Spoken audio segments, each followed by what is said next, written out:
So technical feasibility is one aspect. Another important aspect is culture. People need to feel like it is this very ingrained responsibility that there's lots of this very independent verification going on.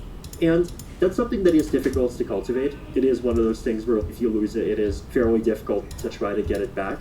And I do think Bitcoin has that. I do think that in Ethereum, with the staking culture, it's actually been improving recently, and I want it to keep improving. But it is the sort of thing that needs to be highly valued. The two things play into each other. If you have a culture that values running nodes, then you have a culture that's going to value making protocol changes to make it easier to run a node. And if it's possible to run a node, just technically speaking, then it's more likely that you're going to have that kind of culture. People sometimes ask us, hey, why not crank up the parameters by a factor of 5, and why not require people to have 10 terabyte hard drives? And a lot of people in Ethereum core development are actively resisting this. So I think it's only Ethereum and Bitcoin almost that have cultures that are willing to actively make sacrifices for decentralization to a certain extent. I've always taken the point of view that the most decentralized coins will win in the end. The whole point of blockchains is decentralization, otherwise you wouldn't need them in the first place.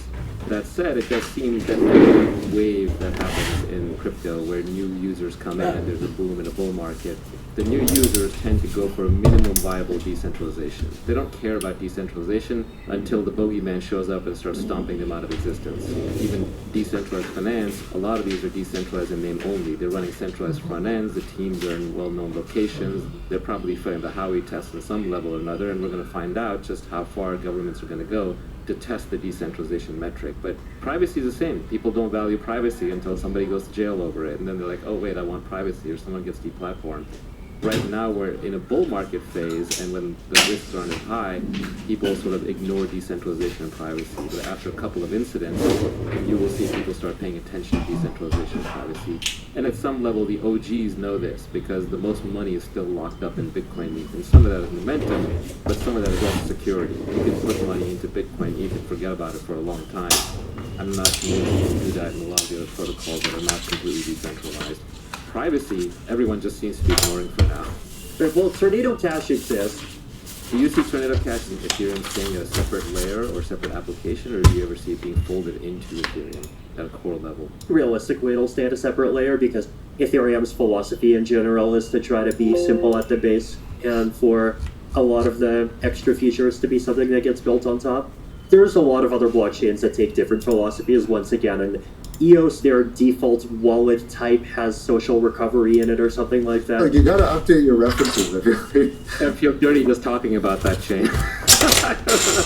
We should get into social recovery. Social recovery is a really interesting concept. The basic idea is that you have a wallet, because now you have to be your own bank if you really want to be a crypto head. It's scary. So some of us have to trust third-party custodians, but then you're back into normal banking. So if you want to maintain it yourself, then social recovery wallets are where you can share your wallet with your friends or family or other trusted people, so that when you need to recover it, it takes 2 out of 3 or 3 out of 5 or whatever keys. And Bitcoin has native support for this. ETH now has products like Gnosis Safe and others that lend support to this. So the wallets are getting better, the security is getting better. We didn't talk about the whole ETH ecosystem, which is interesting. We were talking about scalability. The point I got was that ETH is a decentralization culture. It's going to go for decentralization first, which actually makes it attractive for high-value applications like decentralized finance. If you're trading a $10,000 trade, you'll pay the $50 in fees for the security. By the way, one thing that we didn't talk about is that a blockchain runs a market for block space. There's limited block space because there's limited computing power. So you're always participating in an auction, and you're paying to get your execution of your application included in the current run of the blockchain. And so to do that, you're buying block space, and Ethereum block space has gotten quite expensive. So things like sharding and adding these things called rollups on layer 2, which we haven't talked about, these are ways of creating more block space, bringing down the cost of blocks. But even if Ethereum stays very expensive, then the high-value applications will stay on Ethereum. Those people will just pay more. If you're building Wall Street, you want rule of law, you want equal protection of the law, you want property rights, so you pay for that. Whereas if you're just building a game and you're trading magic axes and swords and they're worth a couple of dollars each, maybe you just go to a blockchain that doesn't value decentralization as much. So perhaps the applications break down that way.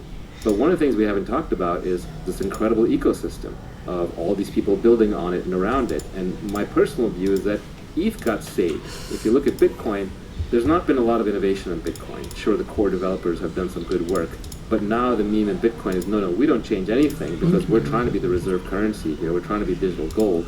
So we don't want to change anything. Everything is fixed, immaculate conception. It was mostly right at the beginning. We made a few tweaks.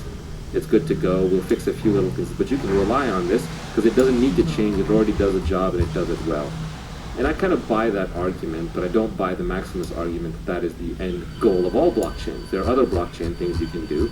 And in ETH, we're doing a lot more than just that. But even there, I noticed that there's an incentive mechanism around coins. When you create a blockchain, you create these coins to regulate access to the network. Now, in a theory, you reward the people who are doing the hard work around the blockchain. So you reward the miners who are securing the blockchain, or the stakers who are securing the blockchain. And it's been hard to reward the developers. I know Zcash had a founder's reward, which was controversial. Satoshi has 5% of the Bitcoin blockchain, and Zcash founder's reward is like 10% of the blockchain. Some of the modern blockchains, 70, 80, 90, 99% is going to the initial teams and investors, and these are the VC chains. So how do you incent people to build on somebody else's blockchain? Because the incentive is becoming, well, that's a great blockchain you got there. It's open source. Let me fork it. Let me make a copy of it and run it myself. Or I've seen game developers who are saying, I don't need Solana level security. I'll just fork an existing blockchain and just make it my own. And my own users who are running the game will also run the blockchain. So the incentives aren't there for developers to build on somebody else's blockchain. I got in trouble for saying this in 2017, but I still stand by it. There's a free rider effect on blockchains. There's a strong incentive to fork a chain and build your own rather than to build on an existing chain. There's a couple of brilliant things that maybe by accident, maybe deliberately happened on ETH that have allowed an ecosystem of innovation on ETH. There's ERC20, which is people are building their own tokens, and then there's these roll-ups and layers where people are building on top of ETH, and in theory, they're going to issue their own token. So I would argue that the one place where the ETH innovation has been the slowest, and maybe because it's technically the hardest, has been at your own layer. It's been at layer 1, where the ETH Foundation is working, where the sharding is supposed to take place, and where ETH2 is supposed to get built. That's where the schedule has been the furthest behind, whereas on rollups on layer 2, things are moving very, very fast. On ERC20, other assets built on top of ETH, things are moving very, very fast. And I wonder if it's just as simple as incentives. Have you thought about how do I incent the people working at layer 1 to move fast? Maybe if they got their own token somehow? The Ethereum Foundation does have like a bunch of ETH, and it uses ETH to pay people working on layer 1. A few months ago, we announced a client developer reward where basically every one of the teams that's building a piece of software that understands and talks to the Ethereum protocol and can run a node, he gets some amount of ETH that was in the form of ETH that's locked up in the proof-of-stake system that is not fully connected to the rest of Ethereum yet. So Ethereum has to have fully switched over to proof-of-stake in order for them to be able to withdraw that money. So that kind of incentive exists. It's not even so much about incentives. The application layer in the layer 2 has been faster because building at those layers is permissionless. You don't have to coordinate with anyone to build a layer 2. You don't have to coordinate with anyone to build an application. Whereas if he wants to change the Ethereum protocol, that's one of the most permissioned things out there. You have to just get lots of people to agree, you have to get an entire community to buy into a protocol change for the Ethereum layer 1. Here's an interesting question. Imagine we froze layer 1 today. You could make small changes like the Bitcoin folks do, but you couldn't make big changes. But the layer 2 people continue innovating permissionlessly. They keep building all their rollups and all associated technologies. But you're still on proof of work. You're still not sharded at layer 1. Could ETH still work? Could layer 2 carry it along for a while? It could. I don't think people would be happy about it because people in Ethereum do love proof of stake and want to get over to it quickly. Just to give some concrete numbers, today Ethereum is on average do about 15 to 20 transactions a second. But if we just moved to layer 2s, then we could go up to about 5,000 transactions a second. You keep the same blockchain, but instead of using the blockchain directly, you use these extra protocols that package up the information and use the blockchain in different ways so that you're still doing the same stuff, you're still getting the same security guarantees, but you're using the blockchain more efficiently, there's more compression, and more of the computation is being done off-chain through other protocols. So there is 100x improvements that can happen with layer 2s done well that has not happened yet. Now, layer 2s as they exist today, they're very far from perfect. Instead of 100x gain, It might only be 10x gain or even a bit less at the moment. But the rollup technology is improving. All of these things are improving. So if layer 1 did not change, if all we could do was just the more layer 2s, then we could get up to 5,000 transactions a second. That would definitely be a pretty good Ethereum already. That layer 2 execution is code. What about the data? Does the data still all have to stay on the layer 1 blockchain? The way that rollups work is that they do the code execution off-chain. So there are these cryptographic protocols where the execution gets done off-chain and then verified on-chain. And the verifying is much faster than the original computation. And then the data has to be on-chain, but the data can be on-chain in a very compressed form. Instead of putting transactions on-chain, you put like a zip file of the transactions on-chain. It's like doing a data for computation trade-off. You have less data, but then you have to do more computation, but we're okay with doing more computation because we can do more computation really efficiently off-chain. If you do a rollup super efficiently, then you only need to put about 16 bytes on-chain per transaction. Today, on average, transactions are like 100 to 200 bytes. So 16 bytes on-chain, and then decompression, verification, computation happens off-chain. Everything happens off-chain except for this tiny amount of data. That's where the efficiency comes from. Haseeb, you and your team recently did an analysis where you tried to look at the actual throughput on these different smart contract chains, but you didn't do the decentralization part yet. So obviously, what's the worst? Because it's the most decentralized. Let's also talk about how much of that is because it's legacy and how much of it is because it just chose to be the most decentralized. To Vitalik's point, usually when people benchmark blockchains, they tend to choose benchmarks that make them look good, that produce big numbers, and the most obvious way to do that is to just benchmark transfers. Especially with a lot of these newer blockchains, they tend to benchmark transfers that are done in a testnet or done in a devnet environment, where you can always get crazy, gigantic numbers that aren't reflective of reality. We'd seen so many ridiculous claims being thrown around about what kinds of throughput blockchains could do, that we thought, okay, why don't we develop a clearly objective benchmark as a way to verify what can these blockchains do when you compare them apples to apples in terms of a common type of transaction that all blockchains do. And the most common one, which... Okay. Let's see. Which is how almost all trading happens today in blockchains, is a Uniswap style AMM trade. AMM, automated market maker. It's a very simple...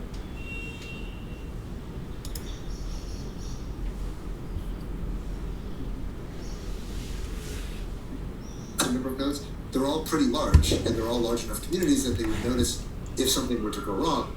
What is your counter-argument to the Solana advocate who says, look, it's consumer hardware, it's expensive consumer hardware, but it's still consumer hardware, and somebody who's sufficiently motivated can still go out and verify Solana transactions?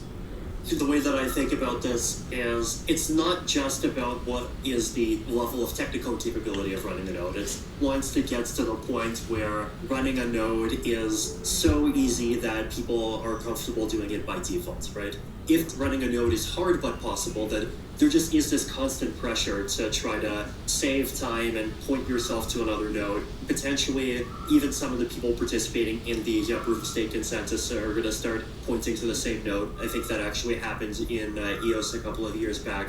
Right now, doesn't the Solana Foundation even have to explicitly do a whole bunch of work to actively encourage people to run nodes? All of these new layer ones have a lot of subsidies that go out to most.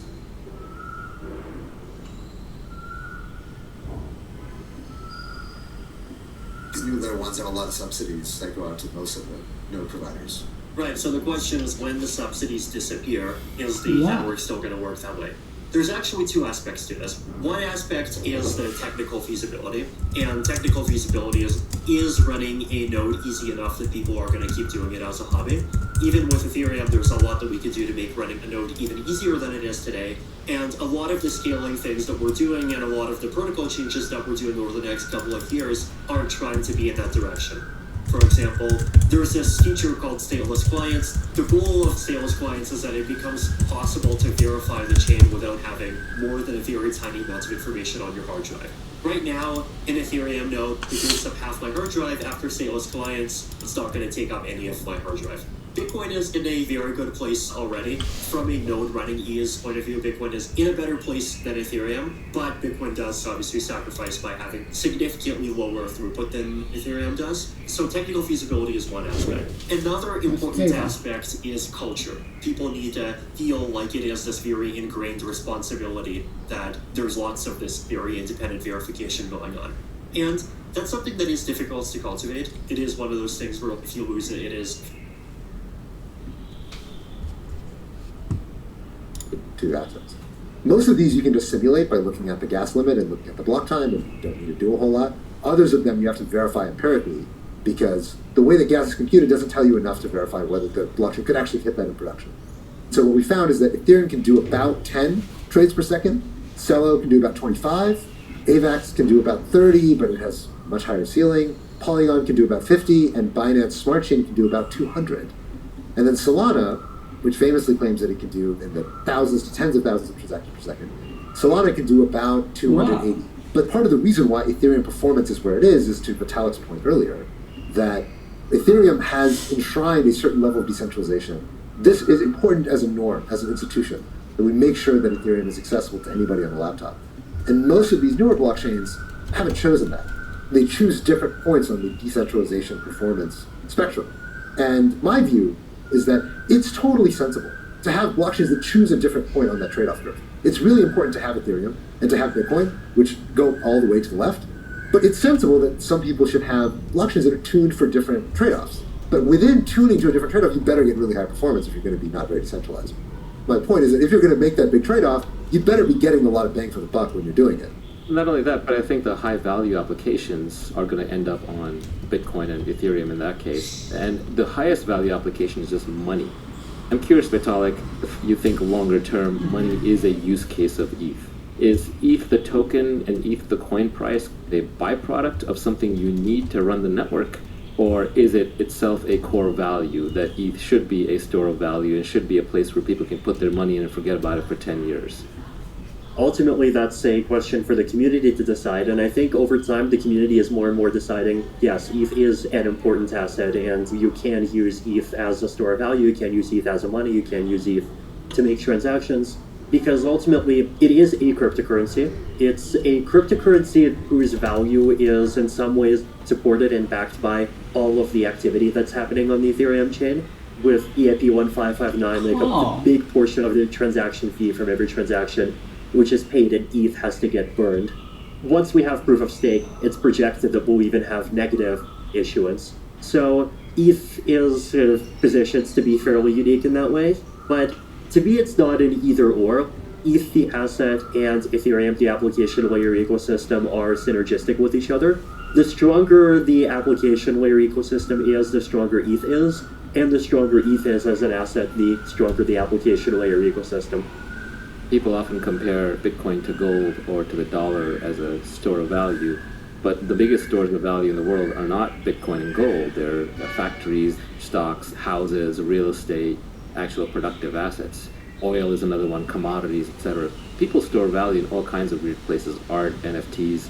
So it's absolutely possible that there will be multiple stores of value. If anything, what's more decentralized than having dozens of viable coins that you can store in, running thousands or tens of thousands or millions of assets that you can store in? That's true decentralization. So you don't have a point of view on it. You're just like whatever the community wants that makes the network run. But isn't there tension between trying to be welcoming to newcomers and new applications and highly scalable and letting everyone use your network and constantly innovating and changing and trying new things versus preserving the value for the people who are already there and preserving the value that's already been built? There's an inherent tension there. There's definitely some tension. One of the big benefits of the Ethereum ecosystem, the layer 2 aspects to it, the pluralist aspect, the way in which the ecosystem has many sub-ecosystems, is that it is in many cases able to satisfy both. But if all you want to do is you want to have your ETH and you want to hold your ETH, then you can do that. And there's even some Ethereum applications that value stability almost as much as Ethereum itself does.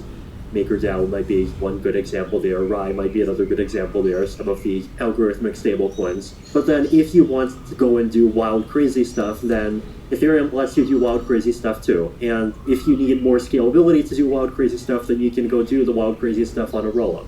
So Ethereum as an ecosystem does try hard to have a place for many different kinds of participants in that way, which is definitely something that's hard to accomplish. A lot of the other blockchains, either you're just the digital rock or you're just the platform, but there isn't the digital rock that keeps the whole thing solid. In Ethereum, we do value solving the problem of both having the ecosystem that can do a lot of stuff and having the digital rock in the middle to keep it solid. Whether or not we'll succeed is, of course, up to the next decade of world history to decide. Vitalik, I want to ask you a little bit about how your role has evolved since it began at Ethereum. So, in the very beginning, before all of this, of course, you were once the uppity young entrepreneur. It's been, 6, 7 years now? You've moved on from being the entrepreneur to being the chief technologist to being the politician. You're now the elder statesman of smart contract blockchains. What have you learned about protocol politics?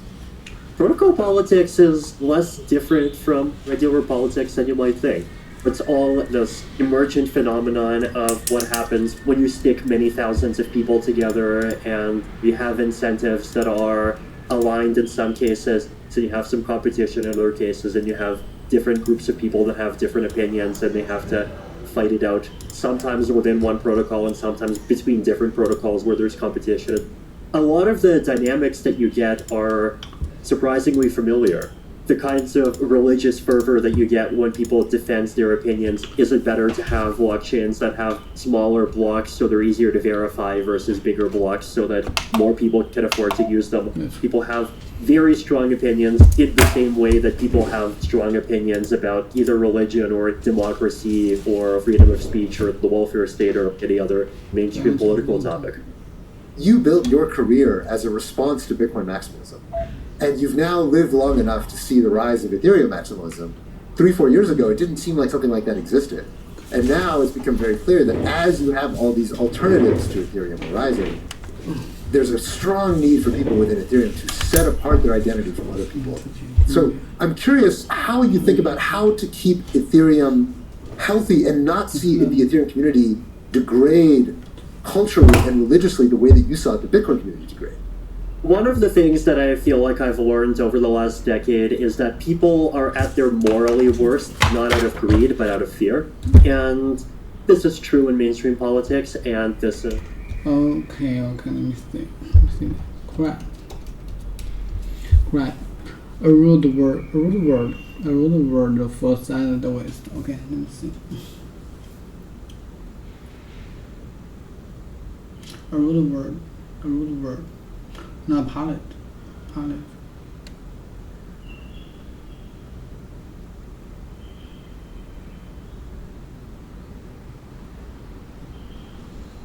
It shows.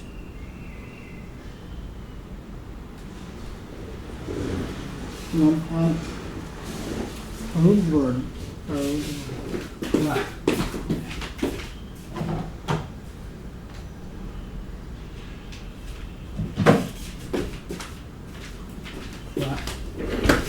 A real word for silence is around. A real word, crap. A real word for silent with should crap. Okay, here's crap. A real word for silent with the word on caging when an animal or person produces silent. 我现在在人家的这里。Okay, now solid waste. A real word for solid waste or a real word for solid waste or uncaging when an animal or a person produces solid waste. I stepped in a pile. I stepped in a pile of crap. I stepped in a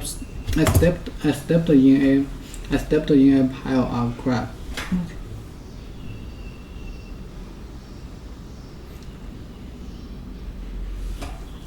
I stepped in a pile of crap. To have crap.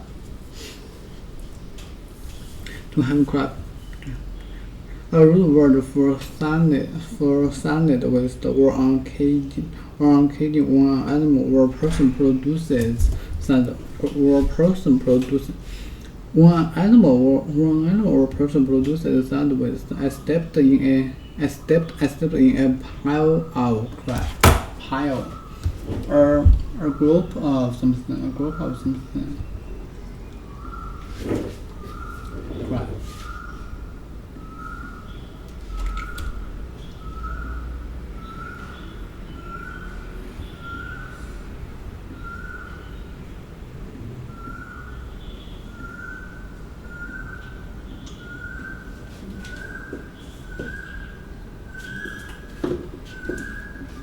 Crap. Pile. Objects positioned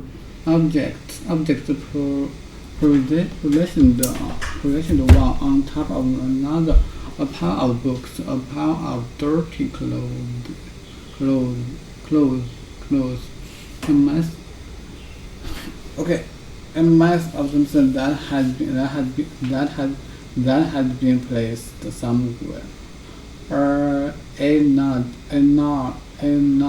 Another pile of sand, another of something.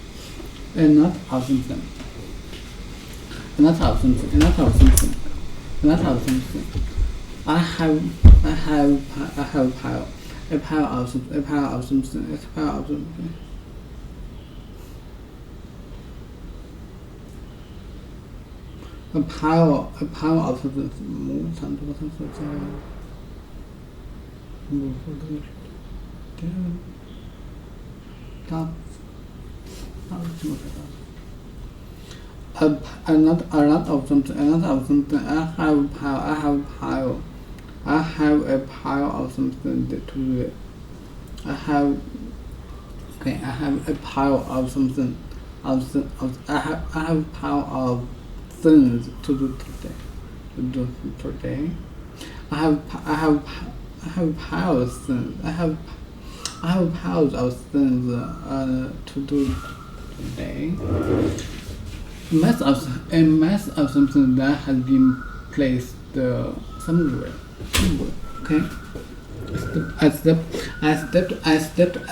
in a pile of crap. To have a crap. No. A rude word. Bad quality. A rude word for something. A rude word for something that is not worth anything, not useful. Nonsense. Okay. A rude word for something that is not worth anything, not useful. Nonsense. Not useful. An idea, something said or written, or behavior that is silly or stupid. An idea, something said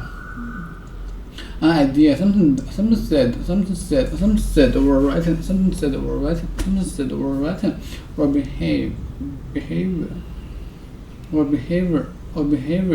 or behavior that is silly or stupid, or behavior that is silly or stupid. This report is nonsense. This report is science and nothing but a waste of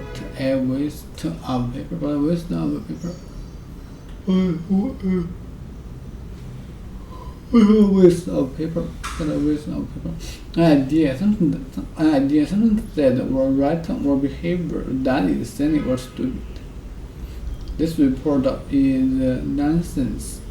This report is nonsense and nothing but a waste of paper.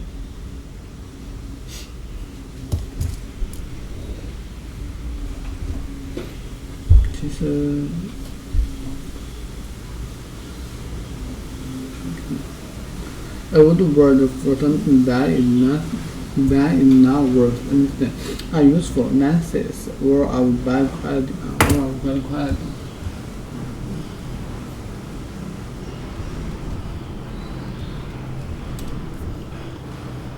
Standard. Okay. Or of bad quality. Or of bad quality. How good or bad something is? How good or bad something is? I can't believe she's trying to pass off this crap as art. Trying to pass off. You know what it is? Pass off.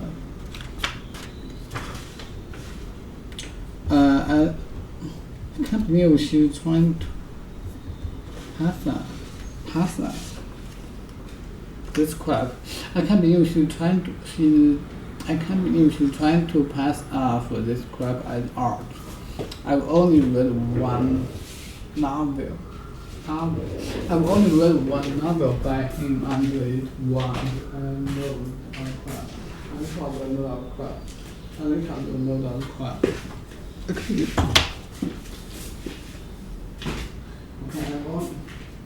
I've only read one novel. I've only read one novel.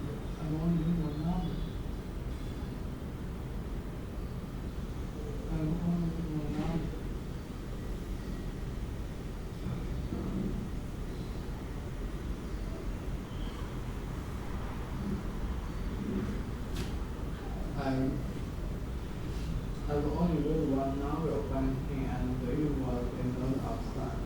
I've only read one novel by him, and it was a note of crime, and it's all of crime. I've only read one novel by him, and it was a note of crime, and it was a note of crime. Bad crime.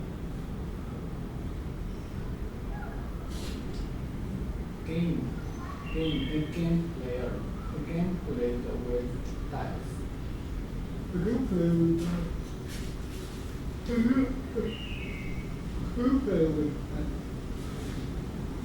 A game player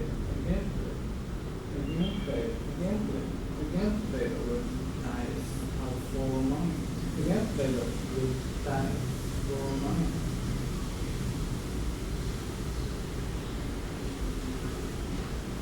The game player with dice for money.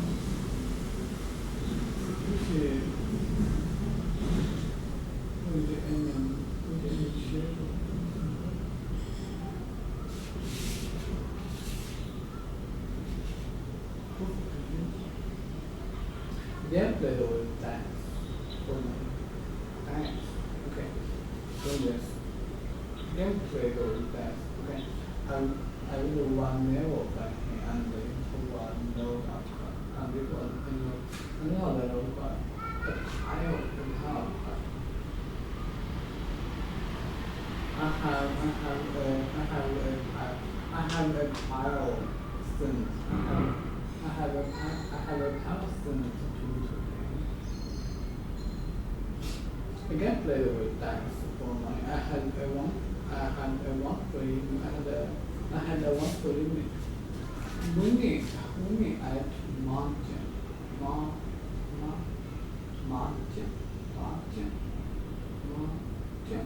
Okay, I had a one for winning at margin and losing at crash. I've only read one level by him, and it was a note of money, and it was a note of money. I had the one for you. I had a one for you. I had a one for you. Winning at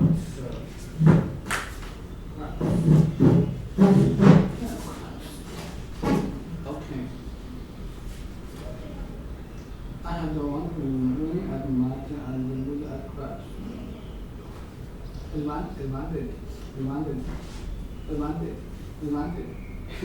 Advantage. A condition giving a greater chance of success. a condition giving a greater chance of success.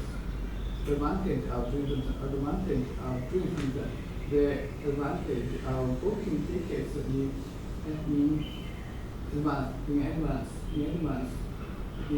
advance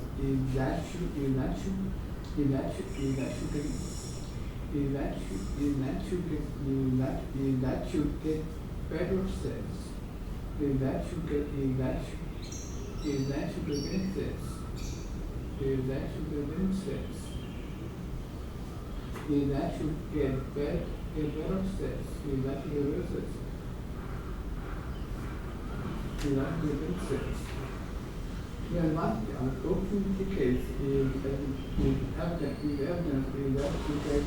get better sales. This is the advantage of tickets is the advantage of booking tickets in advance is that you get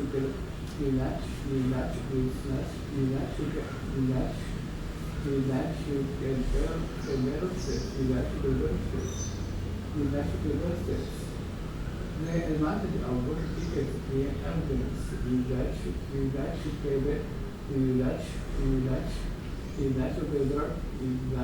get better sales.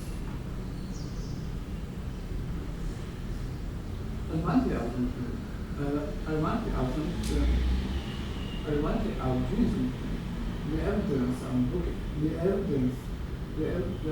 advantage of booking tickets in advance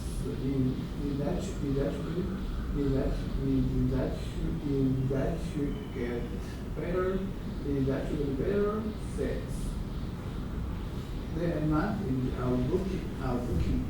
The advantage of booking tickets in advance is that you get better sales. Advantage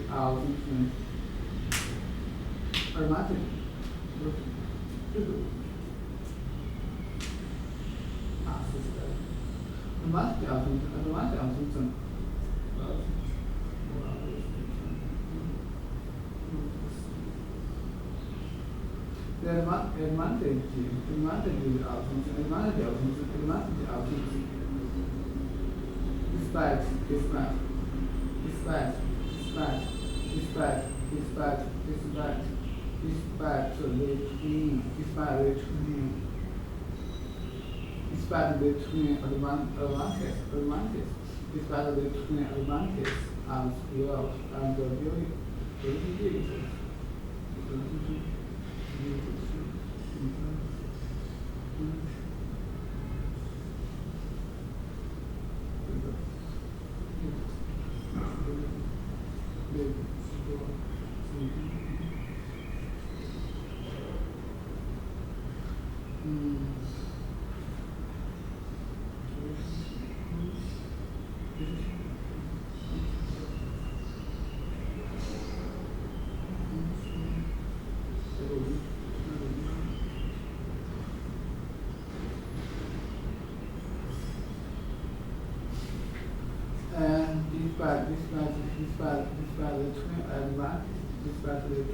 Despite the twin advantage of wealth building.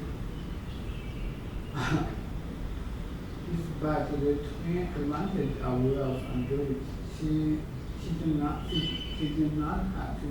have a happiness. She did not have a happiness. Despite the twin advantage of wealth and building, she did not have a happiness. She did not have a happiness. The advantage of booking tickets in advance is that you get better sales. Despite the twin advantages of wealth and beauty, she did not have a happiness. She did not have a happiness. Despite the twin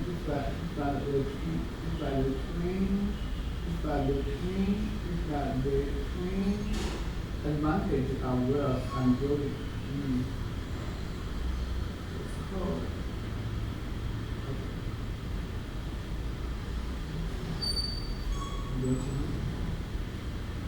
Despite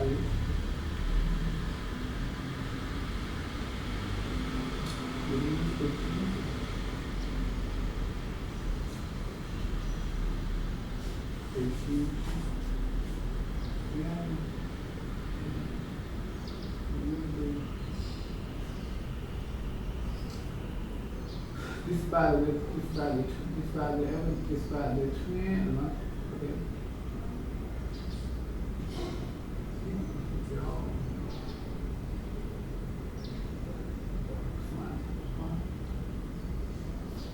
Despite the twin advantage of wealth, despite the twin advantage of wealth and she do not have the happiness. It would be to your advantage. Okay. Despite the twin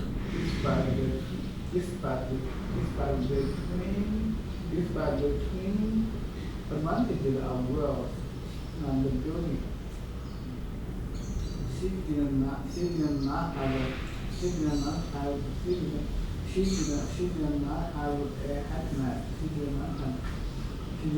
happiness.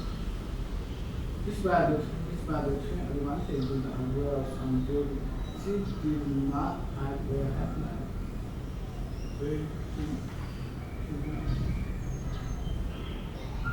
Despite the twin advantages of wealth and building, she did not have a happiness. It would be to your advantage. Despite the twin advantage of wealth and beauty, she did not have a happiness. It would be to your advantage. It would be to your advantage. It would improve the situation for you. Despite the twin advantage of wealth and beauty, she did not have a happiness. It would be to your advantage. It would be to your advantage.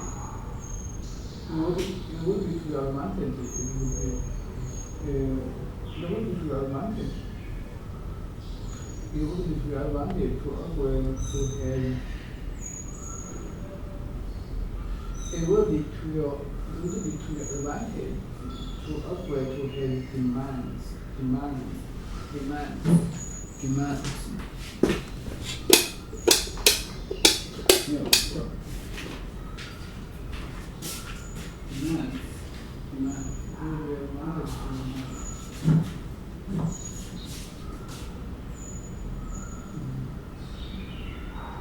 Okay, it will improve the situation for you. It will improve the situation for you. It will be to your advantage to upgrade to his demands. Her background, give somebody an advantage. Give somebody an advantage. Her background,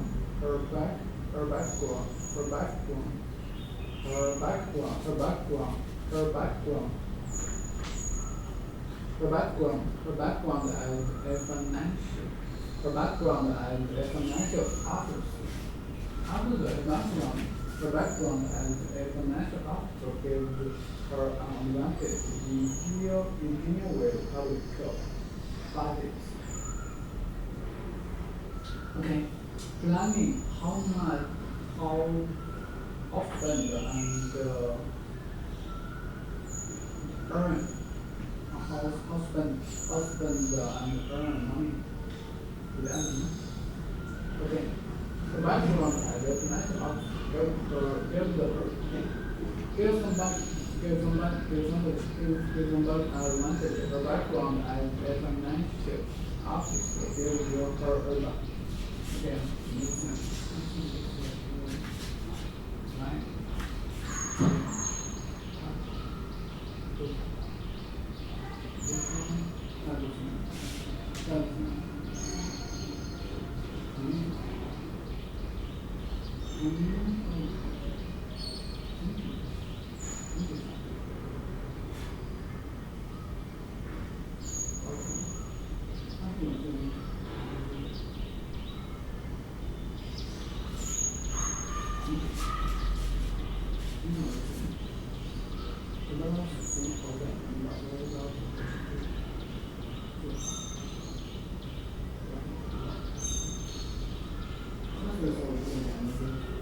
Thank you.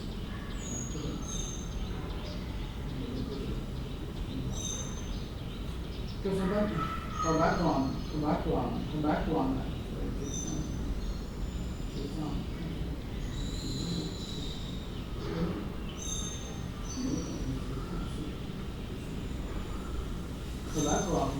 and the object is advantage in dealing with object values. The background as a financial object gives her advantage in dealing with object values. Give somebody an advantage over his height and the risk his height and the risk give his height and the risk give him a big advantage over other parts.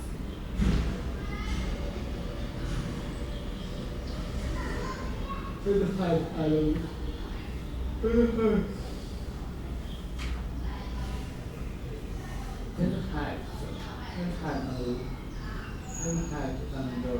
give him a big advantage over other parts.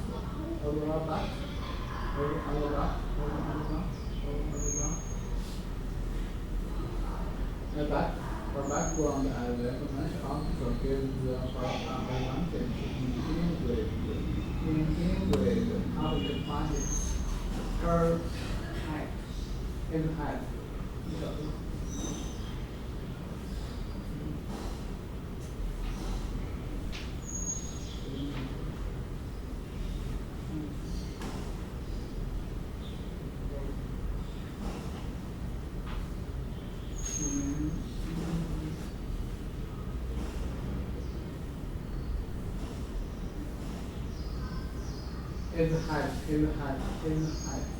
and the rich gave him a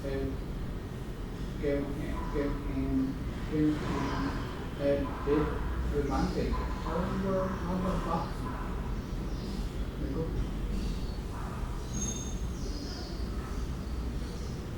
His height and the rich gave him a big advantage over other foxes.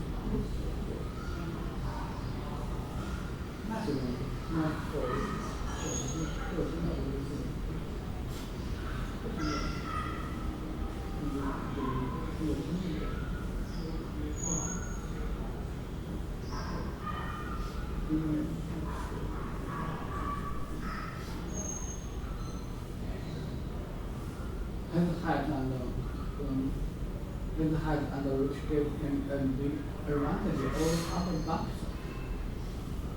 Give somebody an advantage over somebody. His height and the rich gave him a big advantage.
His height which gave him a big advantage over other boxers.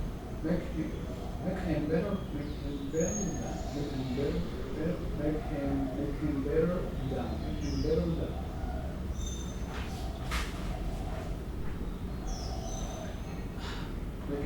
than. Have the advantage of somebody. And the advantage of somebody. He has the advantage of being able to work, able to walk to work because he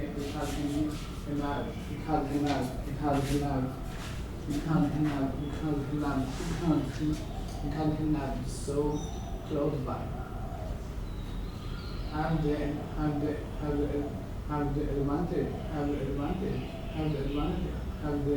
of somebody.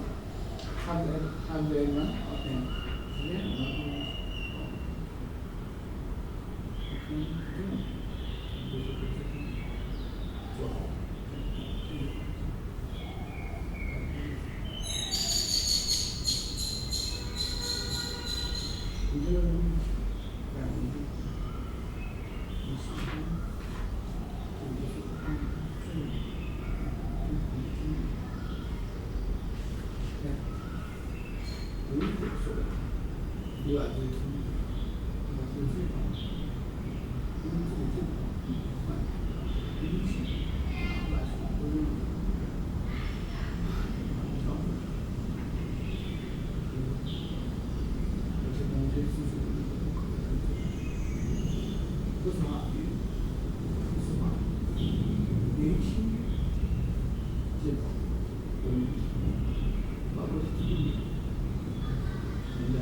Kill somebody, kill somebody, kill somebody, kill somebody, kill somebody,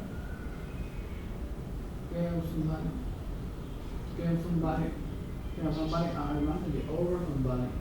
Is height under which give him a big advantage over other box. What box? Is height under which give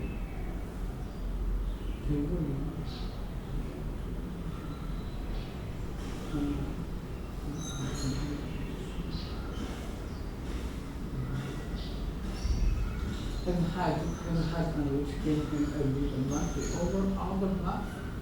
Has the advantage of somebody, has the advantage of somebody. He has the advantage of being able to walk to work. He has the advantage so close by. He has the advantage of being to he has the advantage of being able to walk to work. Walk to work because he now is so close by. Because he now is so close by. He has the advantage. He has the advantage of being able to walk to work because he now is so close by. Has the advantage of somebody. Do you know how old I am?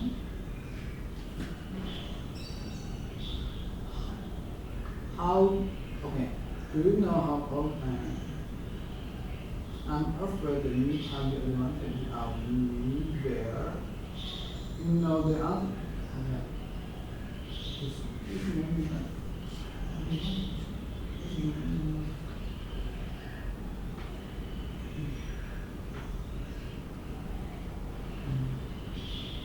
You know the answer, but I do not.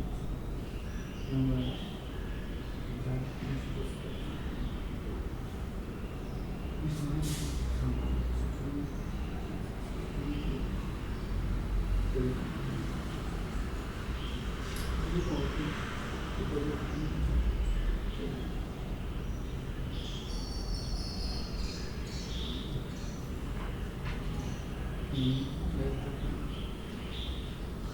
you know how old I am? I'm afraid you have the advantage of being there. You know the answer, but I do not. Do you know how old I am? I'm afraid you have the advantage of me there. You know the answer. You know the answer, but I do not. I'm afraid you have the advantage there. I'm afraid you have the advantage of me there. You know the answer, but I do not. For a goalkeeper.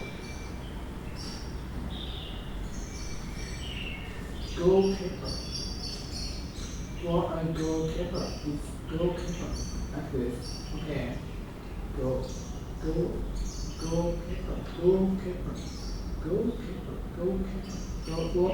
For a goalkeeper, it's a great advantage to have big hands. For a goalkeeper, it's a great advantage to have big hands. Take advantage of something. Take advantage of something. Take advantage of something. To use the good things.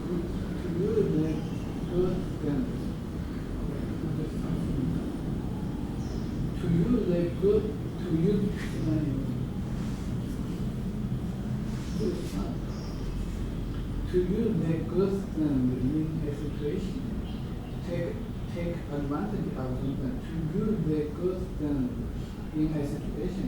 I thought I'd take advantage of the sport. The massive, the facility one here. Okay. Take advantage of something. To use the good things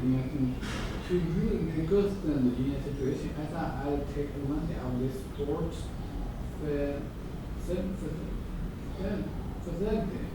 Facility. Okay. Of this sport facility one here. Take advantage of something. Take advantage to treat somebody.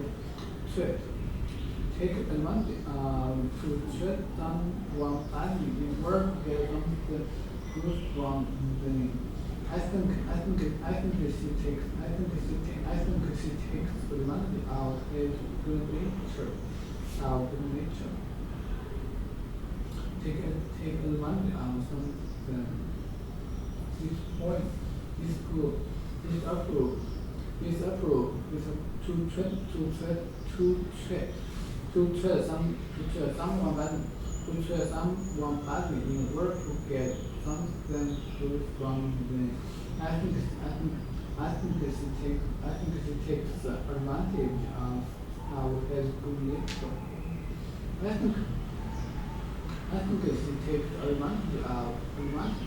I think she takes advantage of his nature.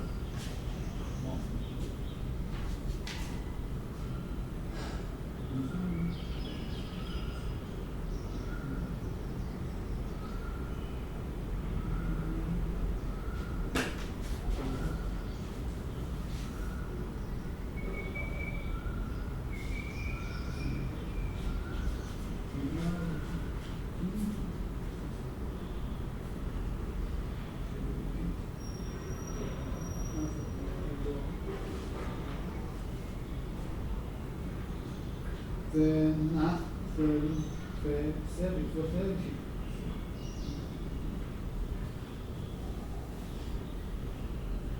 I thought I'd take advantage of this sport.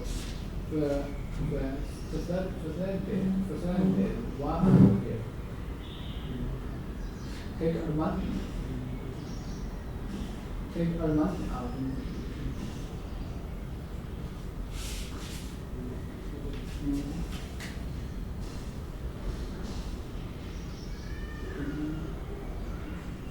to take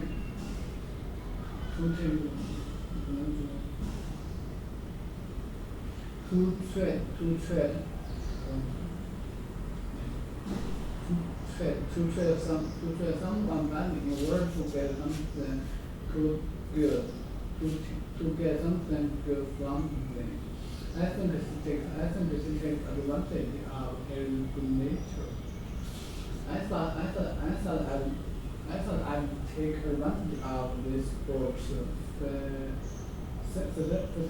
facilities while I'm here. Take advantage of something.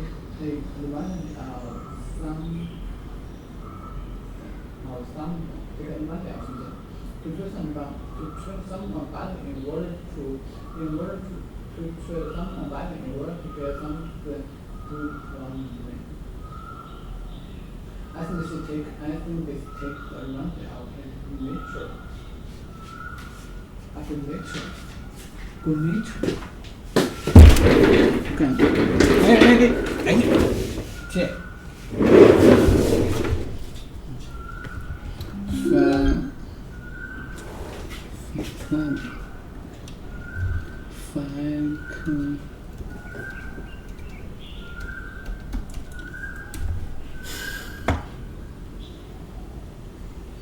The building, 没想到。Okay, the building equipment, this and service over.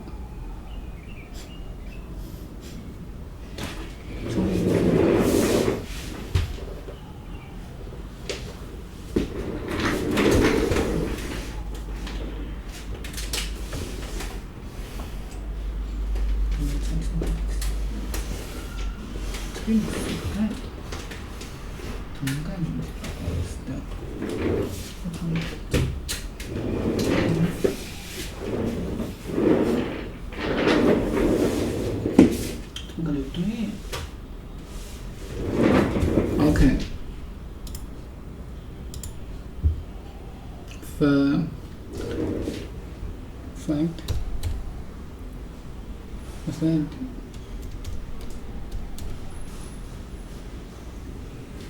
Facility.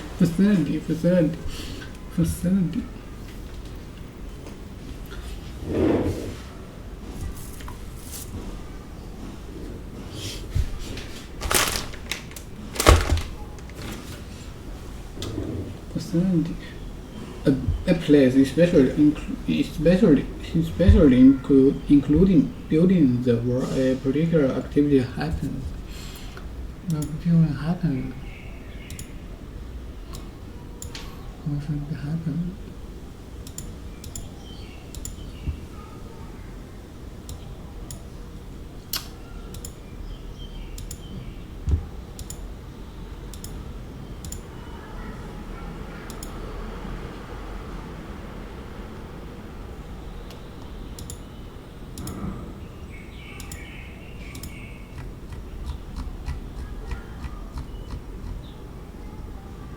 Oh my god.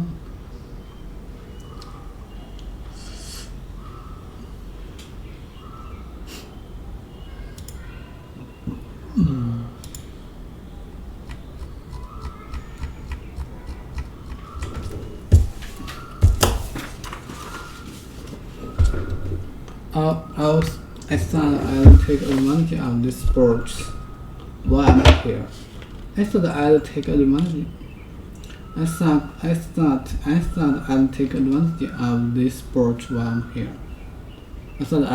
advantage of this sport while I'm here.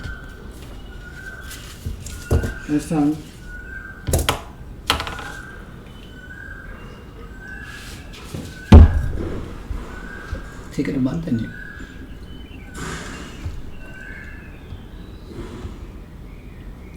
I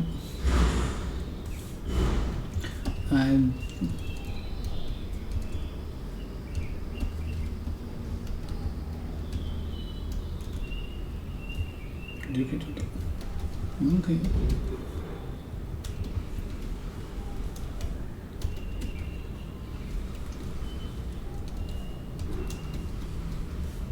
Sports sports thing.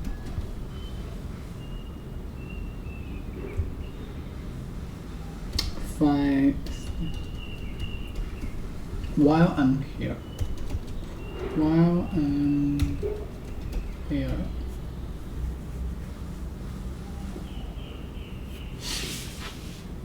I think I'd take advantage of this sports facility while I'm here. Okay, I thought I'd take advantage of this sports facilities while I'm here. Take advantage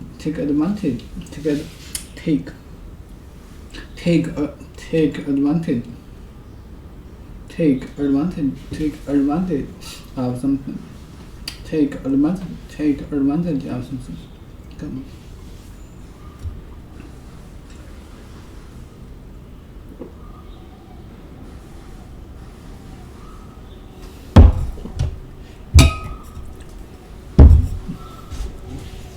Okay, take advantage of something.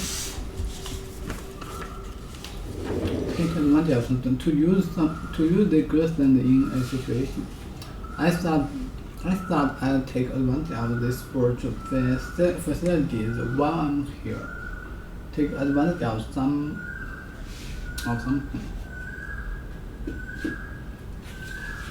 Okay, to treat someone badly in order to treat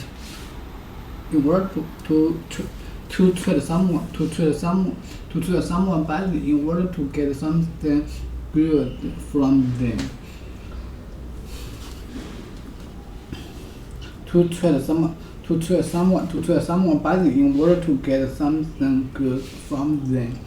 I think she takes advantage of his good nature. I think she takes advantage of his good nature. I think she takes advantage of his good nature. To treat someone badly in order to get something good from them. To treat someone badly in order to get something good from them. I think she takes advantage of his good nature. I thought I'd take advantage of the sports facilities while I'm here.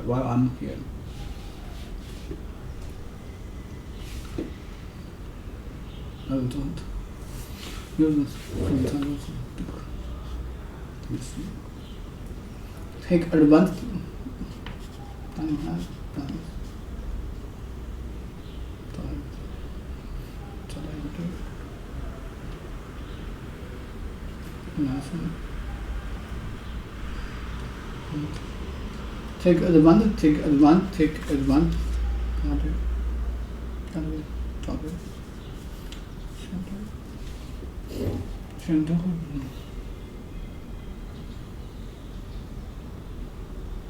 Take advantage. Take advantage. Yes, great. Take advantage of something. To use the graceland in a situation. I thought I'd take advantage of this sport facilities while I'm here. I thought I'd take advantage of the sports facilities. Okay. I thought I'd take advantage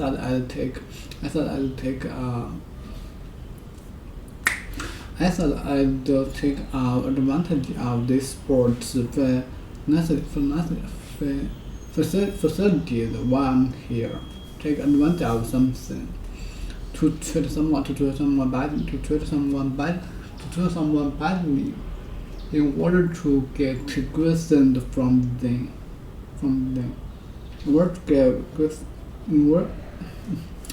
In order to get something good from them. I think she takes.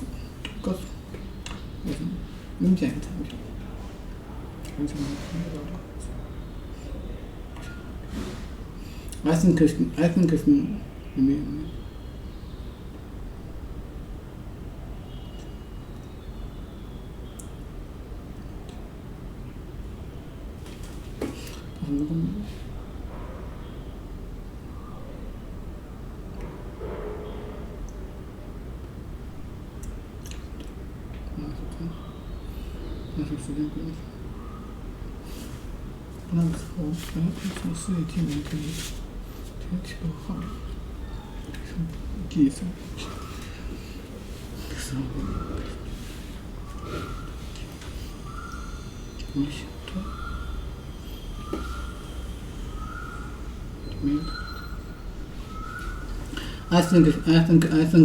it's I think she takes advantage of his good nature.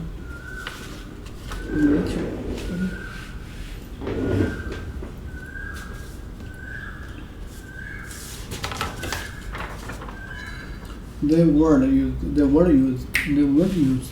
The word used in tennis when a player has won the point after deuce. The point after deuce. Advantage miss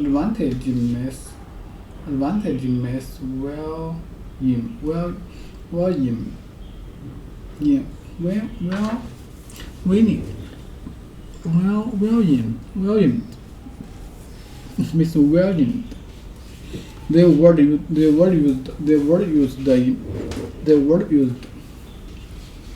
The word used in tennis. The word used in tennis. The word used in tennis. The word used in tennis. The word used in tennis. Wow. Okay. The word used in tennis. The word used in tennis. Okay. The word used in tennis. The word used in tennis. When the word used in tennis when a player had won the point after deuce. Advantage miss William. Advantage miss William.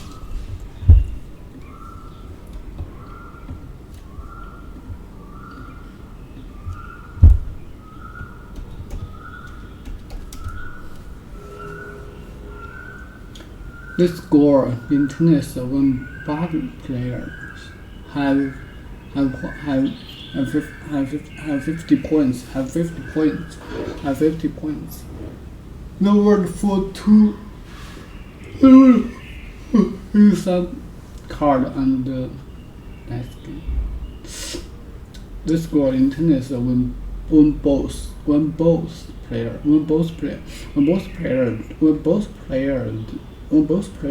have 40 points. 40 points.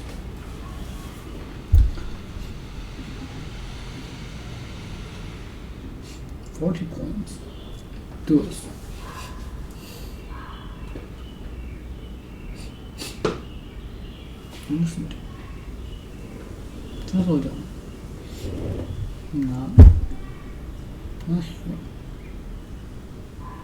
In mainstream politics, and this is true in geopolitics. COVID showed that. That was all fear-driven. The Russia-Ukraine crisis shows that. Russia's not attacking Ukraine to get oil fields. It's out of fear. The responses are all fear-based. And fear is used to justify all the horrible things from the Patriot Act to the COVID lockdowns.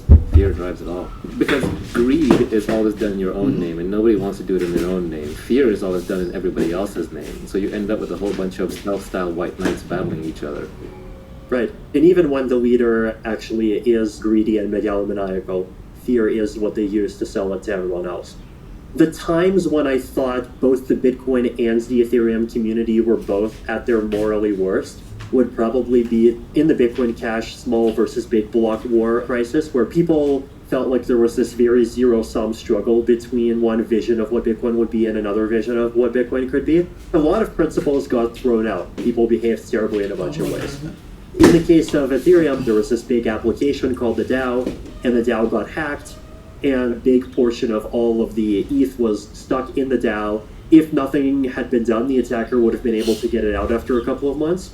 And this was less than a year into Ethereum's history, so a decision was made to make a change to the rules of the Ethereum protocol to bail out the users of that application. And there was this big debate. Some people thought this is fine one time because it was early days, and some people thought that it should be a principle that we never interfere, and it's best to start those principles from day one. We did end up hard forking to fix the DAO, and a lot of people disagreed. That ended up splitting Ethereum into two chains, Ethereum and Ethereum Classic, where Ethereum Classic refused to implement the hard fork, so they let the attacker get away out of principle. The way that both communities behaved at the time was not good. People were openly advocating that we should use trademark law to try to not allow Ethereum Classic to exist. And then people were advocating 51% attacks and all kinds of things. I think the reason why people were okay with things that they would totally not have been okay at any other time is because they were afraid.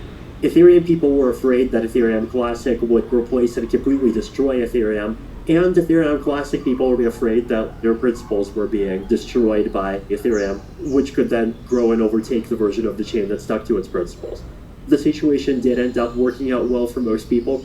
There hasn't been a violation of that kind of immutability on Ethereum since, which is something that a lot of people were not predicting. A lot of people did think that if you violate the principles once, that it would be open season to do it many times, but no, people valued not fixing the parity wallet a year later in order to set the counter precedent that we actually do take this serious. There was a bug in a multi-sig wallet called a parity wallet, which caused a massive loss of funds. But to be clear, I think the DAO hack was much larger in magnitude than anything subsequently, correct? Yeah, it was much larger, and it was very unique in that it was even possible to fix it with a fork. Because normally when a hack happens, the attacker gets the money instantly, and there isn't a way to fix it even if you want to. So the DAO was really special and unique in that way. As a protocol politician, what do you feel has been your finest moment and your worst moment of blockchain statecraft? Least proud moments, definitely handling the DAO fork situation. A lot of people did feel betrayed as a result of the DAO fork. A lot of people did feel like their expectations got violated. And a lot of people who felt like their opinion was disrespected, especially people who opposed the fork. A lot of them did feel like there was this social environment where if you oppose the fork, then you're evil because you're pro-hackers stealing millions of dollars. That environment ended up turning a lot of people off. There was a lot more that we could have done to not create that environment and still make people feel welcome despite the disagreement. Do you regret the decision, or you regret the way in which the decision was made? I don't think I regret the decision. I think the decision did have a lot of positive consequences too, in how it put a controversial stake in the ground. And if people interpreted the stake in the ground in different ways, the way I interpret the stake in the ground is that it was a moral statement that said that you can believe in principles without assigning those principles an infinite amount of weight, without saying that we're going to stick to those principles in absolutely all possible circumstances. And that kind of moderation is something that's very morally important to me personally. It's very pragmatically important to me personally too, because most people that try to take a more purist approach end up hitting a scenario that is extreme enough that you have to compromise. And if you committed too hard to never compromising, then your rhetorical posture becomes even more screwed up. It's better to be transparent about these things early on. People who are pragmatic and people who were willing to look at things in a more moderate way, they're definitely very happy as a result of that. But there are also the purists, and there were even people who believe in moderation that actually oppose the DAO fork, which was interesting too. Most people ended up sticking with Ethereum despite the DAO fork happening, but there weren't a lot of people for whom the DAO fork was this watershed moment where like they were curious about Ethereum before, then they realized, oh wow, no, this is a centralized evil chain, which is unfortunate that we can't satisfy everyone.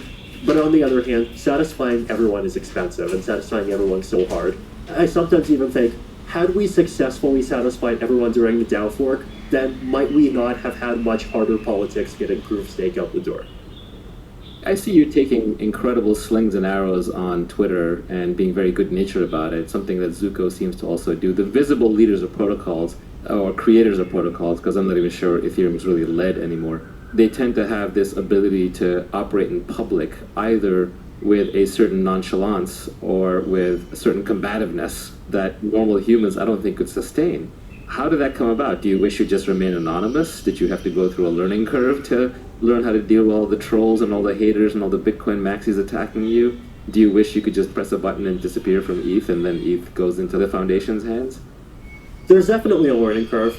There's big mistakes that I made in my Twittering in years past, especially times when I would let myself get carried away in a particular discussion and I'd say something and I feel like I'd have to justify myself and I'd go into a deeper hole. You wish you didn't argue as much on Twitter, is that what you're saying? Yeah, you learn over time. There is a good style. It accepts the criticism with grace. You learn what to respond to. You learn what to let slide because realistically no one's going to see it anyway. There's definitely like subconscious intuitive art to being a good Twitter meme lord and being a good crypto meme lord in general. How much influence do you have on ETH today, especially compared to the DAO fork time? Because my sense was in the DAO fork you were very involved, but if something of that magnitude came up today, how much influence would you have relative to what you had then? I feel like my influence at Ethereum keeps decreasing every 6 months. I have less now than I did 6 months ago. 6 months ago I had less than I had a year ago, and then a year ago I had less than I had 18 months ago. These days the number of people that even I have to convince to push in a particular direction is significant. Watch some of the EIPs that I personally promote. Some of them don't even make it in. For a lot of them, you have to try pretty hard to satisfy all people's concerns. What's the biggest thing you've pushed that isn't getting adopted? EIP 4488 is one example. If I had more control, it would have been in Ethereum already. What is that one?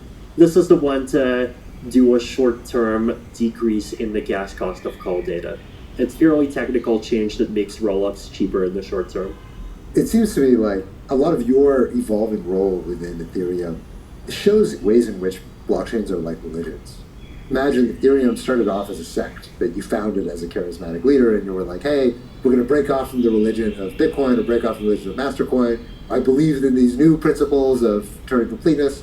Once upon a time, you were the sect leader, and as the sect becomes a church, there becomes more bureaucracy, more vetocracy. There's more and more mechanisms that are developing behind the scenes, and pretty soon you might be the charismatic voice of Ethereum, but the formal leadership of Ethereum has taken on its own life force. What is your observation of how Ethereum has become more systematized as a culture compared to what it was 5 years ago? Today, the protocol decisions tends to be done through this mechanism called the all-core devs call. Like, this is a call that happens once every 2 weeks. As the name implies, all of the core developers come online and talk about all the proposed protocol changes, and everything that people agree on gets accepted, and if people disagree, then it doesn't get accepted. So there's this fairly complicated pipeline that changes have to go through. Step 1 is the idea-making stage. Then step 2 is the refining stage. Then there's the stage of convincing more and more people, making a test implementation, eventually turning it into a fully formalized proposal, what we call an EIP, an Ethereum Improvement Proposal, and then finally gets into an all-core devs. And then if all-core devs accepts it, then it eventually goes into a hard fork, which is what we call a protocol upgrade to Ethereum, which includes changes to the protocol that everyone has to download to get accepted to the network. So there is this long process. There's many points along the way where different people have to agree. You know, at the beginning, the research team has to agree, and then in the later stages, the core developers, the people actually writing the code, have to agree as well. So it's definitely more vetocratic considerably than it was 3 years ago, and definitely much more than it was 6 years ago when we could get a change accepted and it would get included very quickly. And even now, I feel the window is closing on substantial things. It's getting harder to do big things even today. How do you feel about that? In some ways relieved. Ethereum becoming more vetocratic gives me more freedom to retire. Well, retire is a complicated word. I feel like I'll keep doing things forever, but what kinds of things? As you've mentioned, my role is changing in complicated ways that are hard to describe. What would you be working on if you weren't working on ETH? Good question. I'd have my big long list of things that I think need to happen, and I would do some combination of writing about it, explaining them, and probably putting some of my own money into making them happen, trying to put teams together and make them happen. This would be things like account security, like what we talked about with social recovery wallets, ideas around privacy, some of the secure blockchain-based voting stuff that I've been pushing, the entire roadmap of what do we need to do to make this ideal, trustless, decentralized society work. You already had that, the aforementioned AMMs that Haseeb uses, automated market makers. That was an idea that came out of one of your blog posts. And then it got implemented as Uniswap. Any other low-hanging fruit there? Social recovery wallets, I heard that one. Blockchain voting. If you're a young hacker listening to this podcast, and let's say you're not shilling ETH, but you're like, hey, the world needs this, someone should build it, what would they build? Right now, decentralized clients is one important thing. Ways to access the Ethereum blockchain that are cheaper than running a full node, but are still decentralized that don't depend on a server. It's something that's going to become much more possible with the switch to proof of stake, and there are some people working on it, but we could use more people working on it. There's things at the application layer that could be useful. I've seen people working on decentralized VPNs, which are cool. Do you feel like there's any applications of blockchain that haven't taken off yet because of scalability, or it's not ubiquitous, not everybody has a wallet yet? What's the extreme case? What could people be doing with blockchains a decade from now that seems like science fiction today? Some kind of decentralized blockchain-based social media would be interesting. The thing that would be valuable to do with social media is to split the layers between content and user interface. Content should all be on one shared layer, and people should compete on providing different interfaces.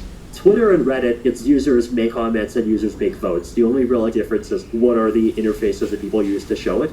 So why not create an ecosystem where anyone can go post stuff, and people can post things that link to other things, and people can make messages that are upvotes and downvotes, and people can post other people's posts, and just have 10 different ways of viewing it. They might have different presentation, they might have different styles of moderation, you might have different sub-communities. Some might be more free-for-all, some might be more restrictive, some might be more focused on specific areas, some might be free speech zones, and some might be venues for like highly focused scientific discussion.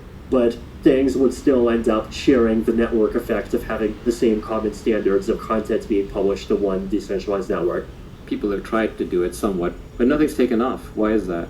If we have a super scalable blockchain where we can afford to stick these kinds of actions on by default, then what could happen? Who do you look up to? Who are your heroes?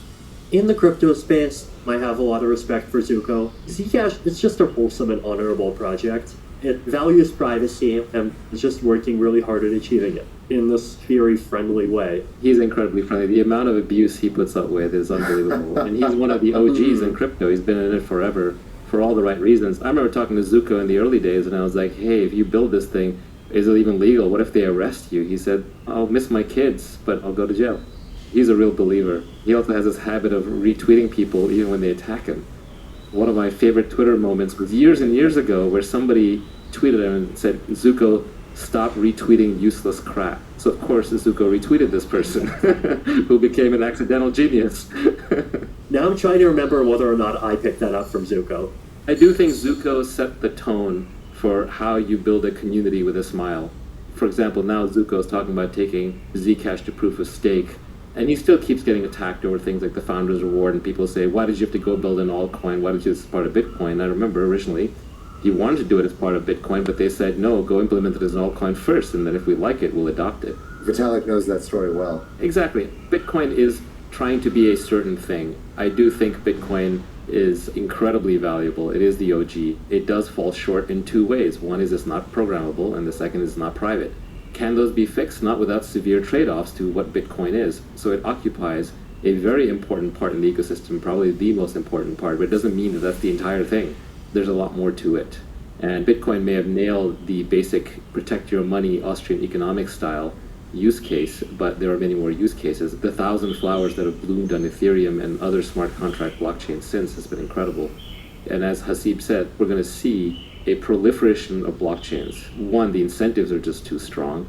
Second, there are different trade-offs you're making between decentralization and security and programmability. There are people coming up who are saying, well, we're more programmable. Agoric is saying you can write JavaScript-based smart contracts. There are people who are saying that we're faster and simpler out of the box. You don't have to deal with layer 2s and roll-ups and sharding and all that. You just write and it's easy to run. There's some parts in the spectrum I don't understand. Things like Binance Smart Chain, the level of decentralization is so low, they just stick their name in it. Mm-hmm. But it's obviously for the people who care a lot less about decentralization, a lot more about cost and performance and so on.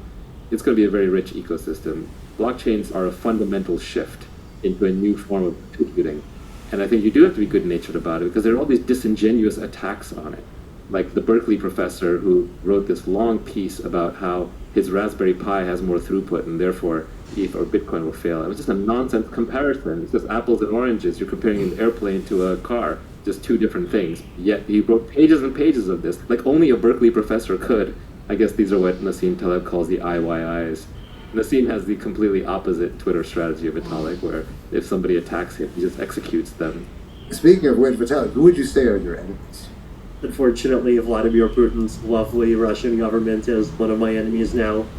I did talk to him 5 years ago. I believe in talking to people. I talked to Putin, I talked to the vice premier of Taiwan at one point, I talked to people in the government of Singapore, I've talked to people in Canada, UK, and lots of places. But at the same time, there definitely are times where you make the judgments that you have given someone enough latitude, and as much as it would be good to give someone even more love, unfortunately, at the present time, there are cities that are being bombed, there are millions of lives and people's families and futures that are being potentially destroyed and cut short, and a beautiful country that risks being turned into Syria.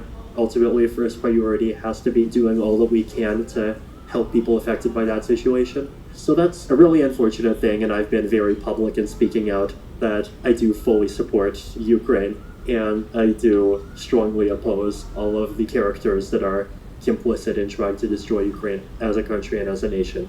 And I used a Russian profanity that some Ukrainian soldiers made famous because of how they used it as a brave show of defiance against Russian soldiers that demanded they surrender. And I repeated it to the head of Russia today. So my general approach was that I don't believe it being mean 0% of the time. I believe it being mean like maybe 0.5% of the time. If you're mean only 0.5% of the time, then that actually makes that meanness more effective. Whereas if you're the sort of person that being mean is your default mode of discourse, that at some point people just stop paying attention to it. The Bitcoin community can learn from that a little bit. Although there are definitely kind people within Bitcoin too, as we just have to be a little quieter because the maxis dominate. I'd like to talk a little bit about the unusual aspects of your life. And not because we're celebrity chasing or navel gazing here, but because it points towards where you can live your life, right? One unusual thing about your life is that you don't seem to have large collections of houses and cars, and you're not doing the standard wealth thing. Another is you're still working as this leader of this decentralized organization. You speak some very large number of languages. Would you mind giving us an idea, a week in the life of Vitalik or a month in the life of Vitalik? And it might be just interesting to look at where it's different than the normal person's life. The last 6 months of my life, I was in San Francisco, Toronto, Argentina, Costa Rica, Mexico, Singapore, so a big long assortment of places.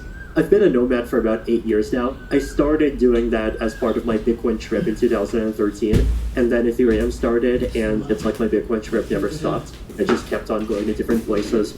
Because I was the person that was willing to travel to any particular events to talk to people, people just kept on piling more places for me to visit. Eventually, that part of my lifestyle just became permanent.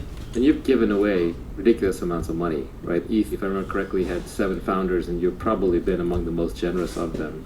Do you plan on giving it all away or most of it away? Does money not matter to you? I plan on putting the money toward things that are the most important and meaningful to the world. How many languages do you speak? It depends on what counts, somewhere between 4 and 6. And pretty fluently, right? I saw you on an airplane once speaking fluent Chinese, which caught me off guard a little bit. Was that something you learned recently? Well, Chinese over the last 5 years. English and Russian I grew up with. French learned in school, and Chinese, and then some German and some Spanish. I was going to ask, you said you're still on your Bitcoin trip. When is your Bitcoin trip going to be finished?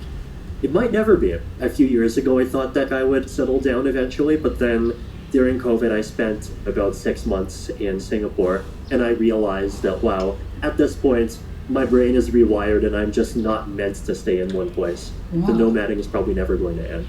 It was liberating, realizing that I'm off the standard track for good, and I'm fine with that. I got one last question, which will be useful for my audience. A lot of people who listen to these kinds of podcasts, they're just trying to be the best version of themselves, whether it's the happiest or the most successful or the healthiest or the fittest. And I'm wondering if you have any philosophy that helps you make decisions that you think contributed to where you are today. Conscious philosophy where you're like, should I put time into my own education, or should I travel, or what have you?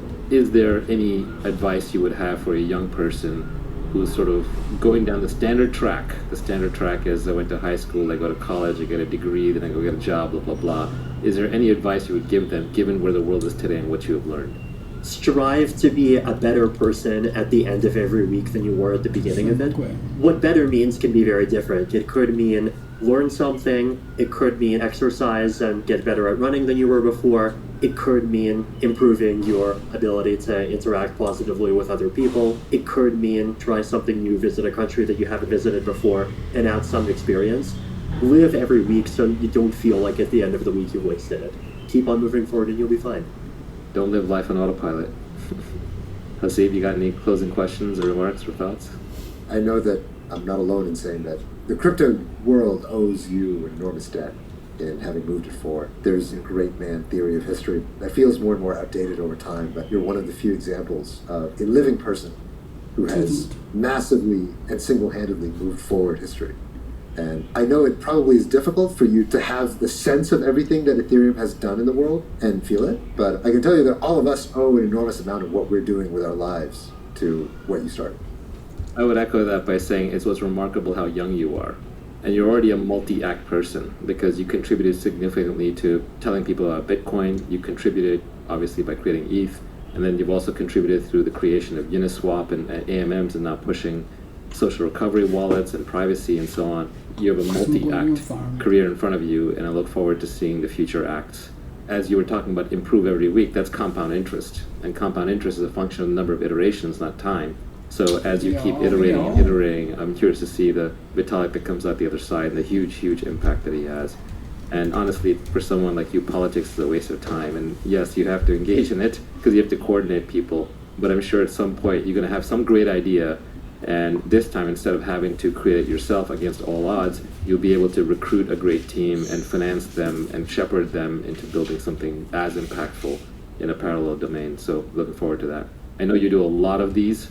We tried to make it a little different, keep it a little more high level, keep it a little more timeless. You're tireless on the podcast circuit, so thanks again, and hope to be helpful to you and the Ethereum community. In the past, we did Venture Hacks, which was all about the game theory of venture capital, and it helped entrepreneurs raise money. We talked about how to get rich, which was general advice on wealth creation for the average person who's starting a business. Now we're going to talk about angel investing. This one is focused on a much more narrow audience. We expect this podcast to resonate the most with people who are in a technology hub and have started investing but are not yet pros at investing. So brand new angels, VCs, and founders who are dabbling in it. Let's say you're living in Silicon Valley, or you're in Shanghai or Beijing, or you're in Bangalore, or you're in London, or you're in New York, and you get access to a lot of interesting tech companies. You're in the tech business, you have some extra money that you've made along the way, or you've raised some money. How do you learn to be a good investor? This assumes that you have some familiarity with investing. It's not going to be a cold start. There are some resources we can point you to for the cold start. Paul Graham wrote a piece called How to Be an Angel Investor. There's How to Be an Angel Investor Part 2 on Venture Hacks. There's a course called Future Investor. You can look at all of those for the basics. We're going to focus on some more advanced topics in this conversation. We're going to talk about things like how to figure out what a fair valuation is, what are the pitfalls of bridge rounds, how pro ratas work, how can you squeeze into a round when there are VCs leading, when a co-investor is providing a valuable signal versus when they're just talking their own book, how to size up markets for startups quickly. Should you specialize in a single vertical or should you diversify it into multiple verticals? This podcast is open sourcing some of the knowledge that we teach at Spearhead. Spearhead is a fund that we built that trains the next generation of angel investors. It takes founders, gives them small checkbooks, and then teaches them the skill of investing and mentorship for building something that will be valuable to them for their entire lives. Now, this is the internet and this is America, so we got to give you some disclaimers. Angel investing is a great way to lose your money. There's an old quip, how do you become a millionaire? Start as a billionaire and start investing. This is a good way to lose money if you don't know what you're doing, or if your timing is bad, or you're just plain unlucky. This is not investment advice, but if you're already in the profession or in the hobby of angel investing, you will find this useful. There are tons of important exceptions to everything we're going to talk about. Technology itself is changing very rapidly, as does the investment ecosystem. A decade ago, Y Combinator was brand new, AngelList didn't even exist, the first round capital platform wasn't there, Andreessen Horowitz wasn't there, you didn't have a lot of late stage investments by hedge funds, you still had companies going public earlier, so the market was very, very different. This is really one unique approach to angel investing. The things we're going to talk about might work for us from time to time, but other people might take the exact opposite approach or completely different strategies and have similar or better results. We're very focused on early stage technology startups in San Francisco and Silicon Valley. A lot of this may not translate to other locales, and almost definitely will not. We'll also be discussing startups and funds that we've personally invested in and have a financial interest in. And we're constantly changing our minds and learning. That's what intelligent people do. We hold contradictory and opposing thoughts in our head at the same time. We have a multitude of opinions that often contradict each other. This is not math or science or equations. And we're always changing our opinions. As Mark Andreessen says, strong opinions, loosely held. The best way to make money in the technology industry, like any other industry, is to be an owner of a piece of a business. You're not going to get rich renting out your time. You must own equity, piece of a business, to gain your financial freedom. So how do you gain substantial equity in a business? The classic models are you start a company and you become successful. This works as a founder, you own a big piece, it's high stress, very grueling, very few companies succeed. You may have to get back up at the plate and take a few rounds at bat. It may take you a while. The second way is you can be an extremely competent execution person who gets recognized so that when the next successful company is scaling, whether it's an Uber or Dropbox, then Travis or Drew call up their favorite investors and say, hey, who are your 10 best engineers that you work with that I can recruit right now? Who are the 10 best designers you've worked with that I can recruit right now? And someone who's done a great job at other companies for investors and entrepreneurs before will get paid a fairly large amount of equity for joining a company that's already solved product market fit and is a rocket ship. Then finally, you can do it as an investor. And as the hits become bigger and bigger and the returns become more and more nonlinear, it makes more and more sense to play as an investor and a little bit less sense to play as a founder. The reason for this is because the upside is non-linear. When you invest in a startup, you could, in theory, make 100x, 1,000x, a 5,000x, a 10,000x return if you were in a Facebook seed round, for example. And your own company, you may own a lot more of it, but you may only make a 10x or 100x return. The human brain is not wired to understand non-linearities. But the people who do, people like Paul Graham and Peter Thiel, end up becoming billionaires as investors rather than through companies that they had themselves directly started. Now, being a founder is a lot more fulfilling. Many of the investors, they wish that they were building something because it gives you a deeper sense of purpose. There is that sense of teamwork and really being involved. On the other hand, it burns you out and it ages you quickly. Being a founder your entire life is a very tough road to go, and most people do not have the constitution for it. Angel investing is something you can be doing when you're 50, when you're 60, when you're 70 years old. It's something you can do part-time. It's something you can do if you're partially retired or if you're on maternity leave or paternity leave. It's something that you can get better at even if you're not devoting yourself completely to that field. And it's something that can make you money when you're too tired or too big of a family or some kind of a health issue. So you can't just be cranking as an entrepreneur. Warren Buffett is one of the richest self-made people on the planet because he's been compounding for a long, long time. He started reading annual reports when he was 10, 11, 12 years old, and he's been going strong. If he'd started after college instead of starting when he was 10 years old, he would be nowhere near the top 400 lists on Forbes because the magic of compounding wouldn't have worked. There's a famous line, know something about everything and know everything about something. So in that sense, it's great to have been a founder and then also to do some investing. We're living through a very unique time when, as Andreessen says, software is eating the world. We're undergoing a phase shift where technology, rather than just being adopted by knowledge workers, is being adopted by everybody. This transition that we're going through means that it's a gold rush era in technology. If you happen to be living in one of the technology hub cities, there's only a handful of those. And if you have to ask if you're in one of them, then you probably aren't. Usually it's obvious when you're living in one of them. There'll be hundreds of startups at least within that city. There'll have been some exits. There'll have been some people who got rich off of it.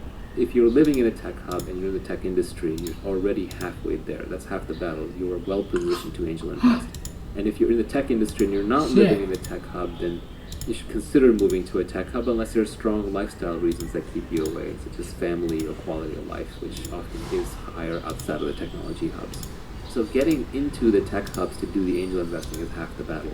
You can do it remotely, but the odds are stacked against you. You don't have the trust networks, you don't see enough of the deal flow. So then it's better to work through a proxy, like investing in a trusted friends venture fund or going through AngelList or coming in for YC Demo Day and so on. You think this is just for people in Silicon Valley, or does this apply in New York? Does it apply in Seattle, Austin, China, Bengaluru? I think it applies in probably about 2 dozen cities around the world. The thing that's hard here is that some of these cities are emerging and some are not. Seattle is probably pretty stable. Austin's pretty stable. You can probably find good deals there, but you really have to see everything, and you have to have access to everything, and realize that maybe there's one or two great ones that'll be created there every year. Silicon Valley is a little more forgiving in that there's maybe 20 or 30 great companies being created every year, and you just need to get access to one of those from a larger pool, of course. Some place like Bengaluru or maybe even Kuala Lumpur, these might be up-and-coming cities, but then timing is hard. Is this when the city breaks through? Is this when the tech industry there breaks through? You're in Australia, if you invest in Canva, great. Or if you invest in Atlassian, great. But if not one of those two, then there's not as much of a pool. So timing becomes a lot harder, but at the same time, your returns can potentially be a lot higher because there's less competition, the valuations are lower, the risks are higher. What you don't want to be doing is sitting in a city that doesn't have a history of producing good startups, where you only see one or two startups a year, you invest in half of them, and you're paying Silicon Valley prices because they're looking at Y Combinator demo day and keying off of the valuations there. It's certainly much safer and easier to get started in San Francisco or New York or Beijing or Shanghai or Bengaluru. If you're a pro, you can play in London, Austin, Seattle, Denver, Boulder, Chicago, etc. Anything below that, and you better know what you're doing. We definitely have seen this phenomenon on AngelList, where angel investors have been investing locally in a city that is not producing good tech startups will basically surrender and then start investing through AngelList into Bay Area startups. We just see the quality and the returns are so much higher. What's the best indicator that a startup hub is working? Is it exits? Is it a thriving community of other angel investors? Unfortunately, it's exits. The normal angel investing dynamic starts with founders start a company does well, founders and early employees get rich in the IPO or the acquisition, and then they start investing money in their friends and engineers and designers and marketers who work with them at their company. And they feel a lot more comfortable doing this early investing because that's how they made their money. They made their money through tech startups, so they want to put it back into tech startups. There's a lot of false starts where you'll have a lot of angel investors pop up in an area and they'll invest in a bunch of companies, but then those companies get stranded because there's no Series A or Series B VCs there to invest in them. Or because there's only one or two Series A or Series B VCs, when they come in, they pay low valuations, they wipe out the early investors. They convert them to common, they cram them down, they put warrants on top. So funding markets to some extent develop in reverse. The least risky investments are mezzanine rounds right before the company goes public. The next least risky investments are Series Ds and Series Cs. Then more riskier Series Bs, even more riskier Series A, and the most riskier angel investing. So in a weird way, angel investing is the thing that should develop last. That's not always the case, because if a company can break out with just angel money, then later stage money will find it almost no matter where it is. Or that company can move to a later stage hub. But now you have a big gap between your investment and when the next investor is going to show up. And that means the company has to get really, really far and very little money. The returns in angel investing are kind of interesting. There's this meme that goes around that angel investors lose all their money and that VC is a terrible business. This is somewhat true and somewhat not. It's true if you start aggregating VCs and angel investors from all across the world, but if you stay focused on technology hubs, it's largely not true. A competent angel investor in Silicon Valley who's plugged into the network and knows what they're doing and has a broad portfolio can expect to make somewhere between 3 to 10 times their money over a decade. That's quite a return, although there is a very high specific knowledge and labor that goes into each investment, which is not being counted.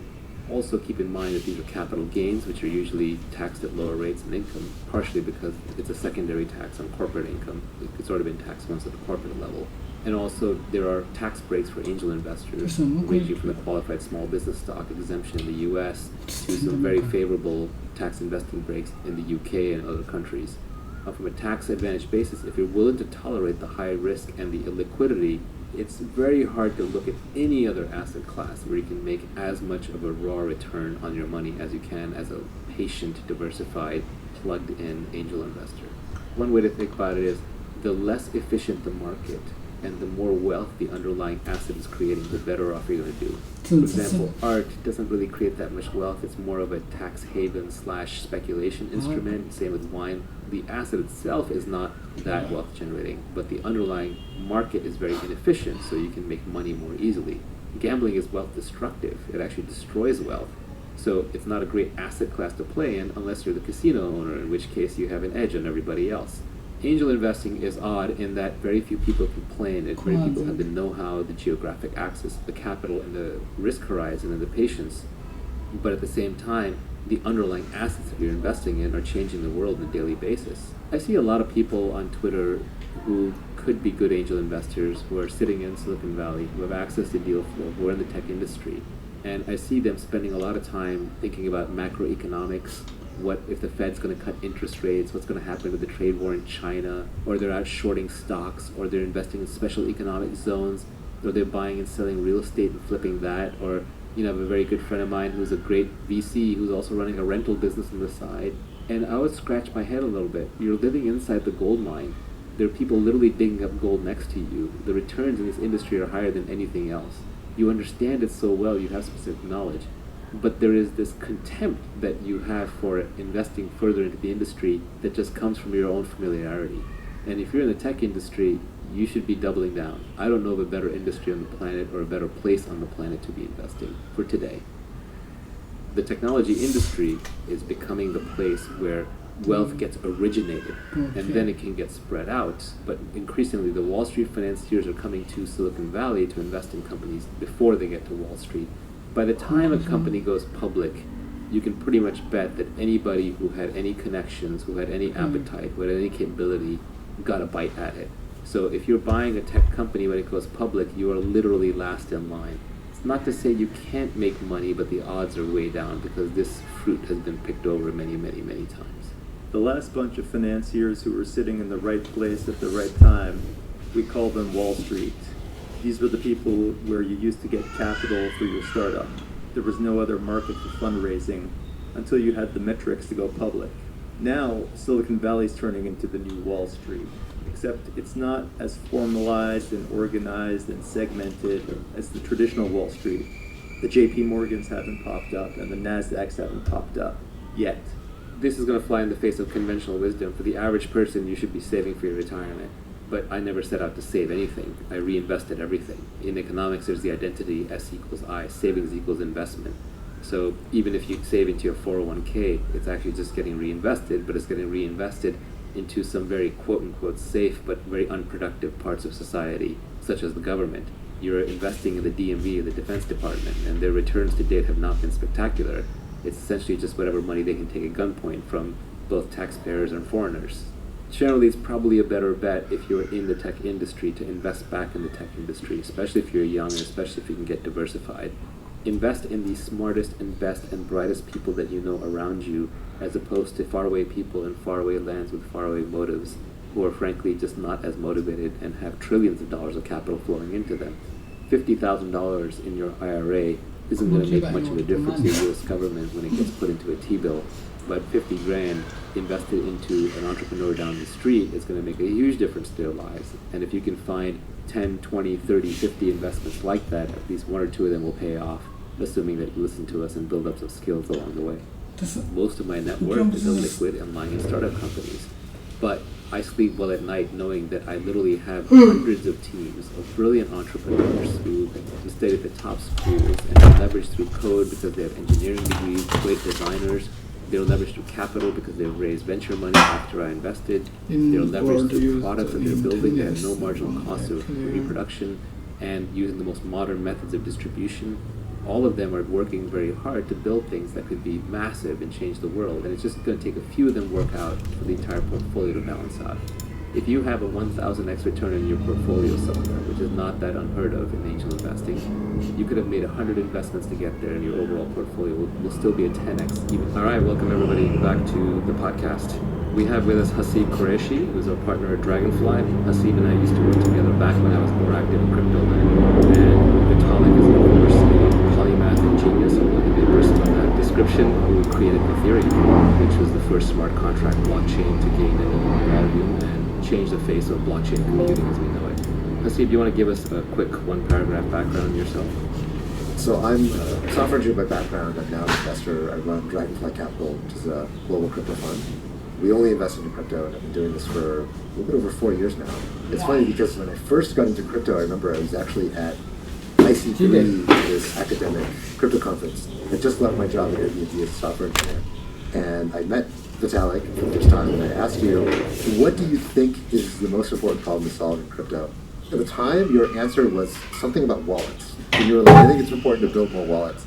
And at that time, I had a vague understanding of what that meant to build wallets. But that was what triggered my dive down the rabbit hole of Ethereum. And I remember in the very early days, when I was first really diving into crypto, I remember coming away with a very strong feeling after that IC3 conference that Bitcoin was going to die.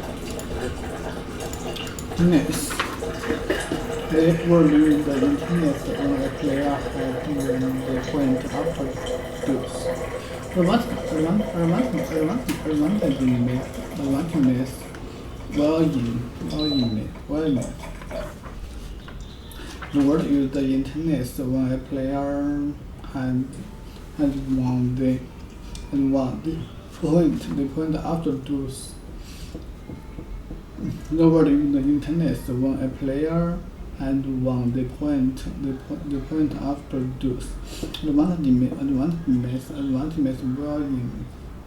word use the internet when a player had won the point after deuce. Advantage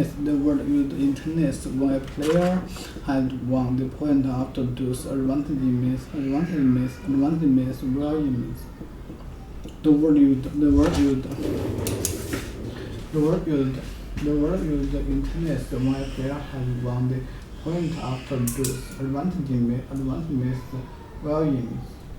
In games such as soccer, if a referee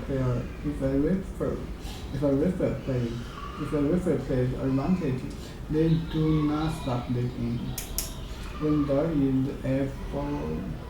there is a foul card allowing play to continue, give the advantage to the team that has been fouled.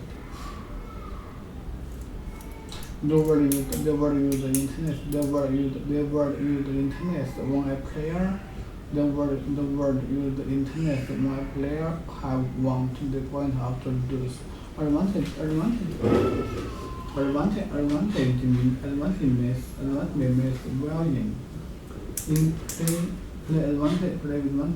In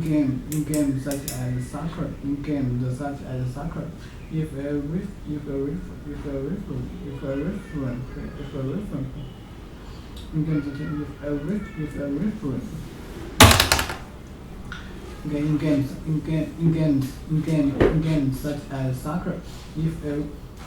If a referee in games such as soccer, if a referee plays advantage, they do not stop the game. They do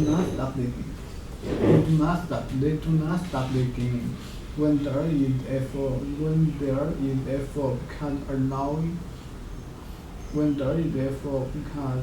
allowing play to continue gives the advantage to the team that has been fouled.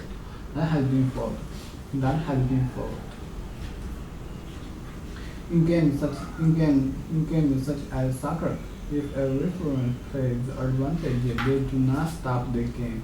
When there is a foul, because allowing play to continue gives the advantage to the team that has been fouled.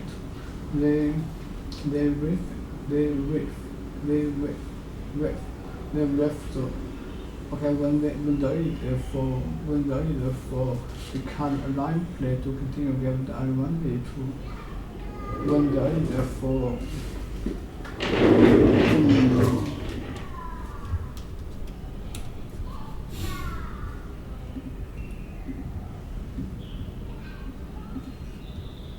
Excellent argument.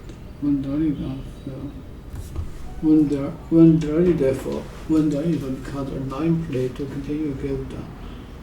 Okay, in games such as soccer, if a referee plays advantage, they do not stop the game. If a referee plays advantage, They do not stop the game when there is a fall because allowing play to continue gives the advantage to the team that has been fault. The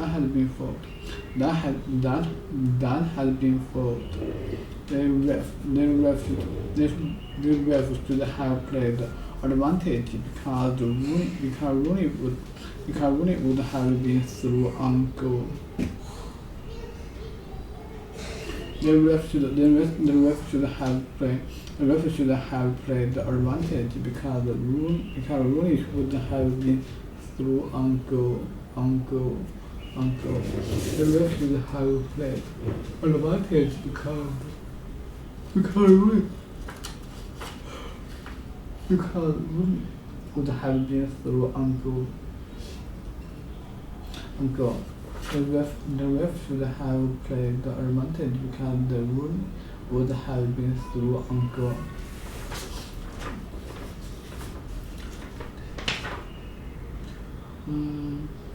In games such as soccer, if a referee plays the advantage, they do not stop the game when there is a foul because allowing play to continue gives the advantage gives an advantage to the team that has been fouled. The ref should have played the advantage because the ruling would have been through on goal.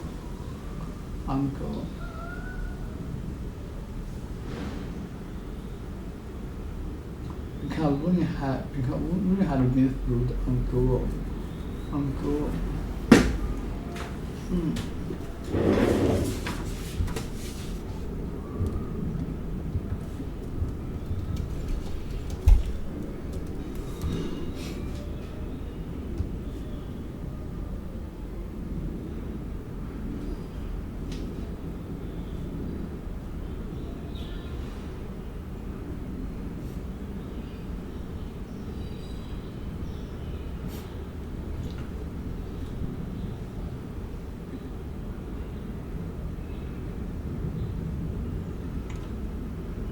Have been through uncle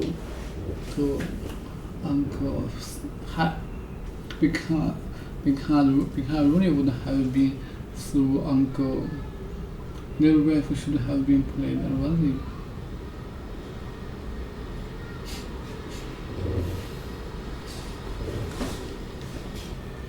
The ref should have been.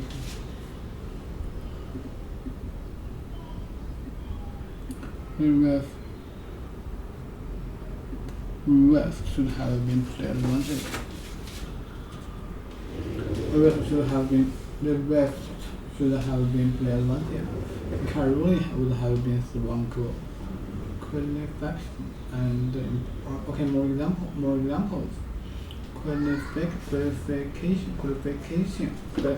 Qualification are important, but the practical experience is always an advantage.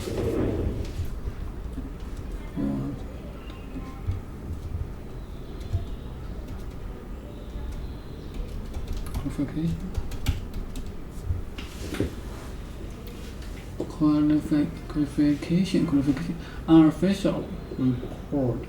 Unofficial record showing that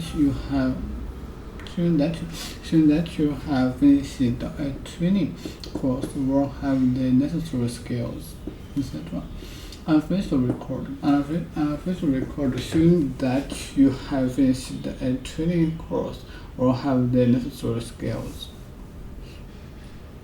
You'll never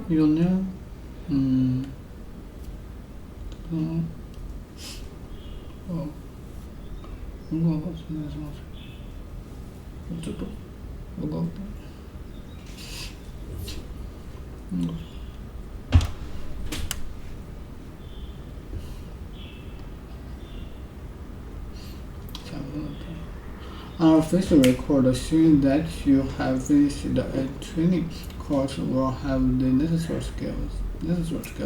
You'll never get a good job if you don't have any qualification. Do you have any teaching? Qualification? Training? Our facial record showing that you have finished the training course will have the necessary skills. What is the skills?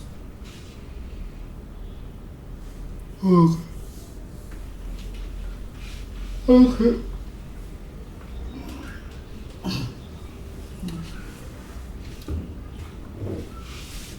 Our facial record showing that you have finished a training course will have the necessary skills. To make someone or something more likely to be successful by creating a situation that helps them. Affluence. Qualifications are important, but the practice is always unlimited. Okay, qualifications are important, but the practice experience is always an advantage.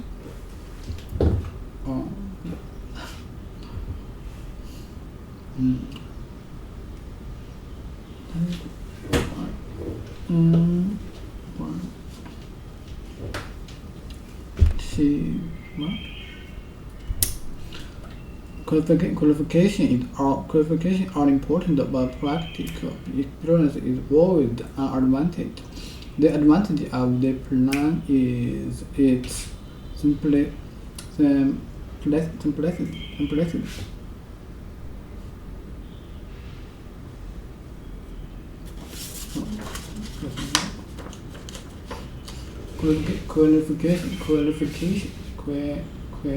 Qualifications are important, but practical experience is always an advantage.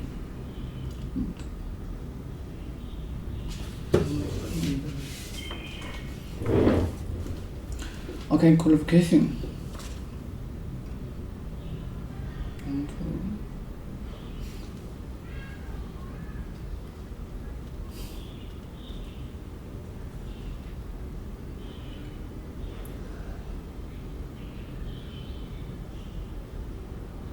Qualifications are important, but practical experience is always an advantage. The advantage.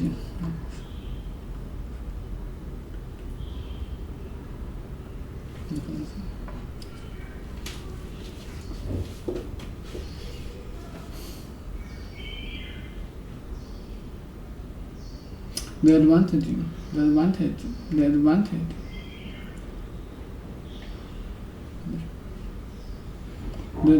of the plan is its simplicity. The advantage of the plan is its simplicity.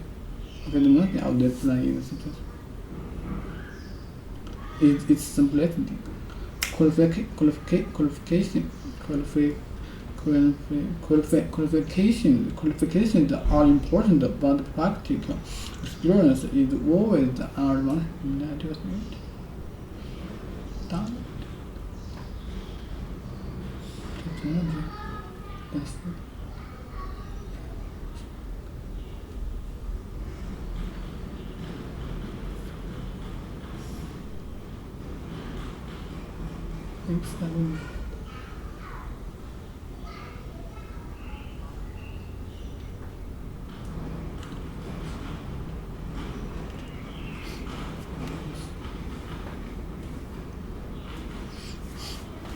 Qualifications are important, but practical experience is always an advantage.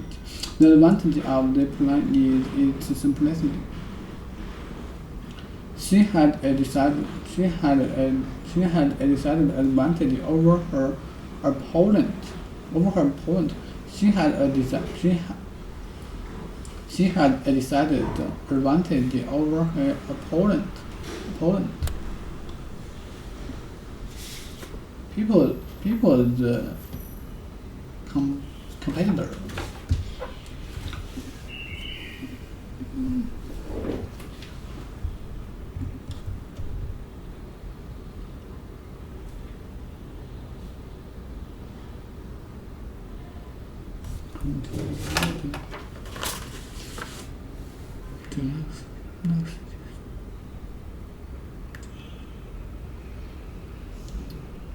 Opponent.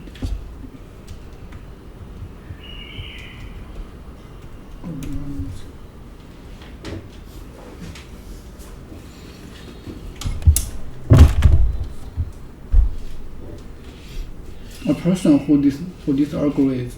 A person who disagrees with something and speaks against it or tries to change it. A person who disagrees. A person who disagrees with someone and speaks against it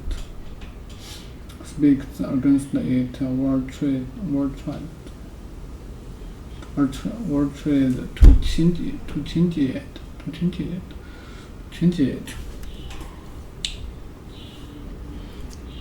She had decided advantage over her opponent. You shouldn't be so trusting.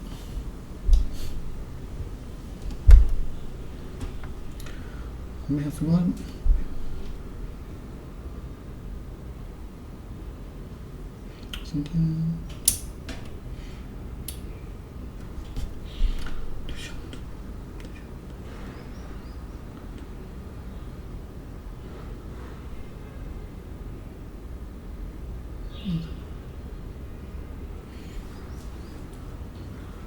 You shouldn't be so trusting. Okay, you shouldn't be so trusting. You shouldn't be so trusting. People take advantage of you. Internet connection via broadband offers many advantages. Listen. Again. You shouldn't be so trusting. People take advantage of you. People take advantage of you. Internet connection via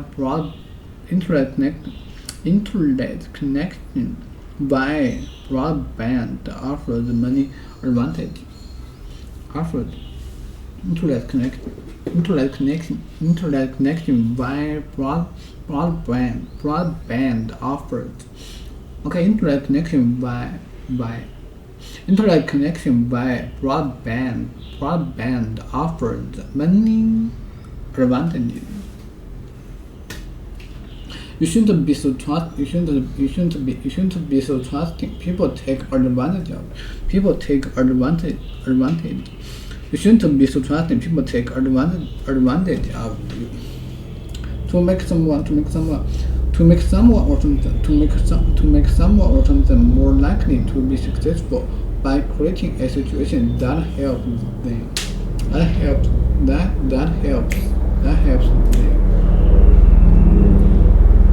To make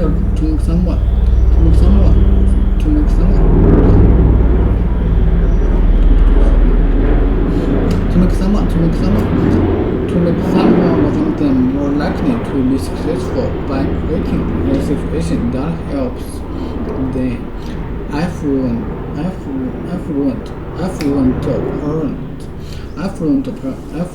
parents seek to advantage their children by sending them to more exclusive schools. Okay. To make someone or something more likely to be successful by creating a situation that helps them. Affluent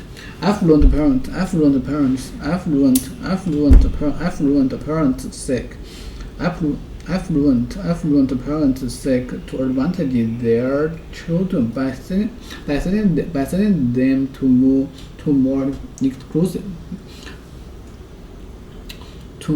exclusive schools. Affluent parents seek to advantage their children by sending them to more exclusive schools.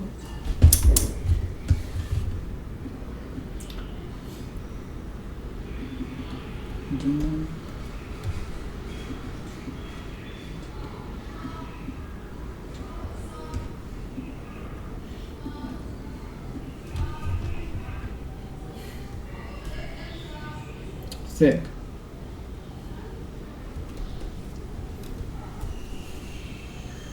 Search. Two affluent parents. Third.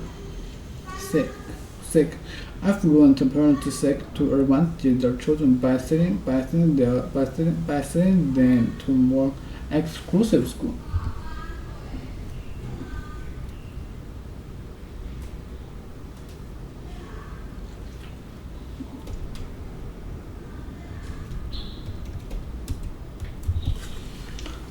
Only for someone. Okay, limited to only one person or group of people. Limited to only one person or group of people. Affluent parents seek to advantage their children by sending them to more exclusive school.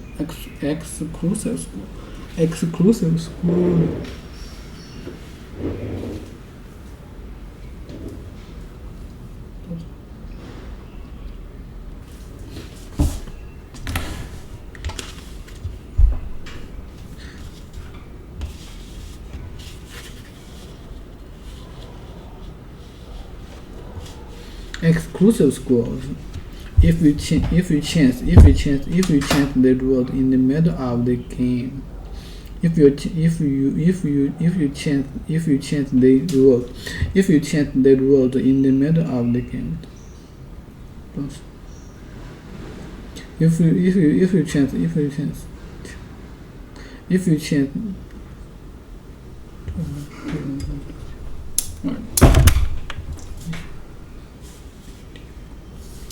affluent parents seek to advantage their children by sending them to more exclusive school. Okay, only for someone. Limited to only one person or group of people. Limited to only one person or group of people. Limited to only group of people. Exclusive. Affluent parents seek to advantage their children by sending them to more exclusive school. If you chance the road in the middle of the game. If you chance the road in the middle of the game, your advantage. If you chance the road in the middle of the game, your advantage. Your advantage or disadvantage one of the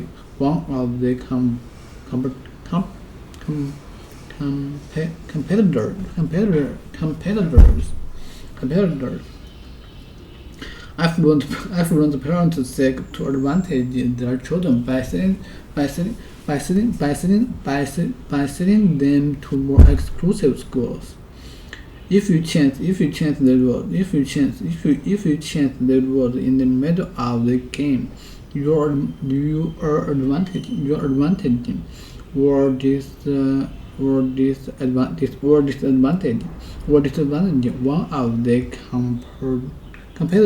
one of the competitors.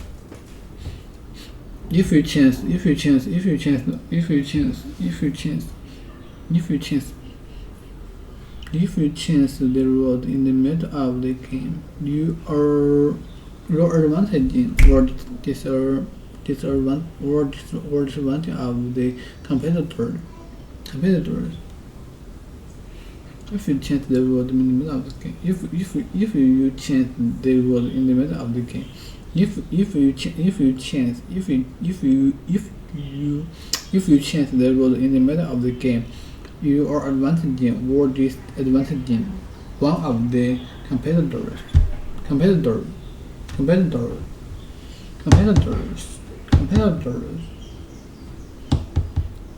For example, The reason why I thought Bitcoin was going to die is I was like, look at the obvious massive delta in the intellectual energy and character of what's going on in the Ethereum world, which is everything that I saw in IC3, versus what I saw in the Bitcoin world, which was a whole lot of religious anger and fervor and not a whole lot of innovation. And I turned out to have a very simplistic understanding at that time, but that was how I first got into crypto full time, through that small interaction that you and I had back then. And you also have a background as a poker player, if I remember correctly. That is also correct. In a former life, before I got into the technology world, I used to be a professional poker player for about 5 years. There's a strangely large number of us who were either in Magic the Gathering or in poker before we got into crypto. Or World of Warcraft. Maybe it's just geeks and gamers. I do think it's bigger than that. I had this theory that you and I have talked about before. Every generation, there is some hustle that if you're really smart, very aggressive in looking for edges and not afraid of looking weird, there are ways to get ahead early or to make a lot of money in a way that's not obvious to most people and is maybe even slightly subversive. It's the kind of thing your parents would raise their eyebrows if you were spending a lot of time on. In my day, that was poker. There's a time when it became fantasy sports, and it became crypto, then it became DeFi and liquidity mining, then it became NFT trading. 2 years from now, there will be something else when NFTs are very professionalized and there's not that much alpha to be made trading NFTs. There'll be something else that young, really hungry people who are not afraid of looking dumb are going to be doing to make a lot of money. Vitalik, you want to give us a quick background? Born in Russia, moves to Canada when he was 6. At the time, I had already been doing a lot of math, a lot of programming, and I had been halfway through high school. And I came upon this interesting Bitcoin thing. It fascinated me immediately because of how it combines together all of my interests at the time. Bitcoin has the mathematical aspect, it has the cryptography, it has the computer science, the code, it's all open source software. I had been very into open source software at the time. And then also there's these economic and political aspects. I had been following Austrian economics a little already, and then Bitcoin just hit all of those buttons. I started trying my best to join the Bitcoin community. I started scouring through the Bitcoin forums, looking for jobs that would pay me in Bitcoin, because I figured the point of Bitcoin is that you're supposed to earn it. I found someone willing to pay me 5 Bitcoins, which back then was $4 per article, to write articles for his blog. I did this for a few months, then eventually a poker player from Romania named Mihail Isia reached out to me and said that he was starting a Bitcoin magazine and wanted me to be the first writer. I immediately agreed, and I became the first writer for Bitcoin magazine. I kept doing that for about 2 weeks, started doing more and more Bitcoin-related writing, learning about Bitcoin, eventually more programming-related projects. Did some work for a colored coins library called Bitcoin X, and started getting deeper and deeper into the space. Then in mid-2013, I decided that I would go on this Bitcoin trip, take half a year off of university, and go around the world, visit all of the Bitcoin communities I could, understand the communities, see what everyone is up to. Eventually, after a few months of this, I came upon these people that were trying to take the blockchain and extend it to do things other than cryptocurrency. So there was this project called Covered Coins that had existed for a long time, which was trying to use the blockchain as this database layer to issue other kinds of assets on top. So you could issue shares on the blockchain, you could issue digital dollars on the blockchain. And there was a project called Mastercoin that was trying to extend that even further to create a full financial system, do what we call DeFi today, but this very early version of that. And after I spent enough time in these circles, I eventually had my own idea for how to create a more general purpose version of all of these ideas. Instead of a blockchain for one application, a blockchain that you can build any application on top of. And that's where Ethereum came from.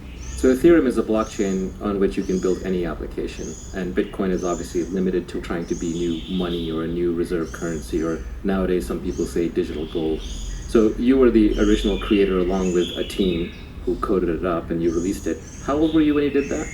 19. And how long had you been in computers at that point? When did you first start programming? I think I started programming when I was around 10 or so.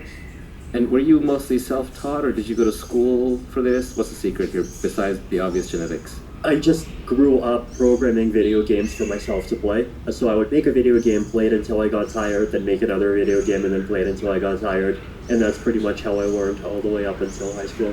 Did your parents do anything, or did the environment do anything uniquely to foster your development in programming?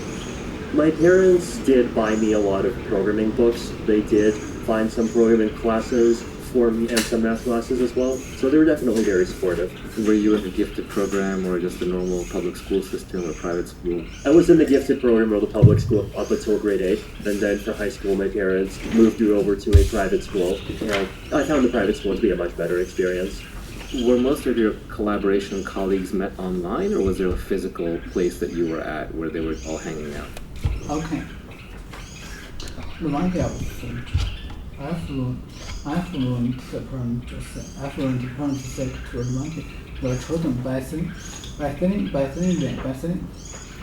them to more exclusive schools. If you change the rules in the middle of the game, if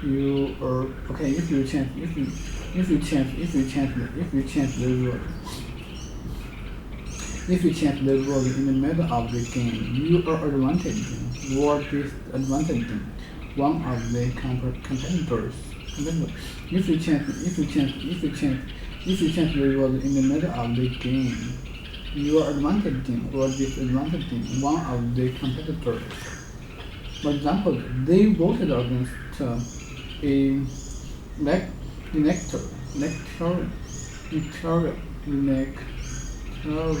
electoral.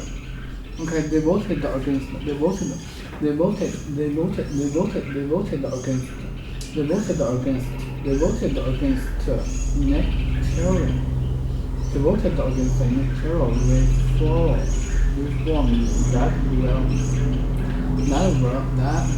that were used as advantage of one party. They voted against the reform that were used.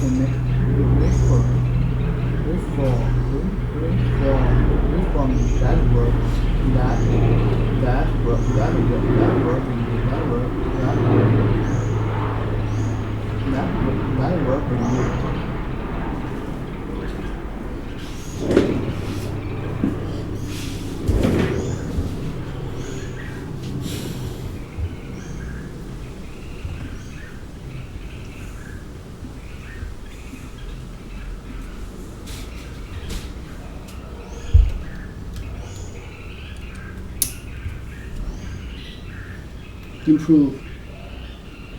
It was against the electoral proof that were viewed as advantage party. That were viewed as advantage one party. Proof to make an improvement.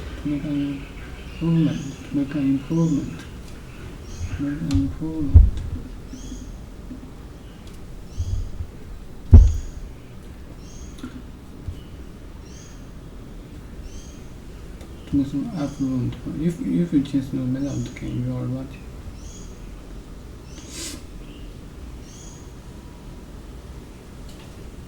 For example, they voted against the electoral reform that now were viewed as advantage of one party.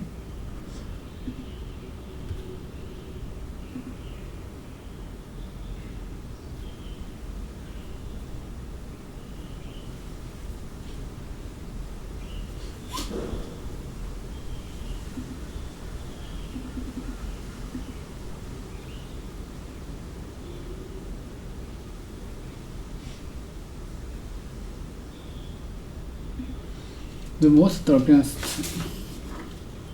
were viewed. They voted against the electoral reform.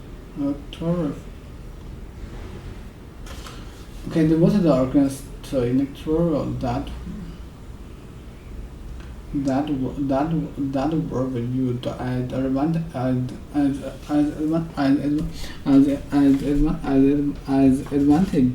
advantaging one party. This system works. This system works well because it financial advantages those who are doing the right thing. This system works well because it's financial. 不好使，马工。This system works well because it's financial advantage. Those who are doing the right thing.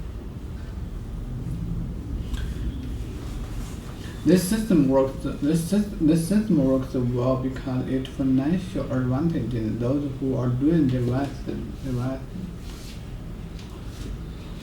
This system works well because it's financial advantage in those who are doing the right thing. This system works well because it's financial advantage in those who are doing the right thing.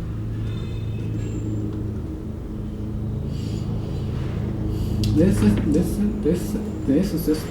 system works well because it's financial advantage those who are doing the right thing.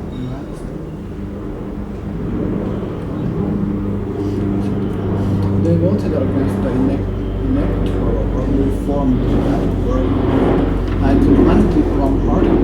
This system works well because the financial advantage in those who are doing the right thing. We want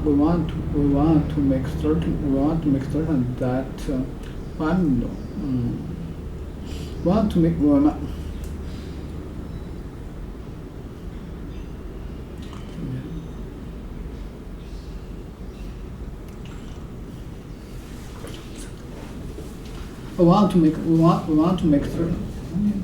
that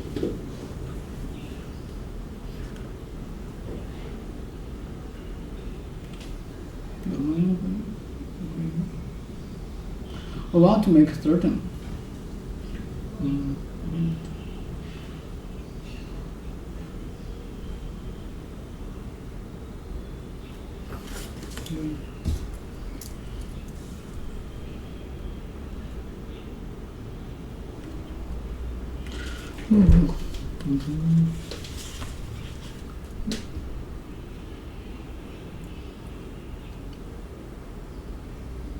We want to make certain. We want to make certain that criminals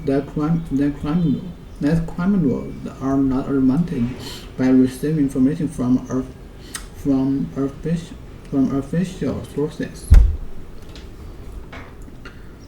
This system works well because it's financial advantage in those who are doing the right thing. We want to make certain that criminals are not advantaged by receiving information from official sources. This system works well because it's a financial advantage in those who are doing the right thing. This system works well because it's financial advantage in those who are doing the right thing.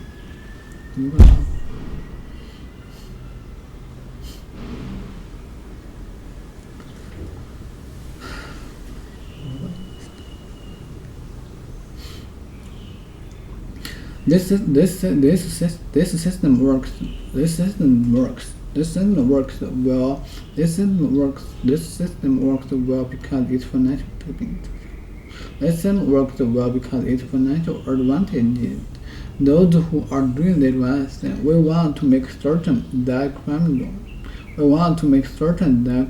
are not advantaged by receiving information from official sources.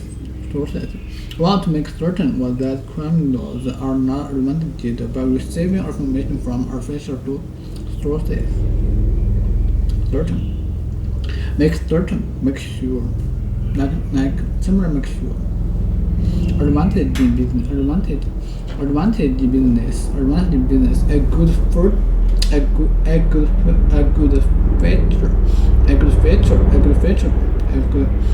feature that makes something better than similar things. A good feature that makes something better than similar things. A good feature that makes something better than similar things. A good feature that makes something better than similar things.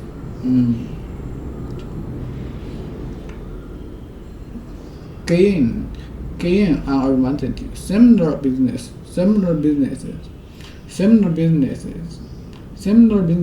often have an advantage in the area of customers' relations.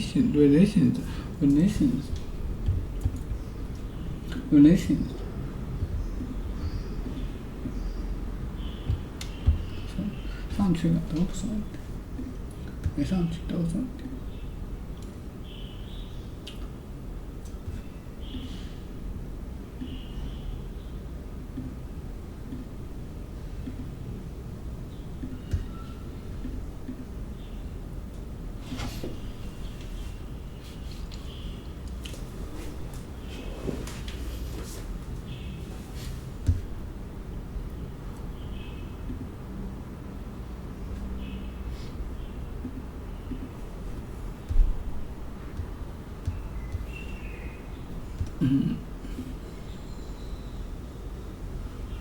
Base, not base. To make some, a good feature that makes something better than similar things.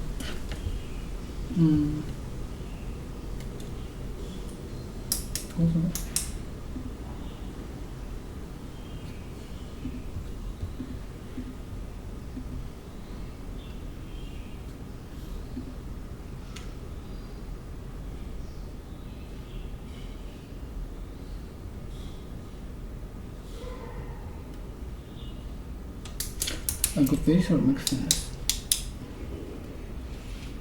Good. Taken.3，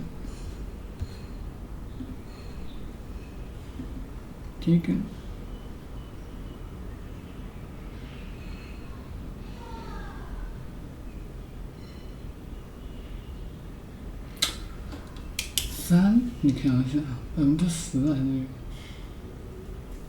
做3次放10多少？没有听懂，就是说是当对节目，太行。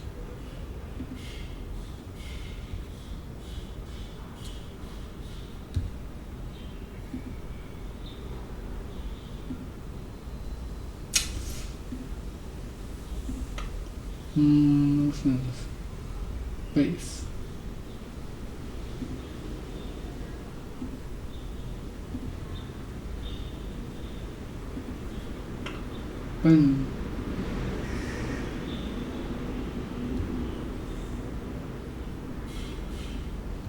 Taken.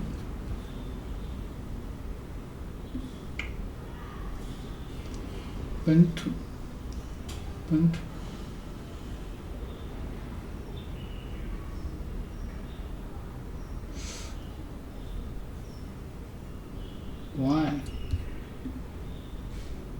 Why this?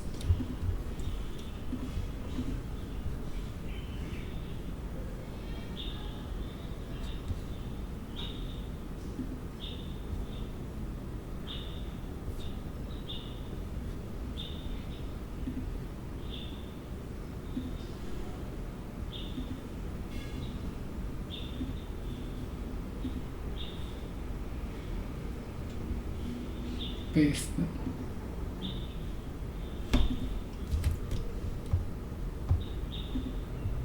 会钓鱼吧？钓。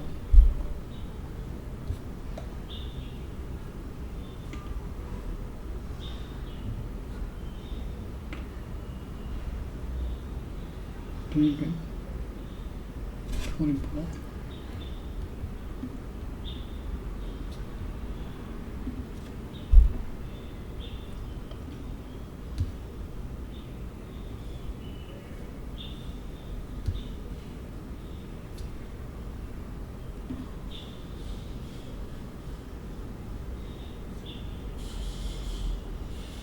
Reason.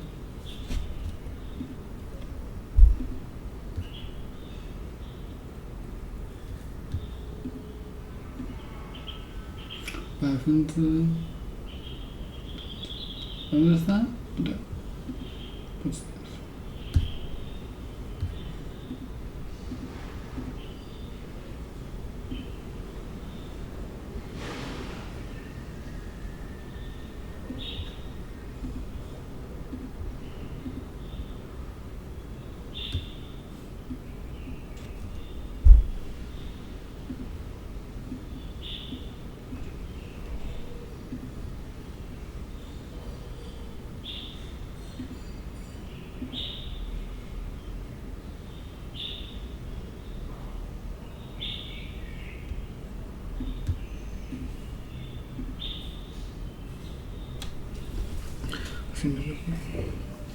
A good feature.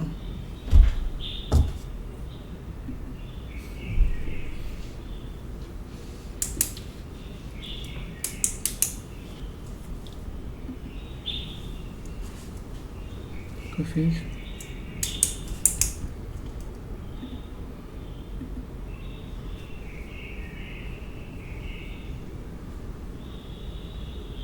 With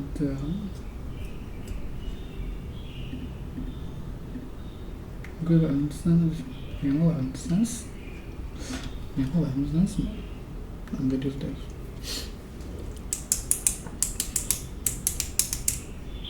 A good feature that makes something better than similar things. A good feature that makes something better than similar things. Have advantages. Similar businesses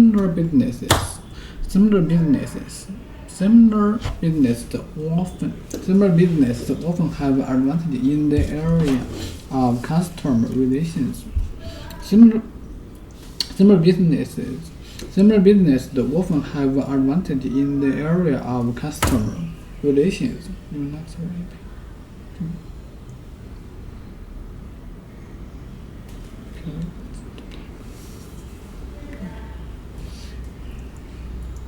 Similar businesses often have advantage in the area of customer relations.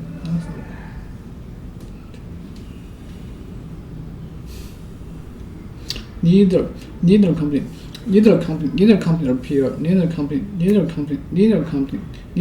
appears to have a particular technological advantage over the others. Have advantage over neither company.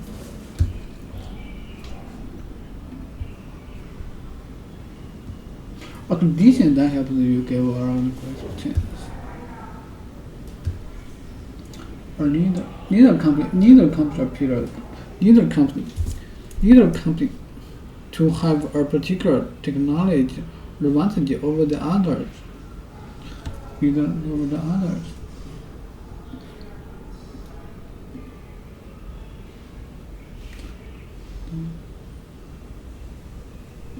Okay. Neither company appears to have a particular technological advantage over the others. Neither company appears to have a particular technological advantage over the others. Neither company appears to have a particular technological advantage over the others. There are advantages for both employees. There are advantages for both employers and the employees inflexible.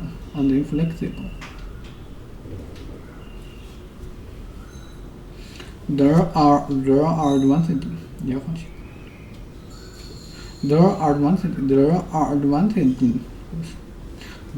advantages for both employers and employees. Inflexible work and not company limited in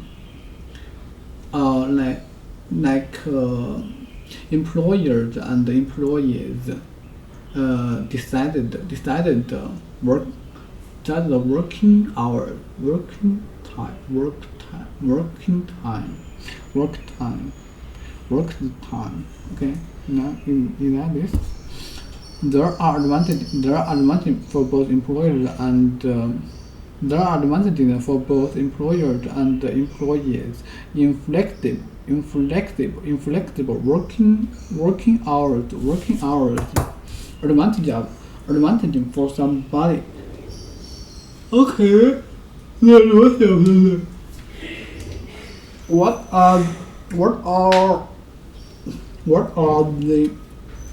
are the advantages and the disadvantages of outsourcing?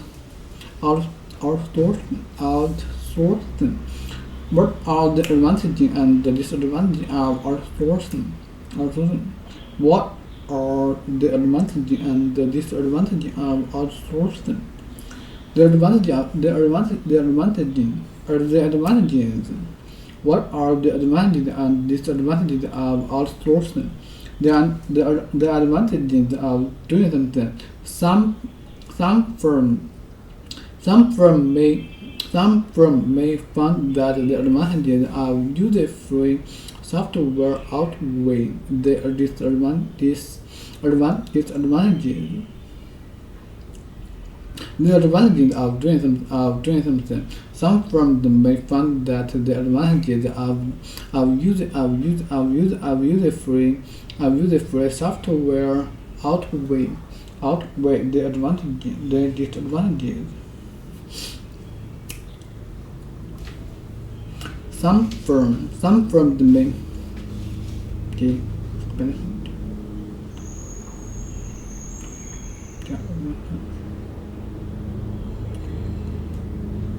Some firms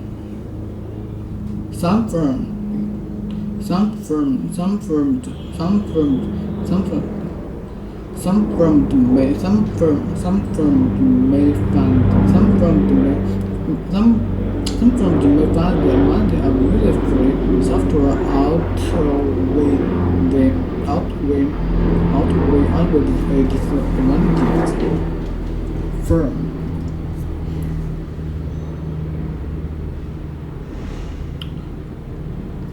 Some firms not soft and not hard. That mean firm.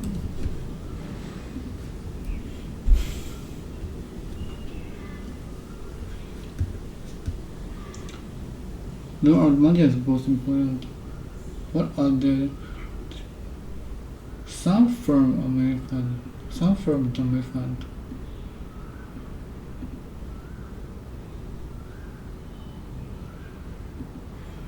Some firms may find. Some firms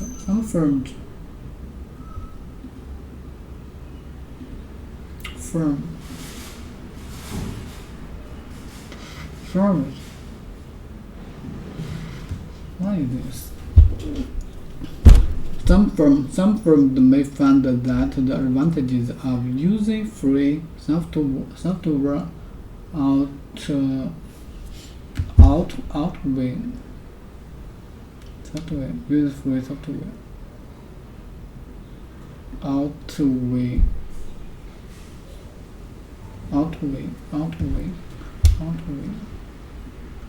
outweigh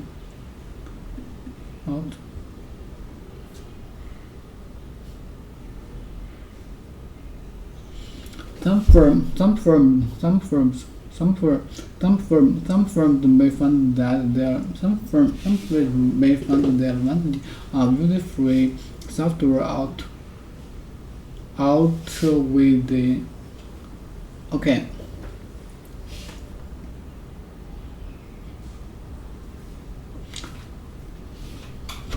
Disadvantage. Okay.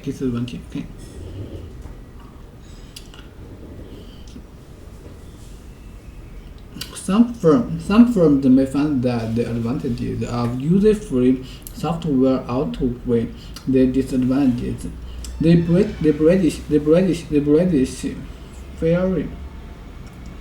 The British ferry operate.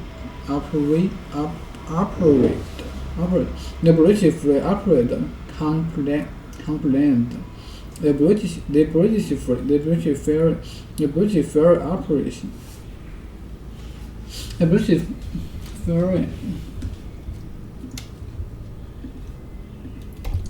What the fuck? Ferry. A boat worship for taking a boat worship for taking passengers and often vehicles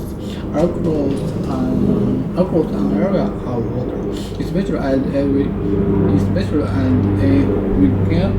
weaker service.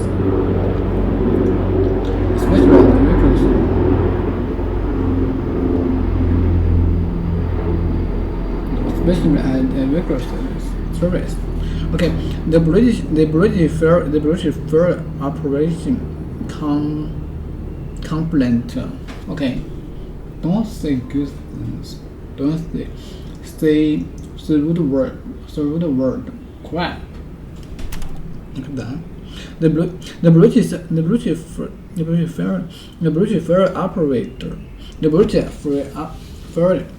ferry operator complained that its French rivals had an unfair advantage because of the government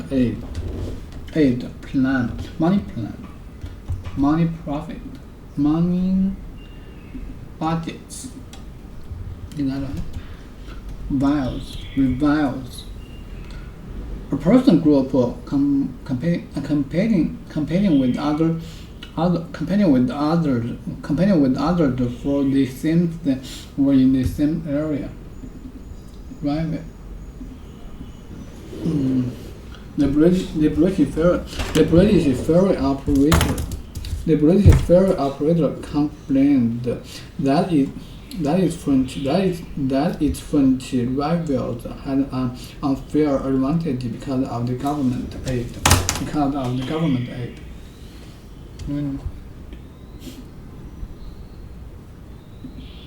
You stumbled into them. Pretty much entirely online. 8. The Bitcoin world lived on a forum. Unless you were in one of the major cities like New York or San Francisco, where that had a community which started almost from the beginning. So Bitcoin Magazine was a fully remote company from day one. Bitcoin Weekly, the blog before Bitcoin Magazine, also fully remote from day one. And to this day, most of your collaborators, you're pretty much spread out all over the world. Pretty much, yeah. So Ethereum came out to the world in 2014, I think if I remember correctly. You'd been developing it for a few years before that. There was a public sale, a lot of people got involved.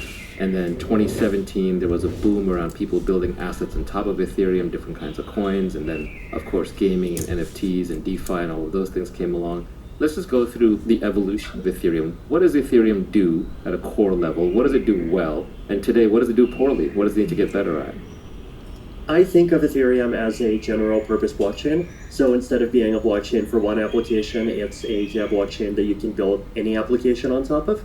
And the way that you do this on Ethereum is you write a piece of code and you create a digital transaction that contains that piece of code and publish it.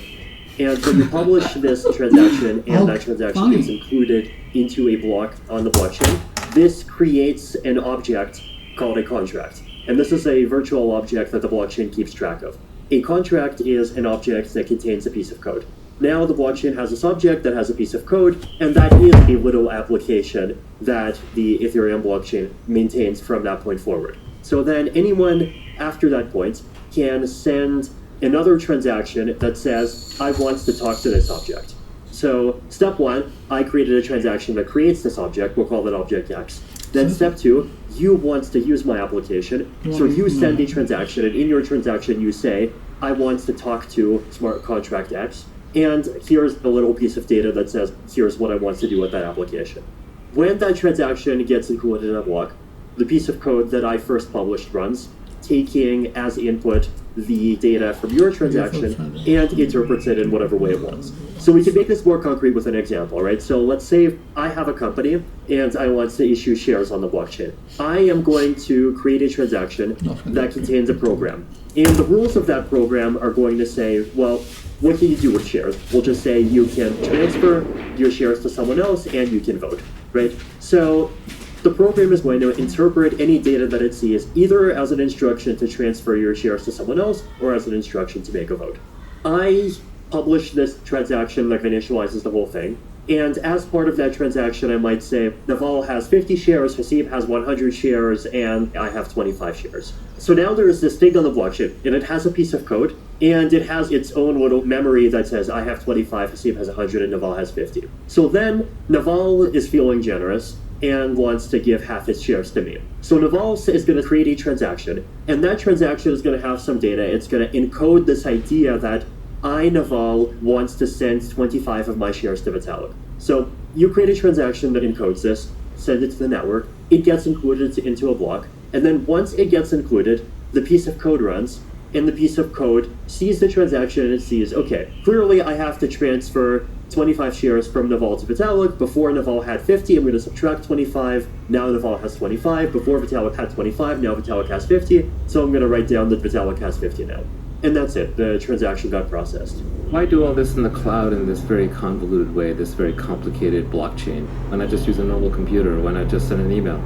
This creates this very transparent public record of what the rules are and this guarantee that all of the interactions with this application that I created followed the rules.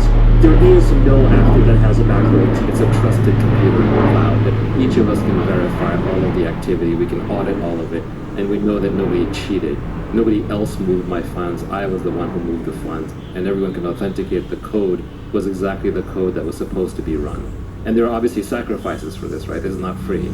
Exactly. Even I, as the creator of the contract in this example, I do not have the ability to later go in and say, oh, I changed my mind, I'm going to give myself 400 shares. Once I create it and once I publish it, I have no more privileges than anyone else. The application doesn't even have an owner. So that's powerful, right? Completely neutral, completely transparent, visible, treats everyone equally according to what the rules are. Now, what do you sacrifice for this? One big thing that you sacrifice is efficiency.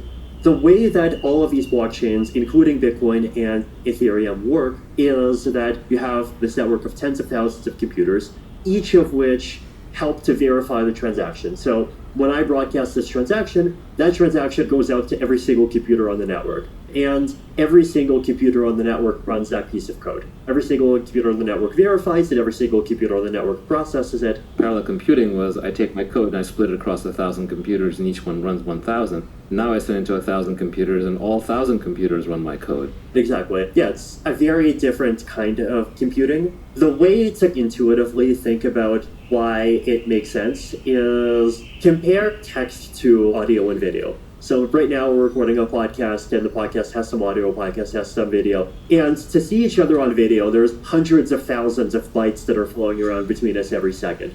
But technically, those hundreds of thousands of bytes, they're not necessary. If you wanted to, we could just do the whole thing over a text conversation. But there are some benefits from us being able to hear each other's voices and see each other's expressions. So there's already lots of very high overhead computation that people do with their computers. Video is a great example. Audio is a great example. The things that happen in the blockchain are more similar to text, like Naval minus 25, Vitalik plus 25. It's this extremely simple, extremely efficient stuff. So it is perfectly viable to have many thousands of users and even millions of users' activity all get verified by one single computer, because the blockchain doesn't do everything. The blockchain just does this core business logic, but the core business logic is not actually all that complex. This is because of the constraints of blockchains. It's a function of the constraints of all the redundancy you have to have when you're on blockchains, that we can only afford to put the Naval minus 25, Vitalik plus 25 on the blockchain. The goal in the long run is that we want to make it so that more and more kinds of low-value computations can also be happening on the blockchain. But right now, out of necessity, only high-value transactions can afford to pay the cost. So back up for a second. What you've done is you've built a computer in the cloud, a virtual computer, that's stitched out of thousands or tens of thousands of real computers. And that computer is very inefficient, it's very slow, it's going to move at a very slow speed. So comparing it in throughput to your home computer or to a supercomputer is nonsense, is besides the point. But any piece of code running on this is very trustworthy, and you know it hasn't been hacked. And now you no longer need a government, or you no longer need a single actor in the middle like a Mark Zuckerberg running Facebook to tell you which transactions are valid, which contracts are valid, which programs are valid, and which ones aren't. You've done away with the need for trusted third parties, and you've replaced it with a trusted computer that has been audited, verified, and checked by thousands or tens of thousands of computers. The technological complexity comes in scaling this, making this computer faster, keeping it secure, creating incentives, both economic and technological and game theoretic, to prevent people from hacking it and breaking it, and having an incentive mechanism in there so that people want to add computers to this network, and also having a disincentive mechanism to use the network. You have to pay for it, otherwise you can easily overwhelm it. This giant contraption is Ethereum. People have, of course, come along and created other smart contract blockchains, but even though we call it a smart contract blockchain, it's really a trusted computer in the cloud that can, in theory, run any application, but it trades off performance in exchange for security. And that security can be measured through decentralization. In other words, no single entity can control the computer. It can be measured in terms of how secure is the code, can it be hacked or not, etc., etc. And there's a lot of subtle and beautiful elements that come out of it that are non-obvious, because we're used to thinking of computers as, okay, Facebook runs some computers. These are central computers run by Mark Zuckerberg and crew. And the code is not open. Of course, I'm not entitled to see the code. I'm just a user.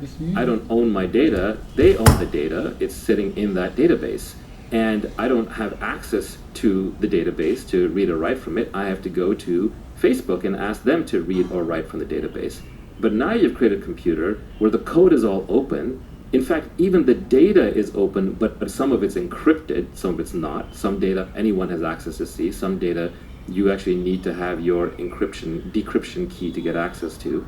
And anyone can read or write from it if they have the proper permissions. This is a mind-blowingly crazy concept. It is a truly shared database with no owner and permissions at a very granular user level, where the users actually own the data. And in fact, the users own the network that's now run by this database. So if someone built the next Facebook application on top of Ethereum, they could engineer it in such a way that the users actually own that application. This is the remarkable achievement underlying Ethereum, and it's hard to encapsulate in a few words, but one way that I tried to do it was I said, smart contracts are castles made of math, freely trading with each other. Castles, these are impregnable, encryption is very strong and creates a strong defense, but they're made out of mathematics, very much like the video games that you were programming in your youth. These are constructs put together by anyone, anonymously or pseudonymously around the world, and they're engaging in free trade with each other, where the owner of each castle is deciding what trade happens with somebody else. Now, there are obviously substantial limitations to this, so let's talk about the limitations. We've already talked about how this computer network is going to move at the speed of roughly one computer, at least until we get into some of the ways to scale it and to grow it. But what are other limitations of this network? Can you give us some concrete applications of what it's good for and where you wouldn't use it? So aside from scaling, the other big performance limit on it is latency. So when I send a transaction, I have to wait maybe about half a minute for the transaction to get included and to get a confirmation back. Now, in the future, this is going to get somewhat more efficient. Maybe like 10 to 12 seconds is going to be realistic soon. But this isn't a real-time thing that you would stick real-time video game logic onto, for example. You could use it for payments, but you probably don't want to use it for things that are more real-time than payments need to be. That's one limitation. Another limitation is the transparency properties. This probably is one of those places where we might have to get into some of the cryptography weeds. But basically, the blockchain by itself is fully transparent, right? Everyone can see everything that's going on. If we go back to the example and we issue the shares of this company on the blockchain, then when Naval sends me his 25 shares, everyone in the world is going to be able to see that. Now, there might be some cases where that's totally fine, but there might be some cases where you want some privacy. And this is one of those areas where you often can get privacy and security at the same time. There's this extra cryptographic math. You don't need to get into it in depth, but it's worth saying the name. It's zero-knowledge proofs. The way that I describe zero-knowledge proofs are that it's a way of proving something about a piece of information without revealing that piece of information. Let's say we're going to have the same application, the shares of my company on the blockchain, except instead of the blockchain recording the numbers 25, 50, and 100, the blockchain is going to record an encrypted version of 25, an encrypted version of 50, and an encrypted version of 100. And then when Naval sends me his 25 shares, he's going to say, here is the encryption of the number of shares I have right now. Here is the encryption of the new number of shares I'm going to have. Here is the encryption of the number of shares I'm giving Vitalik. And then here is this magic cryptographic proof that says that the numbers line up. It says x plus y equals z, and I'm not trying to give away more than I actually have. You can verify that everything's following the rules without verifying which specific thing a particular transaction is doing and with what parameters. So there are ways to get back your security and privacy at the same time. There are still some limits to how much privacy you can get. For example, even in this case, people can see when people are interacting with this particular application at all. If you just use a blockchain, you lose a lot of privacy. If you use a blockchain plus zero-knowledge proofs and plus other kinds of cryptography, you can often get back a lot of privacy. And you can potentially get even more privacy than in the centralized case, because in a traditional centralized system, there is the Facebook that runs everything and that sees everything. But with these kinds of systems, there is no one at the center. All there is this mathematical castle in the sky verifying the proofs. So in theory, we could get digital cash, which is anonymous. One step further, we could even get anonymous smart contracts, where maybe you can tell you and I interacted with a smart contract, but the details beyond that are lost. Not even in theory. This is something that's existed. Zcash has been around for more than 5 years now. Zcash is a blockchain that is built around zero-knowledge proofs, where all the transactions, the recipients and the senders can be anonymous. Truly moon math, as they say. So let's fast forward a bit. 10 years from now, 20 years from now, I know that's really long out in blockchain land because Bitcoin only came around in 2009 and ETH only came around in the early teens. But let's say 10 or 20 years from now, we've done all the hard engineering that we need. We've built as much technology as we can imagine. What are the limits of blockchain scalability and privacy? Where do we end up? Do we end up with every transaction we want to have private is private, or do you think a lot of them stay public? Do you think that we're using blockchains for almost all cloud computing, or is it still limited into the financial and high-value domain? One of the things that it's important to mention is that the scalability of blockchains is improving, and it's going to improve pretty rapidly. The way that blockchains work today is I send a transaction, the transaction gets on the network, and every single computer on the network has to verify that transaction. There are scaling techniques.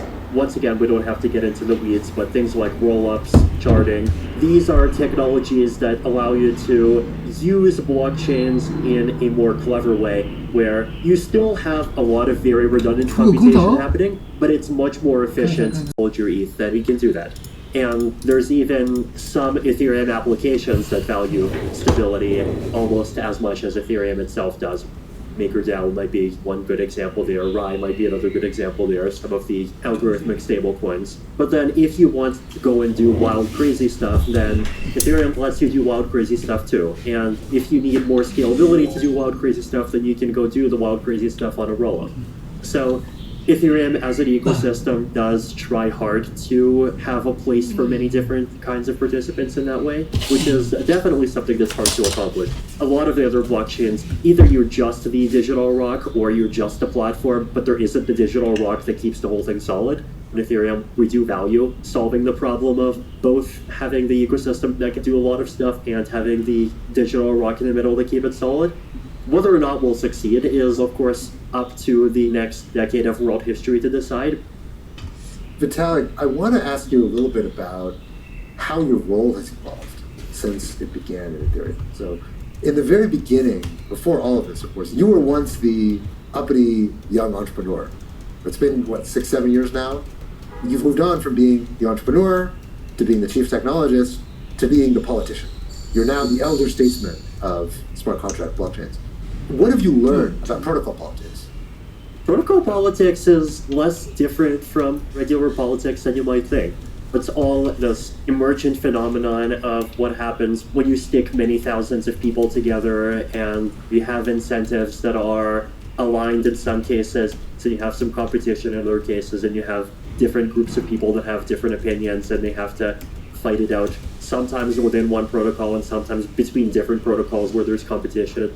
A lot of the dynamics that you get are surprisingly familiar.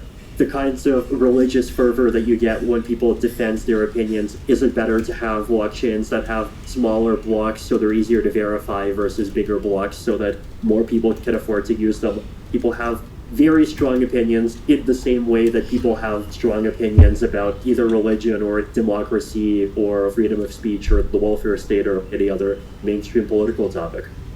You built your career as a response to Bitcoin maximalism. And you've now lived long enough to see the rise of Ethereum maximalism. 3-4 years ago, it didn't seem like something like that existed.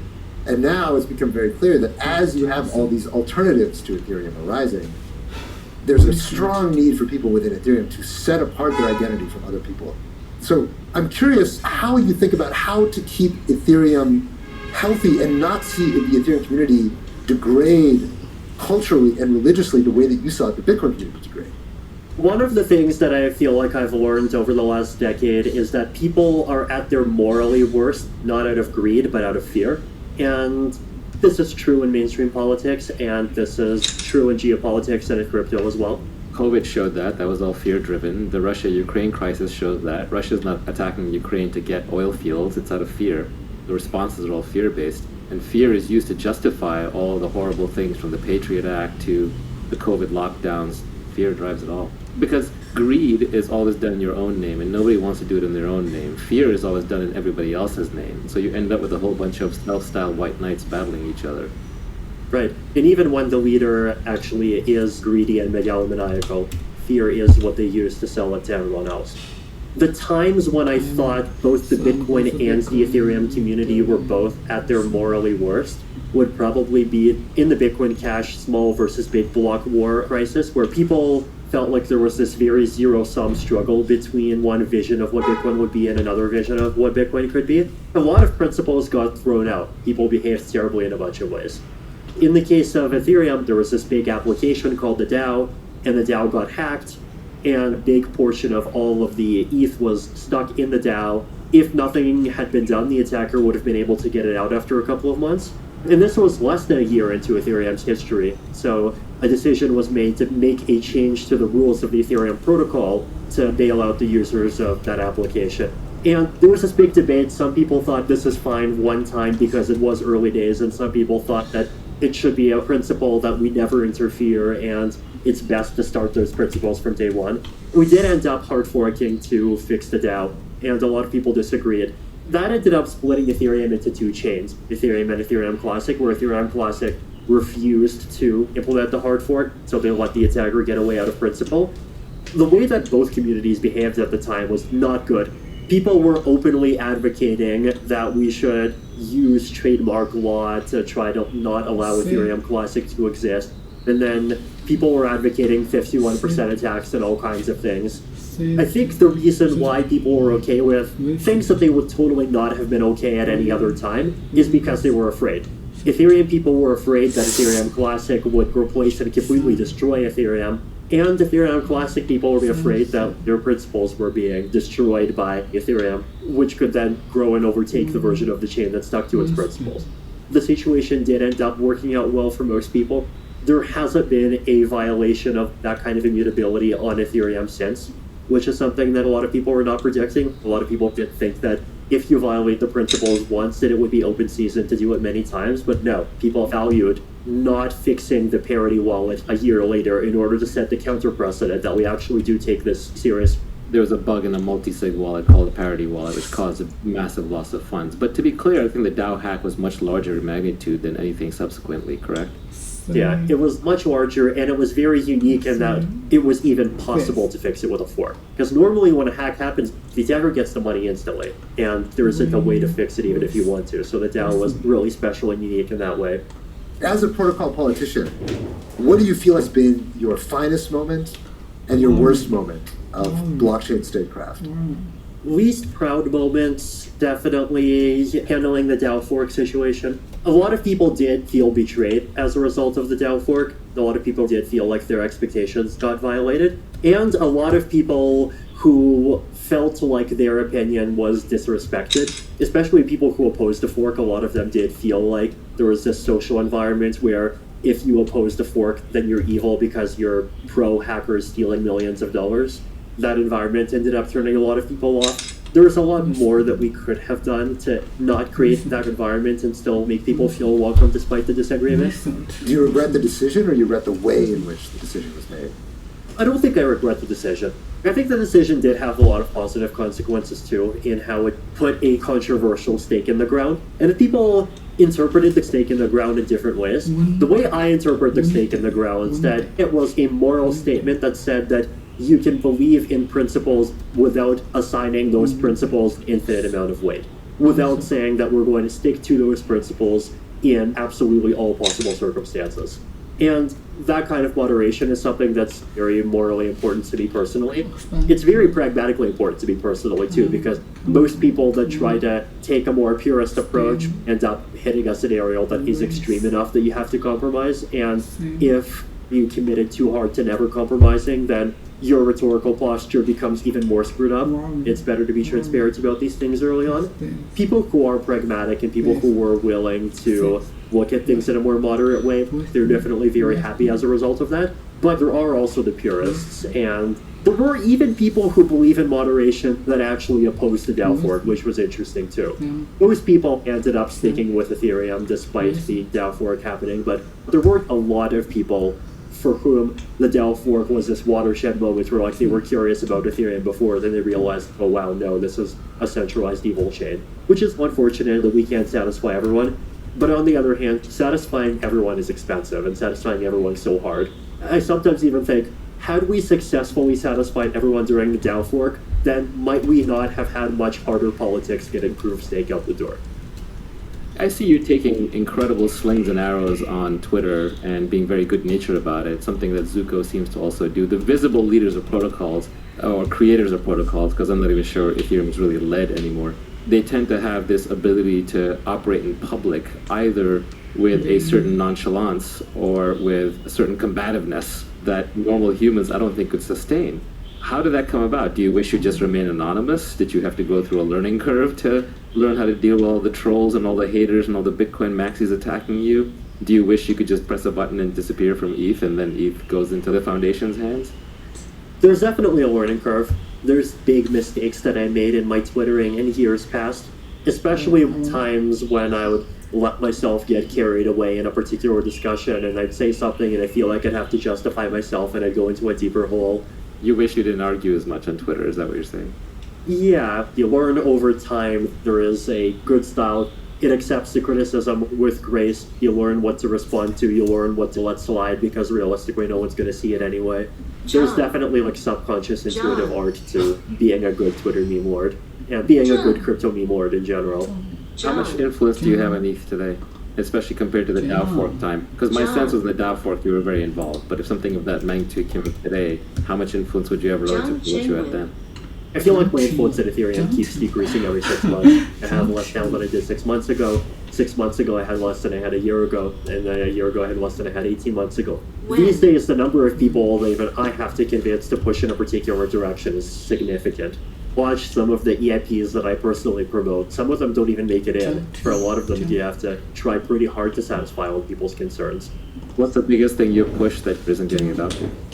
EIP 4488 is one example. If I had more control, it would have been in Ethereum already. What is that one? This is the one to do a short-term decrease in the gas cost of call data. It's fairly technical change that makes rollups cheaper in the short term. It seems to me like a lot of your evolving role within Ethereum shows ways in which blockchains are like religions. Imagine Ethereum started off as a sect that you founded as a charismatic leader, and you were like, hey, we're going to break off from the religion of Bitcoin or break off from the religion of Mastercoin. I believe in these new principles of Turing completeness. Once upon a time, you were the sect leader, and as the sect becomes a church, there becomes more bureaucracy, more vetocracy. There's more and more mechanisms that are developing behind the scenes, and pretty soon you might be the charismatic voice of Ethereum, but the formal leadership of Ethereum has taken on its own life force. What is your observation of how Ethereum has become more systematized as a culture compared to what it was 5 years ago? Today, the protocol decisions tends to be done through this mechanism called the all-core devs call. This is a call that happens once every 2 weeks. As the name implies, all of the core developers come online and talk about all the proposed protocol changes, and everything that people agree on gets accepted, and if people disagree, then it doesn't get accepted.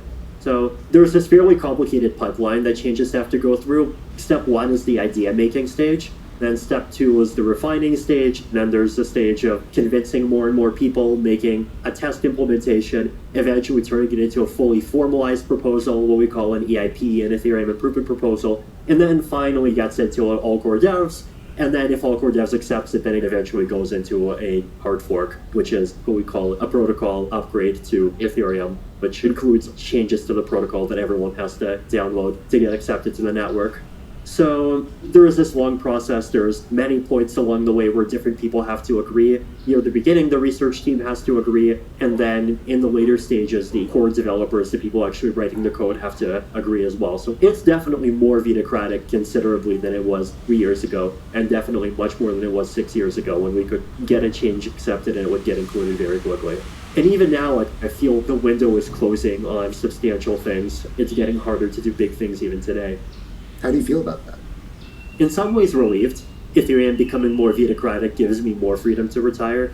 Well, retire is a complicated word. I feel like I'll keep doing things forever, but what kinds of things? As you've mentioned, my role is changing in complicated ways that are hard to describe. What would you be working on if you weren't working on ETH? Good question. I'd have my big long list of things that I think need to happen, and I would do some combination of writing about it, explaining them, and probably putting some of my own money into making them happen, trying to put teams together and make them happen. This would be things like account security, like what we talked about with social recovery wallets, ideas around privacy, some of the secure blockchain-based voting stuff that I've been pushing, the entire roadmap of what do we need to do to make this ideal, trustless, decentralized society work. You've already had that, the aforementioned AMMs that Haseeb uses, automated market makers. That was an idea that came out of one of your blog posts. And then it got implemented as Uniswap. Any other low-hanging fruit there? Social recovery wallets, I heard that one. Blockchain voting. If you're a young hacker listening to this podcast, and let's say you're not shilling ETH, but you're like, hey, the world needs this, someone should build it, what would they build? Right now, decentralized clients is one important thing. Ways to access the Ethereum blockchain that are cheaper than running a full node, but are still decentralized, that don't depend on a server. It's something that's going to become much more possible with the switch to proof of stake, and there are some people working on it, but we could use more people working on it. There's things at the application layer that could be useful. I've seen people working on decentralized VPNs, which are cool. Do you feel like there's any applications of blockchain that haven't taken off yet because of scalability, or it's not ubiquitous, not everybody has a wallet yet? What's the extreme case? What could people be doing with blockchains a decade from now that seems like science fiction today? Some kind of decentralized blockchain-based social media would be interesting. The thing that would be valuable to do with social media is to split the layers between content and user interface. Content should all be on one shared layer, and people should compete on providing different interfaces. Twitter and Reddit, its users make comments and users make votes. The only real difference is what are the interfaces that people use to show it.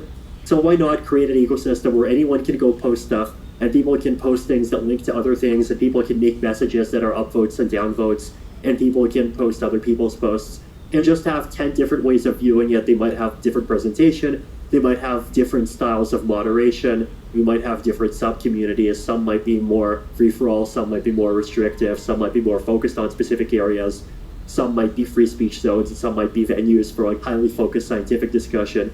But things would still end up sharing the network effect of having the same common standards of content being published to one decentralized network. People have tried to do it somewhat, but nothing's taken off. Why is that? If we have a super scalable blockchain where we can afford to stick these kinds of actions on by default, then what could happen? Who do you look up to? Who are your heroes?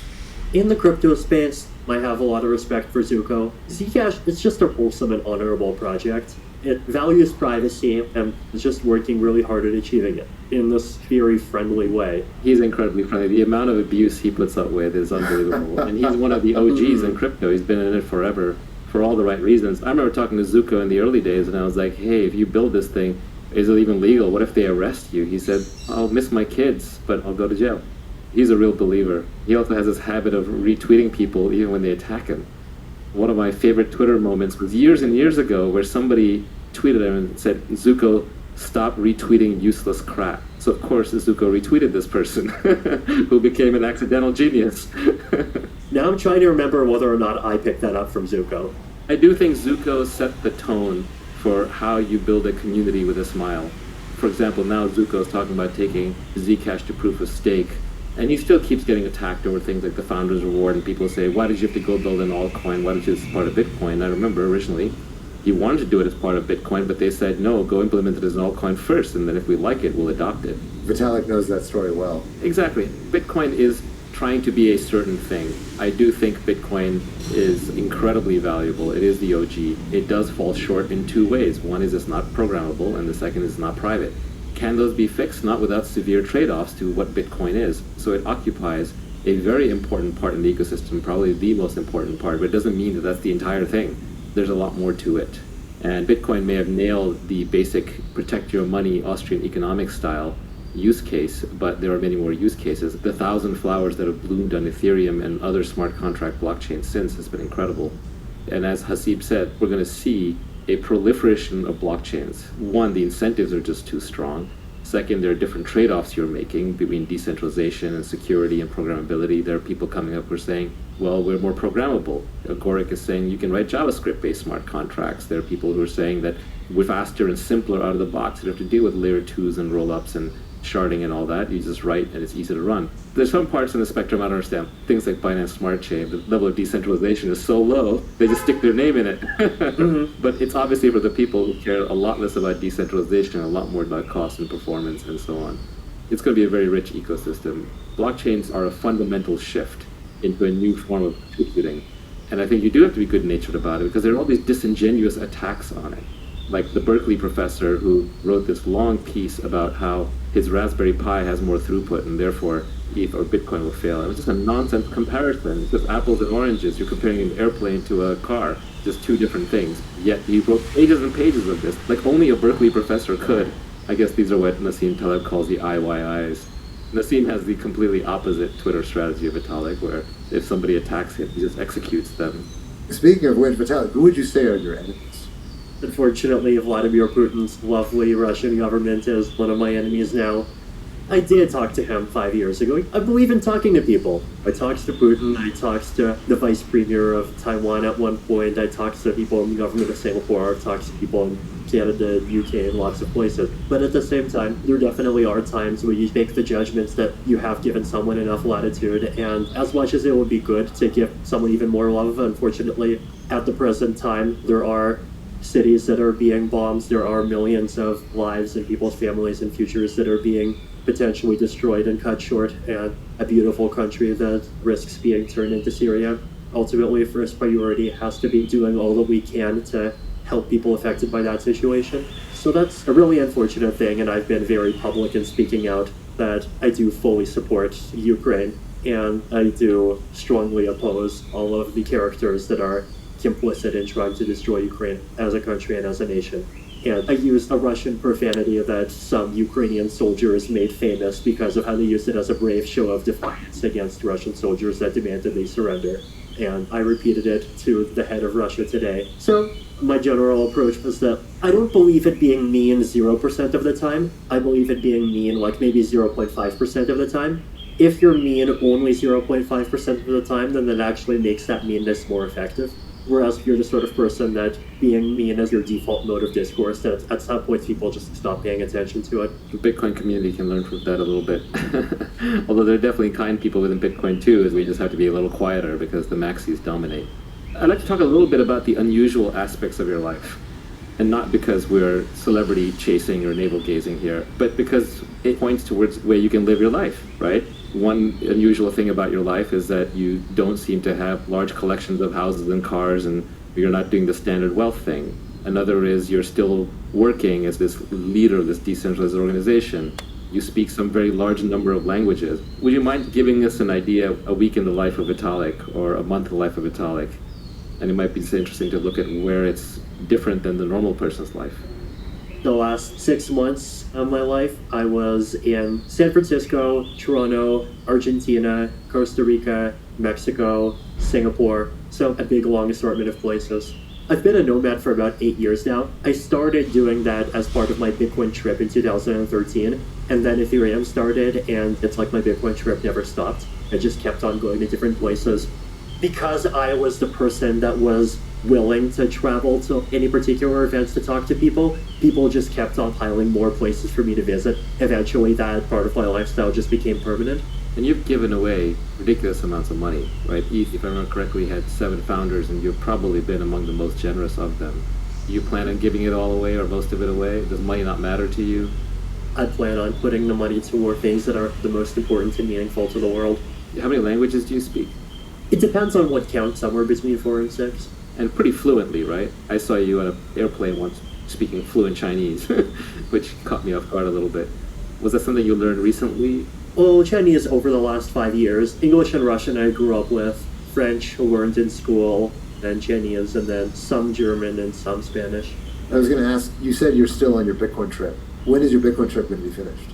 It might never be. A few years ago I thought that I would settle down eventually, but then during COVID I spent about 6 months in Singapore, and I realized that, wow, at this point, my brain is rewired and I'm just not meant to stay in one place. The nomading is probably never going to end. It was liberating, realizing that I'm off the standard track for good, and I'm fine with that. I got one last question which will be useful for my audience. A lot of people who listen to these kinds of podcasts, they're just trying to be the best version of themselves, whether it's the happiest or the most successful or the healthiest or the fittest. And I'm wondering if you have any philosophy that helps you make decisions that you think contributed to where you are today. A conscious philosophy where you're like, should I put time into my own education or should I travel or what have you? Is there any advice you would have for a young person who's sort of going down the standard track? The standard track is I went to high school, I go to college, I get a degree, then I go get a job, blah, blah, blah. Is there any advice you would give them given where the world is today and what you have learned? Strive to be a better person at the end of every week than you were at the beginning of it.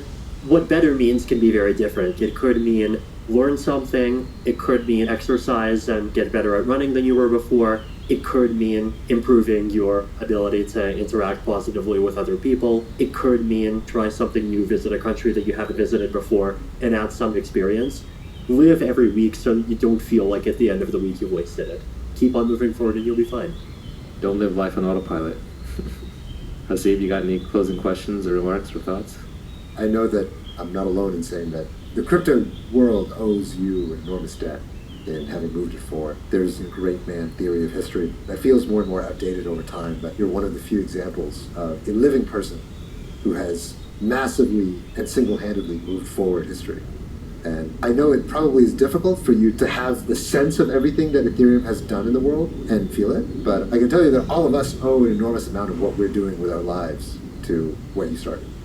I would echo that by saying it was remarkable how young you are. And you're already a multi-act person because you contributed significantly to telling people about Bitcoin. You contributed, obviously, by creating ETH. And then you've also contributed through the creation of Uniswap and AMMs and now pushing social recovery wallets and privacy and so on. You have a multi-act career in front of you, and I look forward to seeing the future acts. As you were talking about improve every week, that's compound interest. And compound interest is a function of the number of iterations, not time. So as you keep iterating and iterating, I'm curious to see the Vitalik that comes out the other side and the huge, huge impact that he has. And honestly, for someone like you, politics is a waste of time. And yes, you have to engage in it because you have to coordinate people. But I'm sure at some point you're going to have some great idea.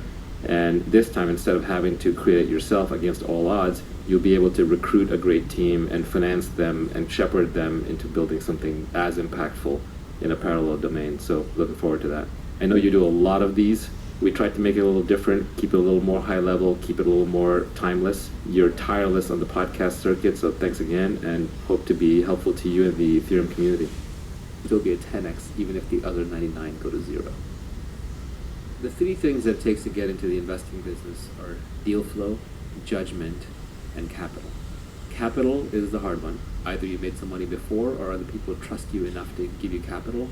Many of the top VCs are related to, married to, or come from families that have an enormous amount of capital. Sometimes you look at those people, you scratch your head, you say, how is this person in the venture business? Well, they had a lot of family money or they married into money. or they were managing money for somebody else, or they were friends with a billionaire, or had access to some large fund, and that access to the capital is what got them in the business. If you join Spearhead, we actually give the Spearhead leads, who are founders who we're training up to be investors, we give them $1 million checkbooks, and then we help them raise more money from limited partners later on. So that is another way to get capital. You can always raise it from friends and family, but this is both the hardest and the easiest depending on who you are.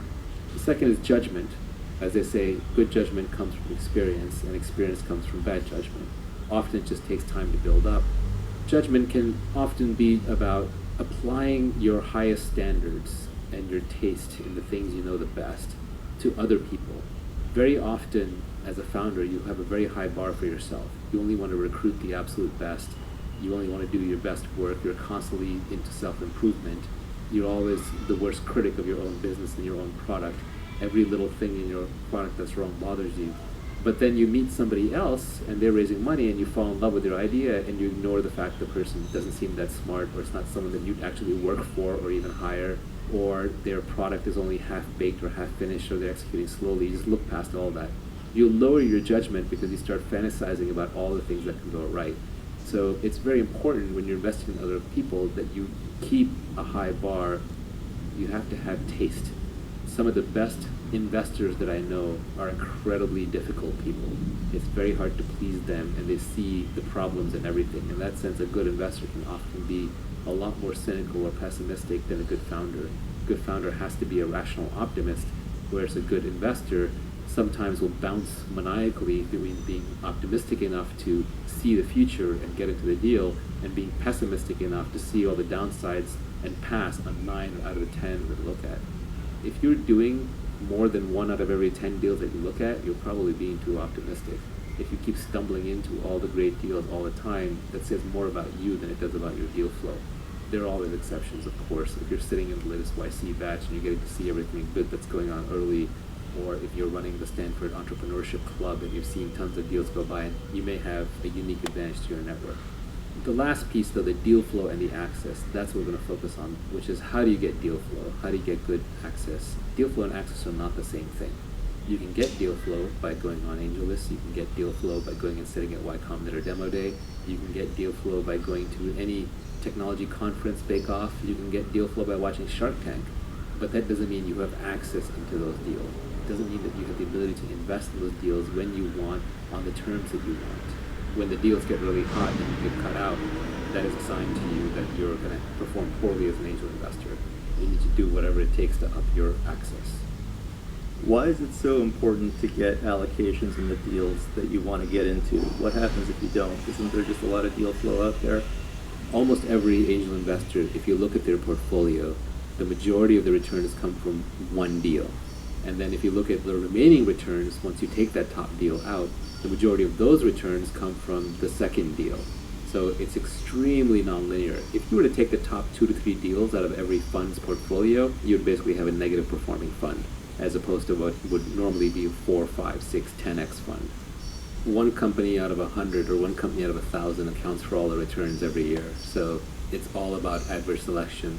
When you get cut out of the deals that you wanted to get into, the odds of that being one of those big winners goes from, let's say, 1 in 100 to 1 in 3 or 1 in 5. What will often happen is you'll meet a company, you're taking your time deciding, and then all of a sudden the top branded investor rolls in, writes a big check. Next thing you know, everybody piles in, there's a strong signal, and now the entrepreneur says, sorry, the round's closed, or only have 10K left for you. These are the times when brand makes a difference. I partially started AngelList because I was cut out of some very big deals early on that to this day I have some qualms over. These are career-defining deals if I had been in that would have made tons of money. But my brand simply wasn't strong enough. Even though you want to be non-consensus right, there does come a point at which consensus has value. When the Sequoias of the world show up, when the statistics become more baked, when the founders are better known, when there's more information on the table. And to some extent, Sequoia investing is a partially self-fulfilling prophecy because it takes away some future financing risk and it gives the company the ability to stand out when it's recruiting or going for PR. This is why it's much better to back another great angel investor and pay them their carry than it is to go and try and be one on your own. A lot of people balk at this idea that, oh, I'm going to pay you a management fee or percentage of the upside. Frankly, in angel investing, it's a steal. the old 2 and 20 model was put in place by KKR, which was a big private equity firm managing billions of dollars. The fact that you can get someone who's managing $1 million to charge you the same 2 and 20 when their labor as a proportion of the invested capital is far, far higher, it's dirt cheap. Go to YC and tell them you would like them to invest your money at the same time they put in their own money at the beginning of 20, they'll laugh you out of the room. To get into good deals, you need to build a brand. All right, welcome everybody back to the podcast. We have with us Hasib Qureshi, who's a partner at Dragonfly. Hasib and I used to work together back when I was more. Really successful people I know have a very. Hey, this is Nivi. You're listening to.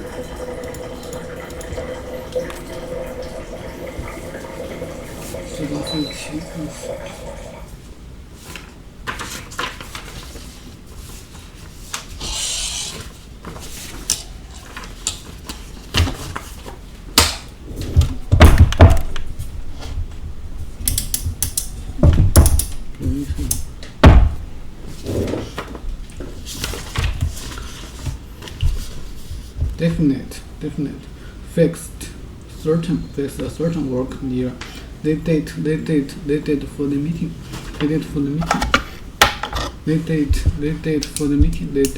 meeting is now definite. It's fine. Fixed, certain work near. They date for the meeting. They date for the meeting is not definite. Much fun. She had very definite opinion. She had very definite opinions. We need a definite answer by tomorrow. We need a definite answer by tomorrow. Are you sure I'm invited to? Are you sure I'm invited to? Yes. Dan was very definite about it on the phone. Definite, fixed, certain, definite. Okay, definite, certain work deal. They date for the meeting. It's now definite. March 5. Okay, they date for the meeting is now definite. March 5. Recent. Okay, she had a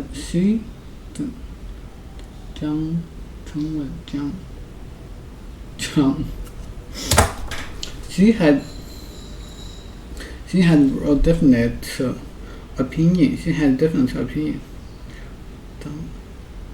She had a definite opinion. We need a definite answer by tomorrow. We need a definite answer by tomorrow. Just one thing. Are you sure I'm invited to? She had a definite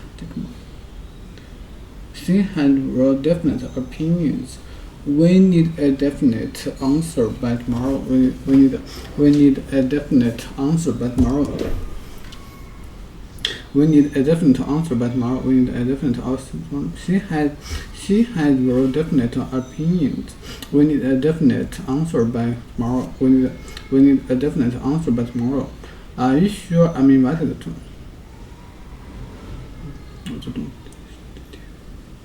She had very definite opinions. We need a definite answer by tomorrow. Are you sure I'm invited to? Yes. Dan was very definite about it on the phone.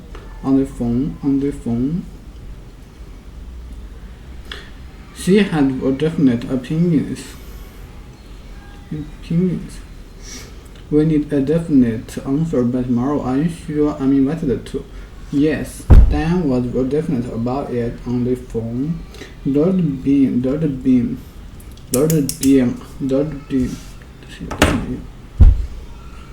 would be a definite improvement in your English since you came here. Are you sure I'm invited to? Yes, Dan was very definite about it on the phone. There would be definite improvement in your English since you came here.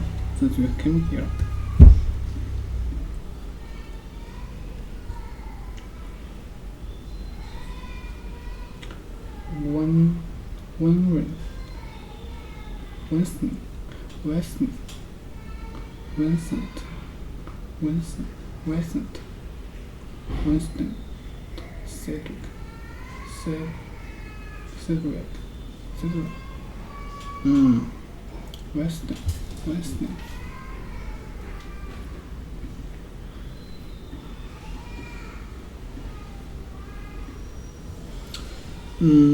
Definitely. Yes, Dan was very different about it on the phone. There was a definite improvement in your English since you came here.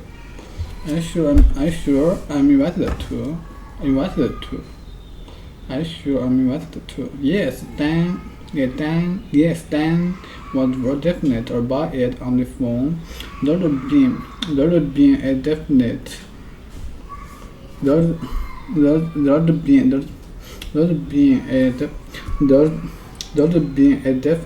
improvement in your English since you came here. For example, there are definite weaknesses.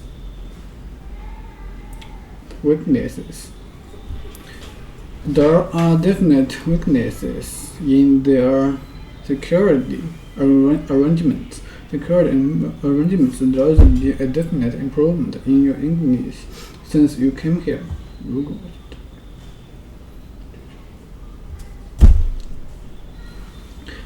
Sure, I'm invited to.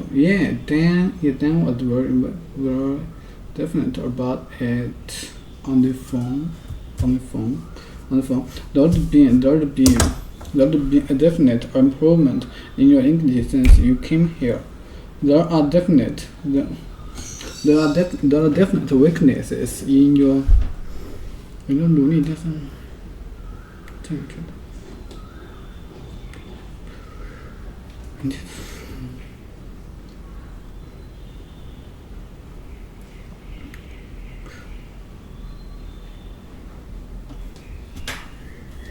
There are definite weaknesses in the security arrangement.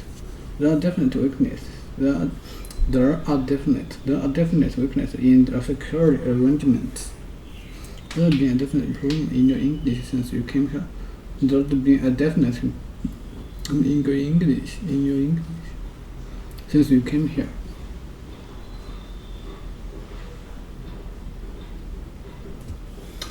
Since you came here.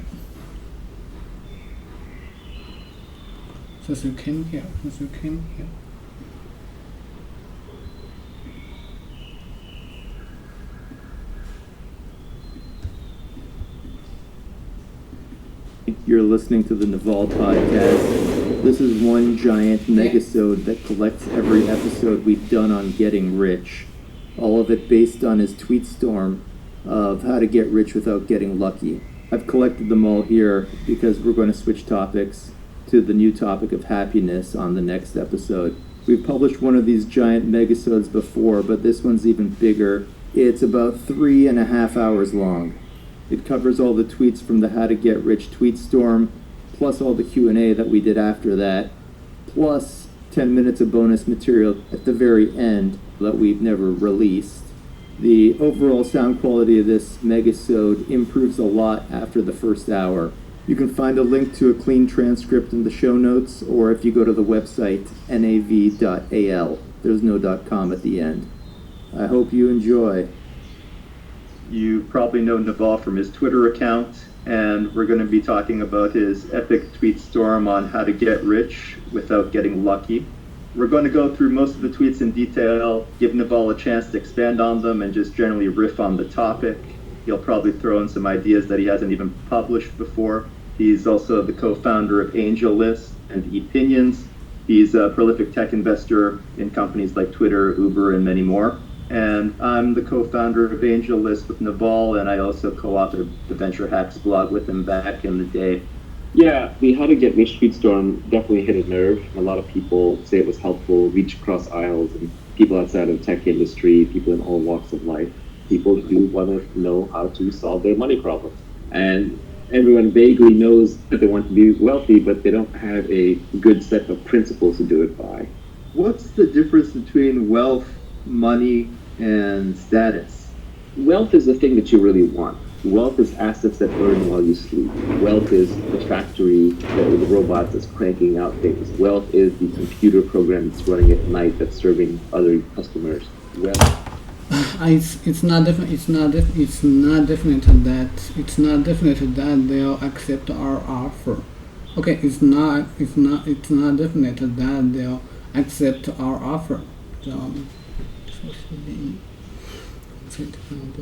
But there's a sporting chance. 我跟观众讲的，跟同学这样子。Okay, it's not definite. 如果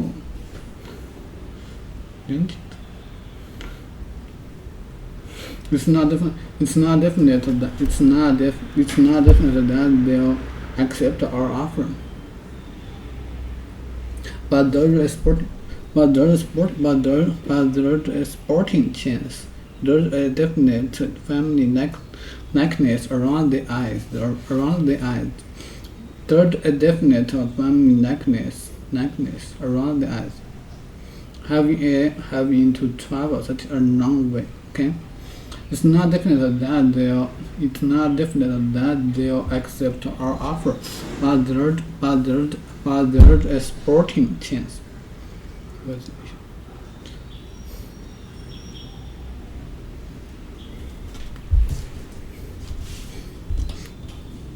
It's not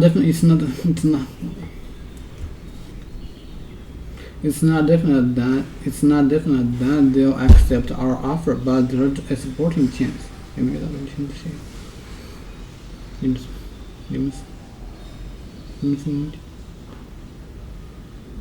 这是一个消耗。There's a definite. Okay. There's a definite family likeness around the eyes. It's not definite that they'll accept our offer, but there's a sporting chance. It's not definite that they'll accept our offer, but there's a sporting chance. But there's a sporting chance. How can I understand it? How can I?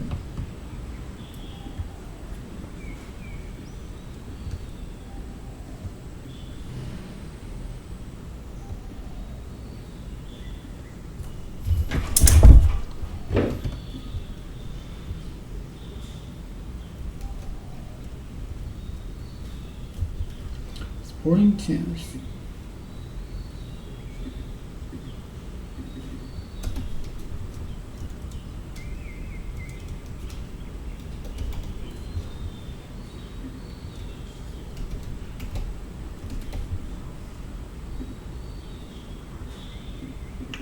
It's not definite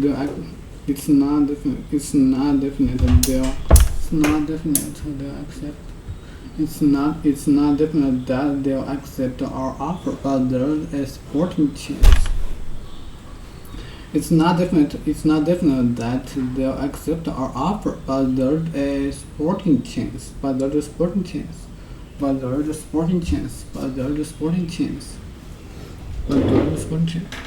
It's not definite that they'll accept. It's not definite that say. It's not definite accept. It's not definite accept. Oh. It's not definite accept.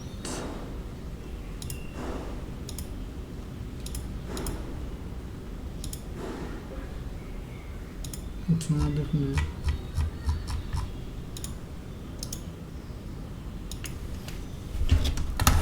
Okay. It's not. It's not.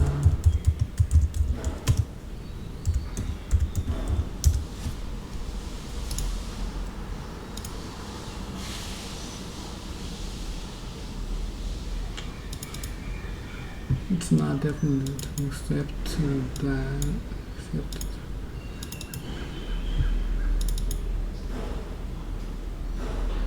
Wait. No, not this.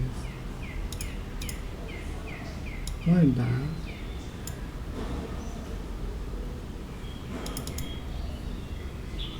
More self. And hoping to find you. I'm sorry, but do you see what she was wearing? Hi.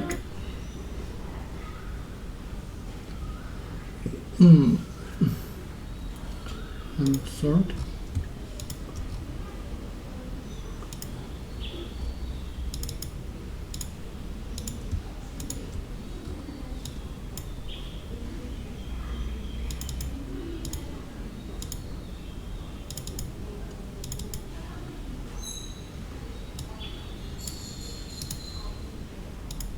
Definitely.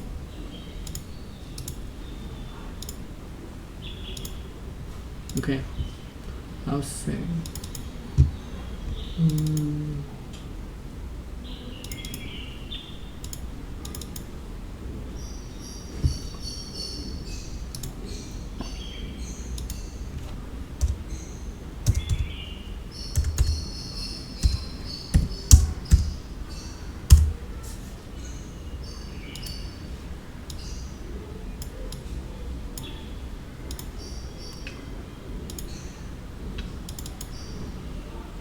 I'll see.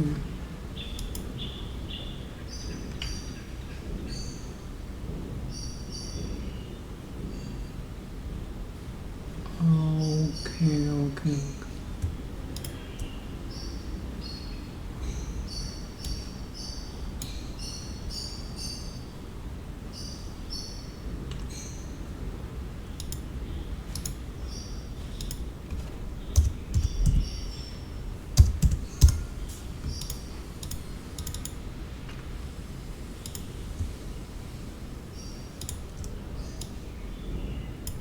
第一个记住，第二个记住。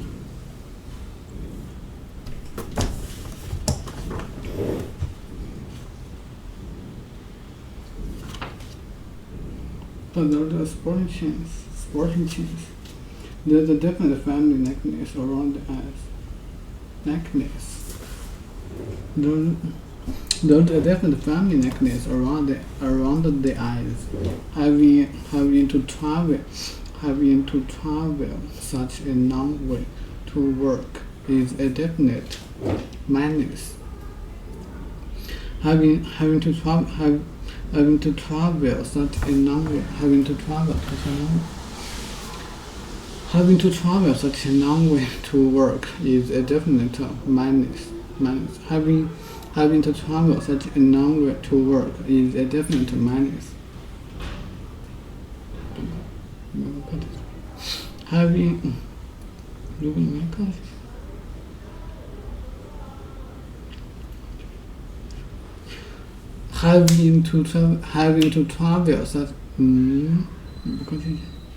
Having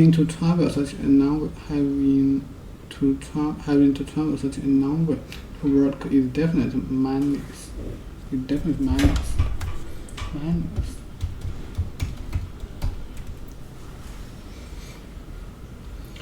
Reduced by a stated number.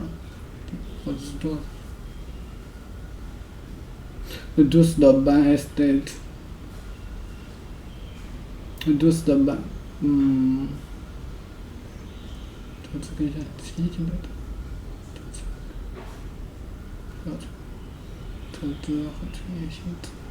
，reduced by a state number.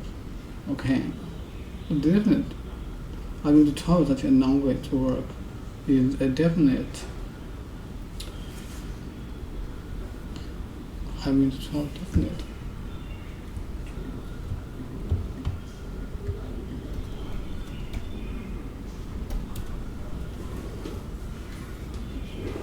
If we having to travel such a long way to work. Having to travel such a long way to work. Having to travel such a long way to work is a definite minus. Definite minus. Definite minus. And travel long way.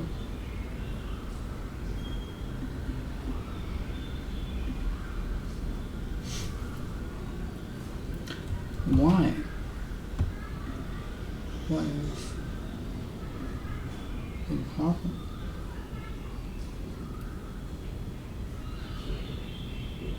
Oh, to work. Okay, having to travel such a long way to work. Okay, having to travel such a long way to work. That's all.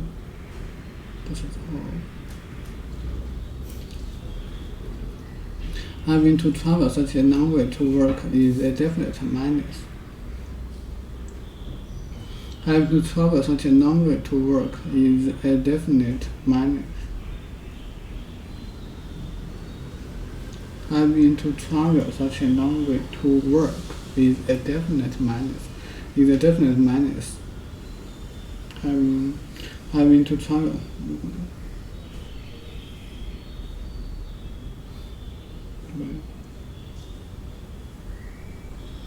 Having to travel such a long way to work is a definite.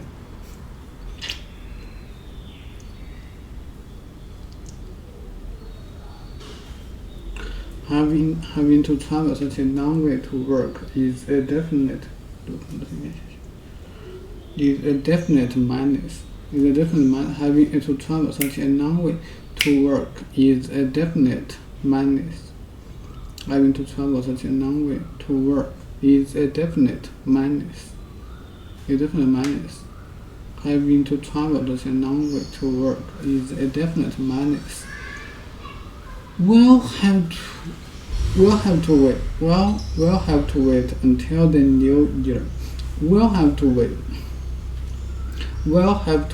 until the new year before we can make any definite plans. We'll have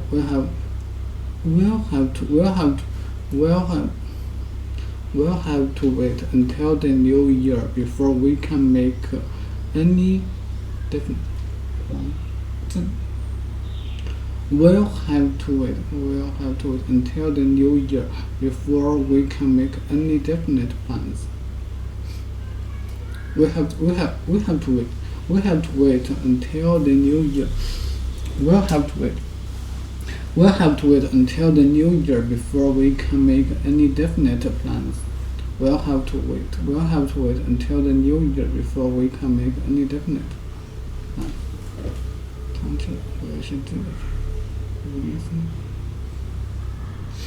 We'll have to wait. No.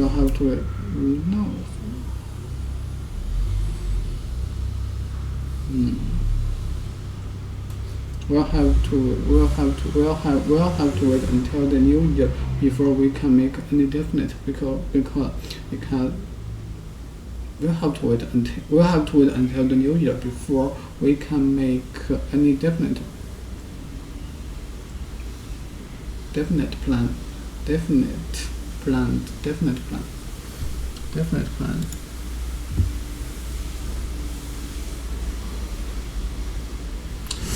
Eh? 这样呢？为什么 ？Why? Definite plan.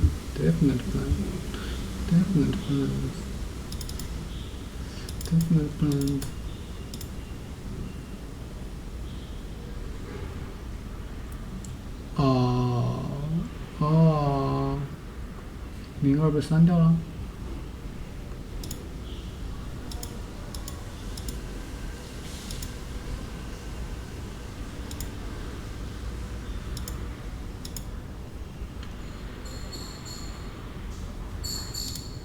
Is definitely.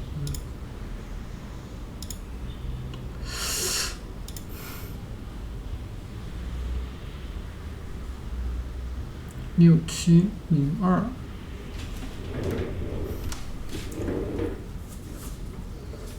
is definitely.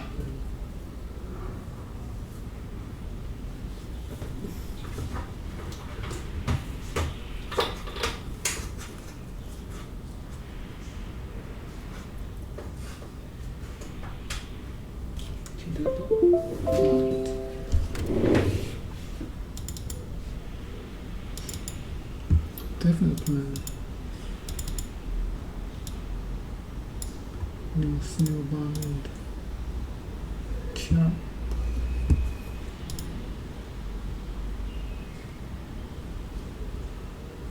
.74Definitely.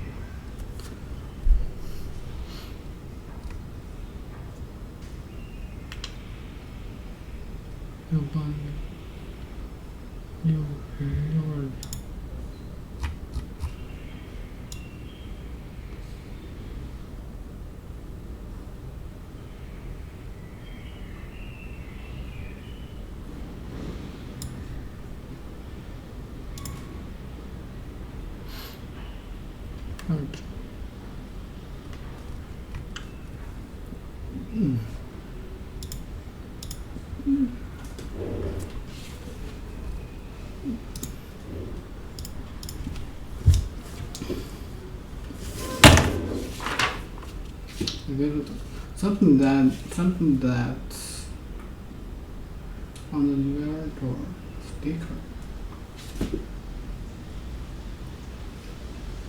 We have to wait until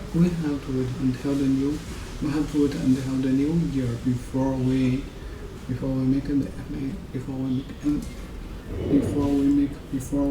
any definite plan. Something that is certain to happen. Something that is certain to happen. Let's make the ninth a definite. Let's make the ninth a definite. We'll have dinner and then go to the movies. Let's make the ninth a definite. We'll have dinner and then go to the movies. She's a definite for the Olympic team. She's a definite for the Olympic team. Where at the back of something. Where back of something.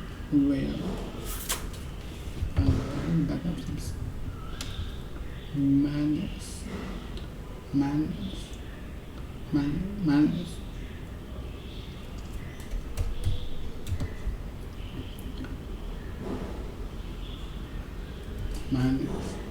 Why is 57 minus 39?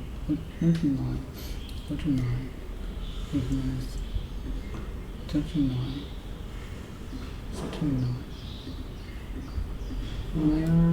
Where?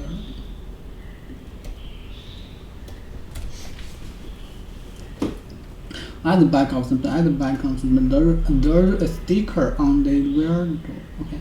At the back of something. Okay. And there's a sticker on the sticker. There's a sticker. Okay. Adjective. At the back of something. Where? There's a sticker on the rear door. The horse had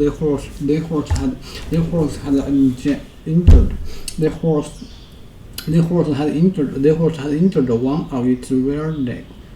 The horse had injured one of its rear legs.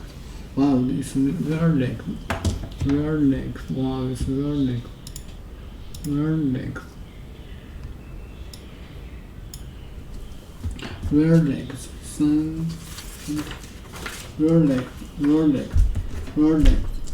There's a sticker on the rear door. The horse and injured one of its rear legs. For example, she cast a quick look. She cast a quick look in the rear mirror. Okay, there's a sticker on the rear door. The horse had injured The horse had entered one of its rear legs. For example, she cast a quick look in the rear mirror. There's a sticker on the rear door. The horse had entered one of its rear legs. The horse on its rear legs. The horse rear legs.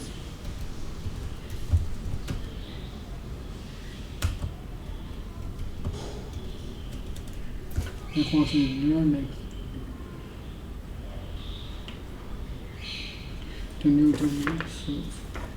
No. That's the rear legs.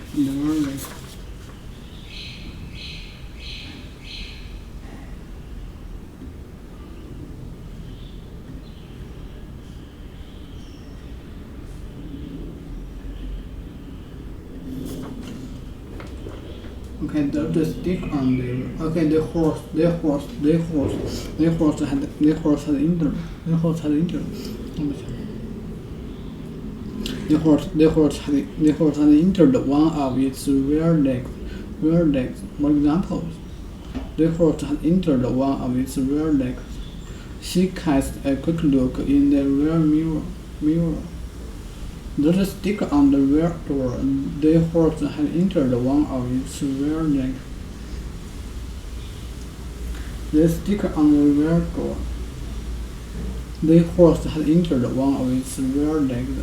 She cast a quick look in the rear mirror. Cast a quick look. Sticker on the horse had entered one of its rear legs. The horse had entered one of its rear legs.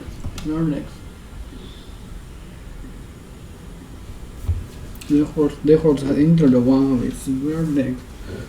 She cast a quick look in the rear mirror. The horse had entered one of its rear legs. She cast a quick look in the rear mirror.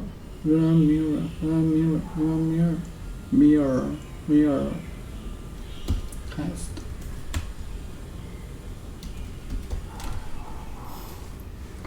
Actors. The actors in a movie play or show. The actors. The actors in a movie play or show.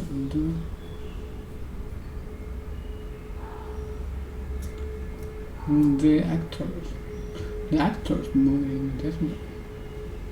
definite. Where? She cast a quick look. She cast a quick look. Mirror.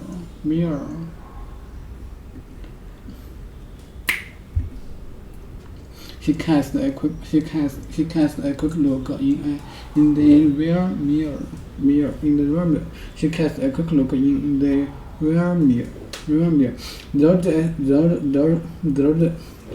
There's a sticker. There's a sticker on the rear door. There's a sticker on the rear door. The horse had entered one of its rear leg.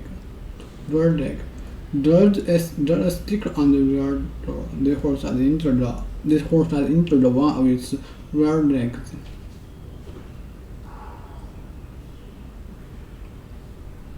The horse had entered one of its rear legs. She cast a quick look in the rear mirror. Always check your rear view mirror before you overtake another car. Always check your rear view. Always check your rear view mirror before you overtake another car. Always check. Okay.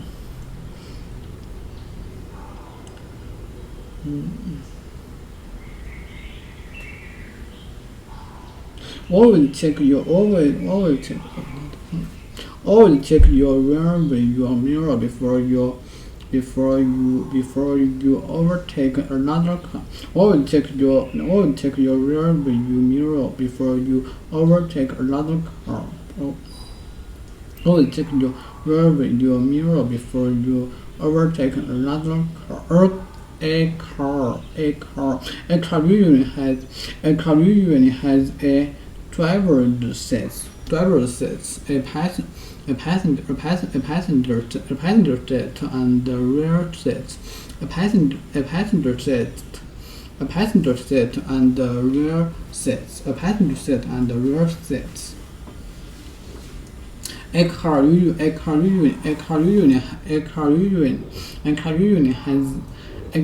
has a driver's seat. A car usually has a driver's seat, a passenger seat, and a passenger seat and a rear seat. A car usually has a driver's seat, a passenger seat, and a rear seat.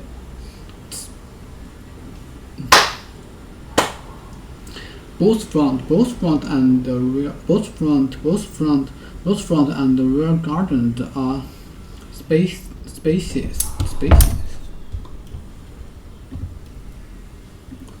spacious.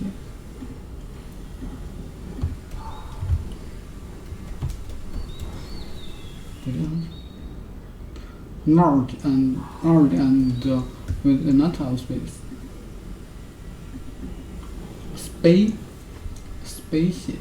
Spacious.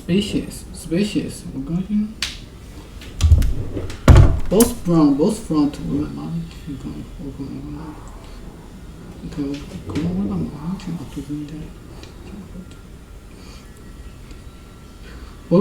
and the rear garden are spacious.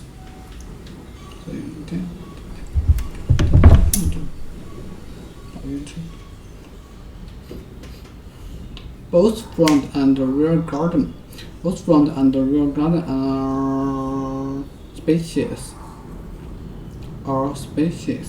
Both front and the rear gardens are spacious. One of the rear wheels came off. One of the rear wheels came off. Two car for young animals were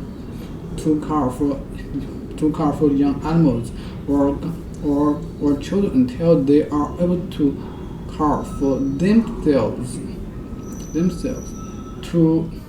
To care for young animals were children until they are able to care for themselves. To care for young animals were children until they are able to care for themselves. One of the rear wheels came off. Both front and rear garden are spacious. One of the rear wheels came off. Down.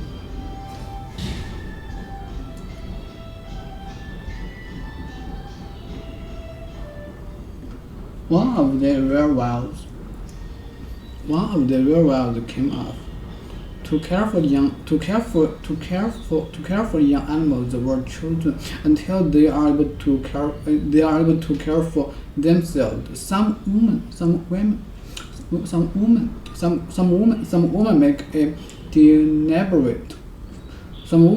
deliberate choice to wear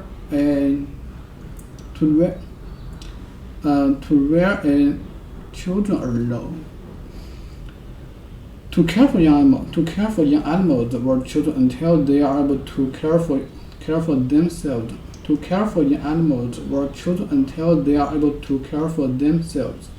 Some women make a deliberate. Some women make a deliberate choice to wear children alone. Some women make a deliberate choice to wear where children are low. He described how these birds were their young. Careful young animals. Careful young animals or children until they are able to care for themselves. Okay, some women make a deliberate choice to wear a child alone. Deliberate, like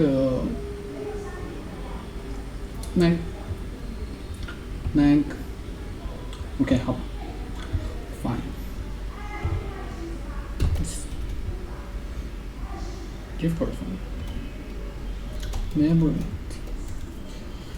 Deliberate. Okay, intentional or planned. A deliberate movie. Intentional or planned. Okay. Intentional. Often or something bad. Often or something bad. One of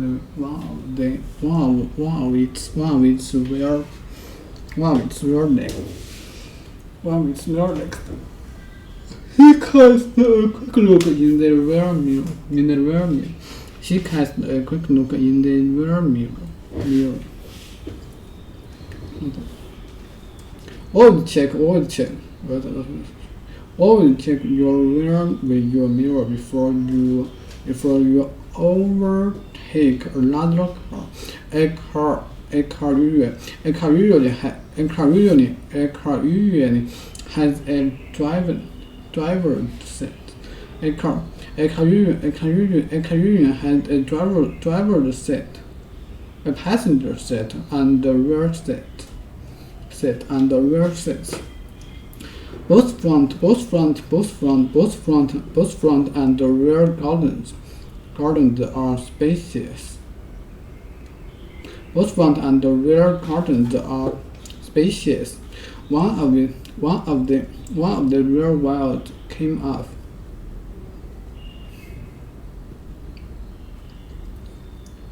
Both front and the rear gardens are spacious. One of the rear wheels came off. Too careful young animals or children until they are able to care for themselves. Some women make a deliberate choice to wear a children alone. He described how these birds were their young. Okay, some women make a deliberate choice to wear a child alone.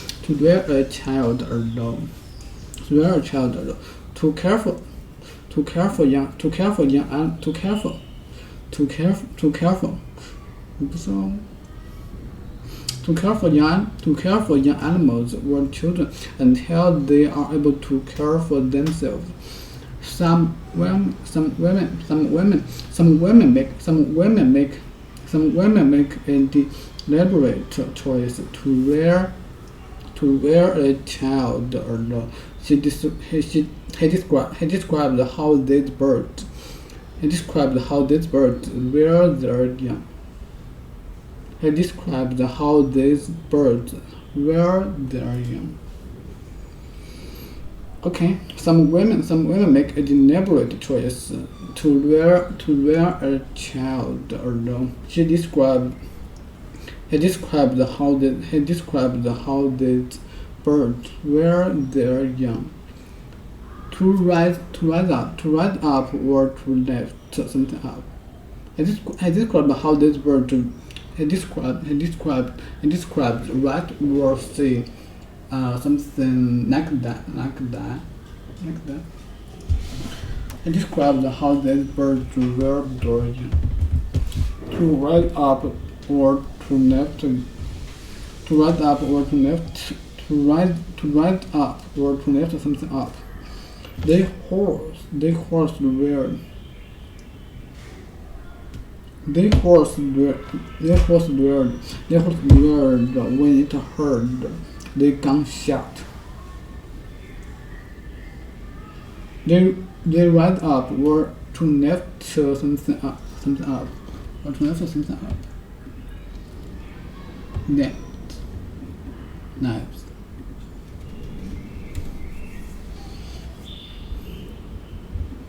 Lift. To rise up or to lift something. To rise up or to lift something up. They horse dwelled when it heard the gunshot. They line slowly rear its head. They horse dwelled when it heard the gunshot. They line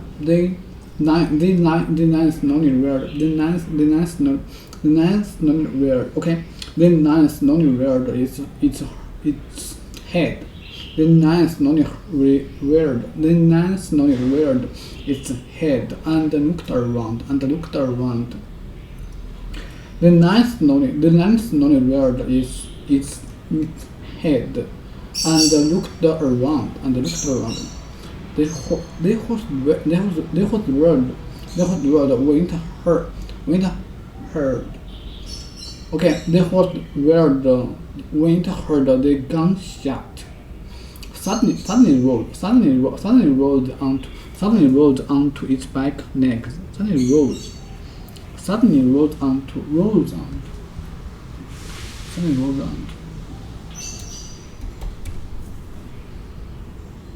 Rise. They horse dwelled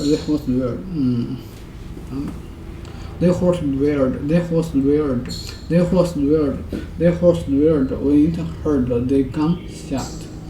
The lion slowly reared its head and looked around. The lion slowly reared its head and looked around. The lion slowly reared its head and looked around.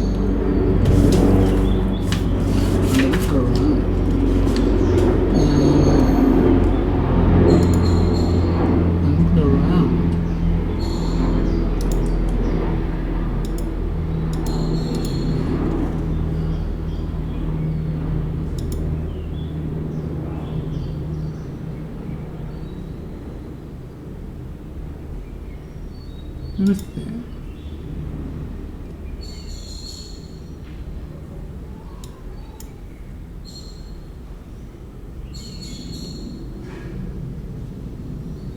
Then I'm gonna run.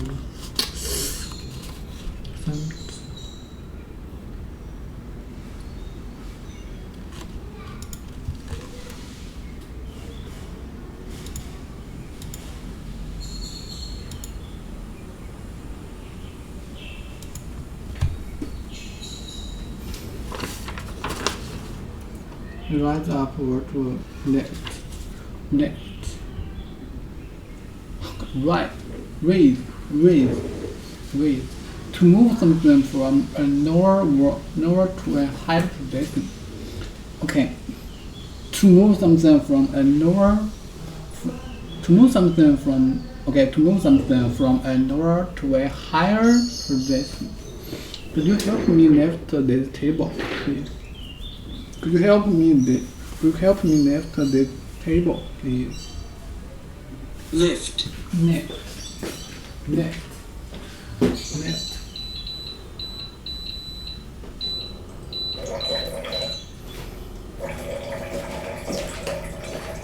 Okay, I have this moment.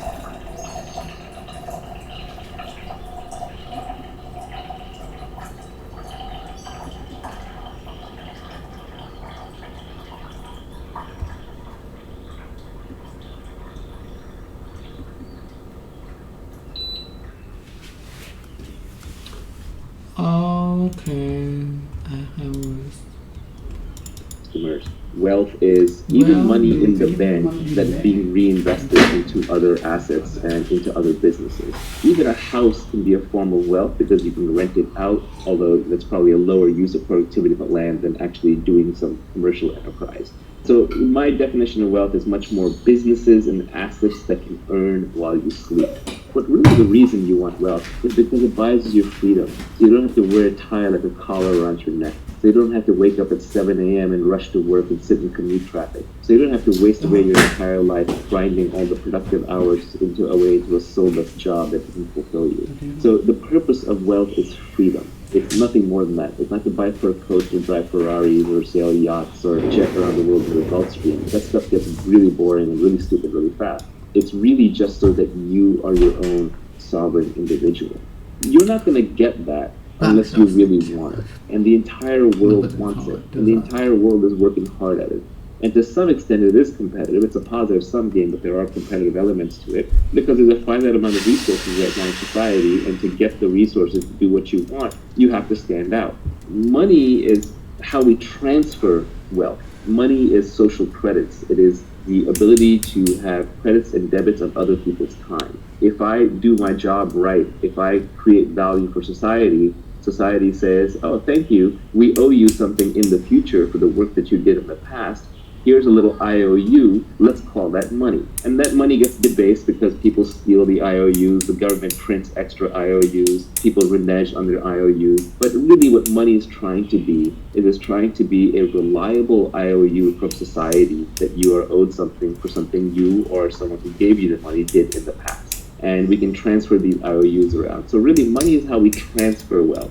There are fundamentally two huge games in life that people play. One is the money game, because money is not going to solve all your problems, but it's going to solve all your money problems. So I think that people know that, they realize that, so they want to make money. But at the same time, many of them deep down believe that they can't make it. They don't want any wealth creation to happen. So they virtue signal by attacking the whole enterprise by saying, well, making money is evil and you shouldn't do it, blah, blah, blah. But what they're trying to do is they're actually playing the other game, the status game. They're trying to be high status in the eyes of other people watching by saying, well, I don't need money, we don't want money. And then status is just your ranking in the social hierarchy. So wealth is not a zero-sum game. Everybody in the world can have a house. Because you have a house doesn't take away from my ability to have a house. If anything, the more houses that are built, the easier it becomes to build houses, the more we know about building houses, and just the more people that can have houses. So wealth is a very positive sum game. We create things together. We're starting this endeavor to create this, hopefully, piece of art that explains what we're doing. At the end of it, something brand new will be created. It's a positive sum game. Status, on the other hand, is a zero-sum game. It's a very old game. We've been playing it since monkey tribes, and it's hierarchical. Who's number one, who's number two, who's number three. And for number three to move to number two has to move out of that slot. So status is a zero-sum game. Politics is an example of a status game. Even sports is an example of a status game. To be the winner, there must be a loser. I don't fundamentally love status games. They play an important role in our society, so we figure out who's in charge. But fundamentally, you play them because they're a necessary evil. The problem is, on an evolutionary basis, like if you go back thousands of years, status is a much better predictor of survival than wealth is. You couldn't have wealth before the farming age, before farmers, because you couldn't store things. Hunter-gatherers carried everything on their backs. So hunter-gatherers lived entirely in status-based societies. Farmers started going to wealth-based societies, and the modern industrial economies are much more heavily wealth-based societies. But there's always a subtle competition going on between status and wealth. For example, when journalists attack rich people or attack the technology industry, they're really bidding for status. They're saying, no, the people are more important, and I, the journalist, represent the people, and therefore I am more important. The problem is that by playing these status games, to win that status game, you have to put somebody else down. That's why you should avoid status games in your life, because they make you into an angry, combative person. You're always fighting to put other people down, to put yourself and the people that you like up. And they're always going to exist, there's no way around it. But just realize that most of the time, when you're trying to create wealth, you're actually getting attacked by someone else. And they're trying to look like a goody two-shoes, but really what they're doing is they're trying to up their own status at your expense. They're just playing a different game, and it's a worse game. It's a zero-sum game instead of a positive-sum game. One thing you mentioned before the interview that stuck with me was the idea that you think everyone can become rich, and that perhaps some of the ways of getting rich or the idea of wealth is vilified by some people in other countries, say. Do you want to expand on that a little bit? Yeah, I think there's this notion that making money is evil, right? It's like rooted all the way back down to money is the root of all evil. People think that the bankers steal our money. And, it's somewhat true in that in a lot of the world, there's a lot of theft going on all the time. The history of the world, in some sense, is this predator-prey relationship between makers and takers. There are people who go out and create things and build things and work hard on things, and then there are people who come along and think with a sword or a gun or taxes or crony capitalism or communism or what have you. There's all these different methods to steal. Even in nature, there are more parasites than there are non-parasitical organisms. You have a ton of parasites in you who are living off of you, and the better ones are symbiotic, they're giving something back, but there are a lot that are just taking. That's just the nature of how any complex system is built. But what I am focused on is true wealth creation. It's not about taking money, it's not about taking something from somebody else, but it's from creating abundance. Obviously, there's not a finite number of jobs or a finite amount of wealth, otherwise we would still be sitting on caves, figuring out how to divide up pieces of firewood and, the occasional dead deer. So most of the wealth in civilization, in fact, not most, all of it has been created. And it got created from somewhere. It got created from people. It got created from technology. It got created from productivity. It got created from hard work. So this idea that it's stolen is, I think, this horrible zero-sum game that people who are trying to gain status play. But the reality is, everyone can be rich. And we can see that by seeing that in the first world, everyone is richer than almost anyone who was alive 200 years ago. 200 years ago, nobody had antibiotics, nobody had cars, nobody had electricity, nobody had the iPhone. So all of these things are inventions that have made us wealthier as a species. Today, I would rather be a poor person in a first world country than be a rich person in Louis XIV's France. I'd rather be a poor person today than an aristocrat back then. And that's just because of wealth creation. The engine of technology is science that is applied for the purpose of creating abundance. So I think fundamentally everybody can be wealthy. And the thought experiment I want you to think through is, imagine if everybody had the knowledge of a good software engineer and a good hardware engineer. If you could go out there and you could build robots and computers and bridges and program them. Let's say every human knew how to do that. What do you think society would look like in 20 years? My guess is what would happen is we would build robots, machines, software, and hardware to do everything, and we would all be living in massive abundance. We would essentially be retired in the sense that none of us would have to work for any of the basics. We'd even have robotic nurses, we'd have machine-driven hospitals, we'd have self-driving cars, we'd have farms that are 100% automated, we'd have clean energy. So at that point, we could use the technology breakthroughs to get everything that we wanted. And if anyone is still working at that point, they're working as a form of expressing their creativity. They're working because it's in them to contribute and to build and design things. So I don't think capitalism is evil. Capitalism is actually good. It's just that it gets hijacked. It gets hijacked by improper pricing of externalities. It gets hijacked by improper deals where that you have corruption or you have monopolies. Overall, capitalism is intrinsic to the human species. Capitalism is not something we invented. Capitalism is not even something we discovered. It is innate to us in every exchange that we have. When you and I exchange information, I want some information back from you, I give you information, you give me information. If we weren't having a good information exchange, you'd go talk to somebody else. So the notion of exchange and keeping track of credits and debits, this is built into us as flexible social animals. We are the only animals in the animal kingdom that cooperate across genetic boundaries. Most animals don't even cooperate, but when they do, they cooperate only in packs where they co-evolve together and they share blood, so they have some shared interest. Humans don't have that. And what lets us cooperate? It's because we can keep track of debits and credits, who put in how much work, who contributed how much. That's all free market capitalism is. So I strongly believe that it is innate to the human species, and we are going to create more and more wealth and abundance for everybody. Everybody can be wealthy, everybody can be retired, everybody can be successful. It is merely a question of education and desire. You have to want it. If you don't want it, that's fine, then you opt out of the game. But don't try and put down the people who are playing the game. because that's the game that keeps you in a comfortable, warm bed at night. That's the game that keeps a roof over your head. That's the game that keeps your supermarket stocked. That's the game that keeps the iPhone buzzing in your pocket. So it is a beautiful game that is worth playing ethically, rationally, morally, socially for the human race. And it's going to continue to make us all richer and richer until we have massive wealth creation for anybody who wants it. And it's not just individuals secretly despising wealth, right? There's countries, groups, political parties that overtly despise wealth, or at least seem to. That's right. And so what those countries, political parties, and groups are reduced to playing the zero-sum game of status. And in the process, they destroy wealth creation. They drag everybody down to their level, which is why the U.S. is a very popular country for immigrants, because it's the American dream. Anyone can come here pretty poor and then work really hard and make money and get wealthy, but even just make some basic money for their life. Obviously, the definition of wealth is different for different people. A first world citizen's definition of wealth might be, oh, I have to make billions of dollars and I'm completely done. Whereas to a third world poor immigrant just entering the country, and we were poor immigrants who came here when I was fairly young to the United States, wealth may just be a much lower number. It may just be like, I don't have to work a manual labor job for the rest of my life that I don't want to work. But groups that despise it will essentially bring the entire group down to that level. If you get too many takers and not enough makers, society falls apart. You end up with a communist country like Venezuela, right? They were so busy taking and dividing and reallocating that people are literally starving in the streets and losing kilograms of body weight every year just through sheer starvation. Another way to think about it is imagine an organism that has too many parasites.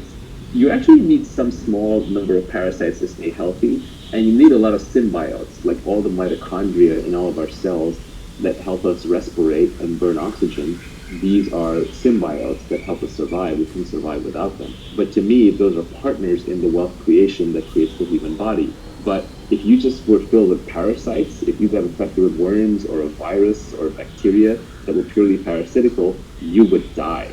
So any organism can only withstand a small number of parasites. And when the parasitic element gets too far out of control, you die. So, that again, I'm talking about ethical wealth creation. I'm not talking about monopolies. I'm not talking about crony capitalism. I'm not talking about mispriced externalities like the environment. I'm talking about free minds and free markets, small-scale exchange between humans that's voluntary and doesn't have an outsized impact on others.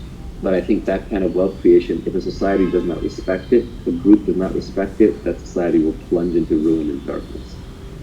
Obviously, we want to be wealthy and we want to get there in this lifetime without having to rely on luck. A lot of people think making money is about luck. It's not. It's about becoming the kind of person that makes money. I like to think that if I lost all my money and if you dropped me on a random street in any English-speaking country, within 5 to 10 years, I'd be wealthy again. Right? Because it's just a skill set that I've developed and I think anyone can develop.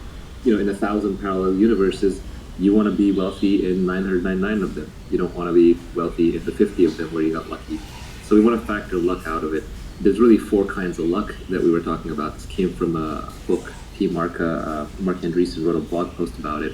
But there's different kinds of luck.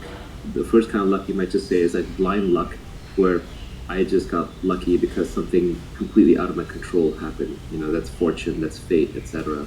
Then there's luck that comes through persistence, hard work, hustle, motion, which is when you're just running around creating lots of opportunities, you're generating a lot of energy, you're doing a lot of things.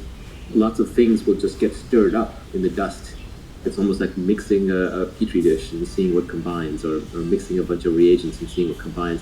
You're just generating enough force and hustle and energy that luck will find you. A third way is that you just become very good at spotting luck. So if you are very skilled in a field, you will notice when a lucky break happens in that field when other people who aren't attuned to it won't notice. So you become sensitive to luck, and that's through skill and knowledge and work. And then the last kind of luck is the weirdest, hardest kind, but that's what we want to talk about, which is where you build a unique character, a unique brand, a unique mindset, where then luck finds you. For example, let's say that you're the best person in the world at deep sea underwater diving, and you're known to take on deep sea underwater dives that nobody else will even attempt to dare. And then by sheer luck, somebody finds a sunken treasure ship off the coast they can't get at. Well, their luck just became your luck, because they're going to come to you to get that treasure and you're going to get paid for it. Now that's an extreme example, but it's just showing how The person who got lucky by finding the treasure chest, that was blind luck. But them coming to you and asking you to extract it and having to give you half, that's not luck. You created your own luck. You put yourself in a position to be able to capitalize on that luck or to attract that luck when nobody else has created that opportunity for themselves. So when we talk about without getting lucky, we want to be deterministic. We don't want to leave it to chance. Do you want to elaborate a little bit more on the idea that in 1,000 parallel universes you want to get rich in 999 of them? I think some people are going to see that and say that sounds impossible, sounds like it's too good to be true. No, I don't think it's impossible. I think that you may have to work a little bit harder at it given your starting circumstances. I mean, remember, I started as a poor kid in India, right? So if I can make it, anybody can, in that sense. Now, obviously, I had all my limbs and I had my mental faculties and I did have an education. So there are some prerequisites you can't get past. But if you're listening to this video or podcast, you probably have the requisite means at your disposal, which is a functioning body and a functioning mind. And I've encountered plenty of bad luck along the way. First little fortune that I made, I instantly lost in the stock market. The second little fortune that I made, or I should have made, I got cheated by my business partners. It's only the third time around has been a charm, and even then it has been a slow and steady struggle. And I haven't made money in my life in one giant payout. It's always been a whole bunch of small things piling up. So it's more about consistently creating wealth by creating businesses and creating opportunities and creating investments. It hasn't been like a giant one-off thing. My personal wealth has not been generated by one big year. It just stacks up little bit, chips at a time. More options, more businesses, more investments, more things I can do. Same way, someone like a Nenad, Elacertus, he's building his brand online, he's building videos. It's not like any one video is going to suddenly shower him with riches overnight. It's going to be a long lifetime of learning, of reading, of creating, that's just going to compound. So we're talking about getting wealthy so you can retire, so you have your freedom. Not retire in the sense that you don't do anything, but in the sense that you don't have to be any place you don't want to be, you don't have to do anything you don't want to do, and you can wake up when you want, you can sleep when you want, you don't have a boss. That's freedom. So we're talking about enough wealth to get to freedom, and especially thanks to the internet these days, those opportunities are massively abundant. I, in fact, have too many ways to make money. I don't have enough time. I literally have opportunities pouring out of my ears, and the thing I keep running out of is time. There's just so many ways to create wealth, to create products, to create businesses, to create opportunities, and to, as a byproduct, get paid by society, that I just can't even handle it all. I think it's pretty interesting that the first three kinds of luck that you described, there are very common cliches for them that everybody knows. And then for that last kind of luck that comes to you out of the unique way that you act, there's no real cliche for it. So for the first three kinds, there's dumb luck or blind luck. That's the first kind of luck. The second kind of luck, there's the cliche that fortune favors the bold. That's a person who gets lucky just by stirring the pot and acting. The third kind of luck, people say that chance favors the prepared mind. But for the fourth kind of luck, there is not really a common cliche out there that matches the unique character of your action, which I think is interesting and perhaps an opportunity. And it also just shows that people aren't necessarily taking advantage of that kind of luck the way they should be. I think also at that point, it starts becoming so deterministic that it stops being luck. So the definition starts fading from luck to more destiny. So I would characterize that fourth one is you build your character in a certain way, and then your character becomes your destiny. One of the things I think that is important to making money, you want the kind of reputation that makes people do deals through you. You know, I use the example of like if you're a great diver, then treasure hunters will come and give you a piece of treasure for your diving skills. If you're a trusted, reliable, high integrity, long-term thinking deal maker, then when other people want to do deals, but they don't know how to do them in a trustworthy manner with strangers, they will literally approach you and give you a cut of the deal or offer you a unique deal just because of the integrity and reputation that you've built up. Warren Buffett, he gets offered deals and he gets to buy companies and he gets to buy warrants and bail out banks and do things that other people can't do because of his reputation. But of course that's fragile. It has accountability on the line. It has a strong brand on the line. And as we will talk about later, that comes with accountability attached. But I would say your character, your reputation, these are things that you can build that then will let you take out advantages of opportunities that other people may characterize as lucky, but you know that it wasn't luck. You said that this fourth kind of luck is more or less a destiny. There's a quote from that original book that was in Mark's blog post from Benjamin Disraeli, who I think was the former Prime Minister of the UK. The quote to describe this kind of luck was, "We make our fortunes and we call them fate." There were a couple other interesting things about this kind of luck that were mentioned in the blog post I think will be good for the listeners to hear about, is that this fourth kind of luck can almost come out of eccentric ways that you do your things, and that eccentricity is not necessarily a bad thing in this case. In fact, it's a good thing. Yeah, absolutely, because the world is a very efficient place, so everyone has dug through all the obvious places to dig. And so to find something that's new and novel and uncovered, it helps to be operating on a frontier, where right there you have to be a little eccentric to be out on the frontier by yourself. And then you just have to be willing to dig deeper than other people do, deeper than seems irrational just because you're interested. Yeah, the two quotes that I've seen that express this kind of luck, in addition to that Benjamin Disraeli one, are this one from Sam Altman where he said, "Extreme people get extreme results." I think that's pretty nice. And then there's this other one from Jeffrey Pfeffer, who's a professor at Stanford, that you can't be normal and expect abnormal returns. I've always enjoyed that one too. Yeah, and one quote that I like, which is the exact opposite of that, is "Play stupid games, win stupid prizes." Right? A lot of people spend a lot of their time playing social games, like on Twitter, where you're just trying to improve your social standing, and you basically win stupid social prizes, which are worthless. I guess the last thing that I have from this blog post is just the idea that by pursuing these kinds of luck, especially the last one, basically everything but dumb luck, by pursuing them, you essentially run out of unluck. So if you just keep stirring the pot and stirring the pot, that alone, you will run out of unluck. Yeah, or it could just be a reversion to the mean, right? So then you at least neutralize luck so that it's your own talents that come into play. Next, you go into more specific details on how you can actually get rich and how you can't get rich. The first point was about how you're not going to get rich. You're not going to get rich renting out your time. You must own equity, a piece of a business, to gain your financial freedom. This is probably one of the absolute most important points. People seem to think that you can create wealth and make money through work, and it's probably not going to work. There are many reasons for that, but the most basic is just that your inputs are very closely tied to your outputs. In almost any salary job, even one that's paying a lot per hour, like a lawyer or a doctor, you're still putting in the hours, and every hour you get paid. So what that means is when you're sleeping, you're not earning. When you're retired, you're not earning. When you're on vacation, you're not earning. And you can't earn non-linearly. If you look at even doctors who get rich, like really rich, it's because they open a business. They open like a private practice, and that private practice builds a brand, and that brand attracts people, or they build some kind of a medical device or a procedure or a process with an intellectual property. So essentially you're working for somebody else.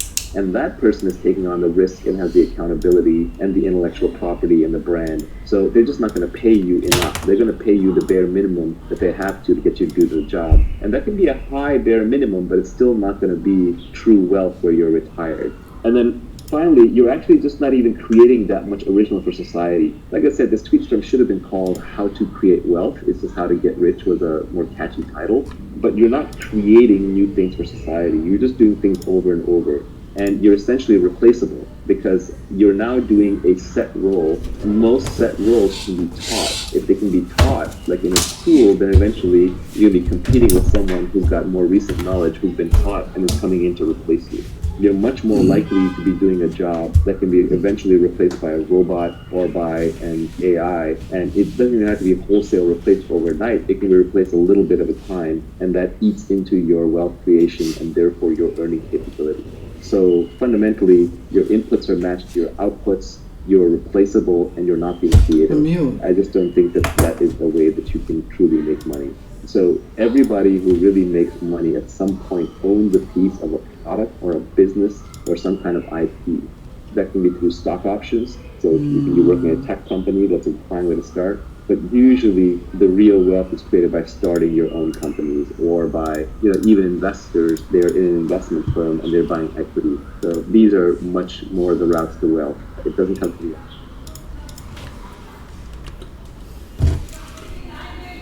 To entertain, okay, amuse, to entertain someone, especially by humorous speech or acting, or by making them laugh or smile. Amuse.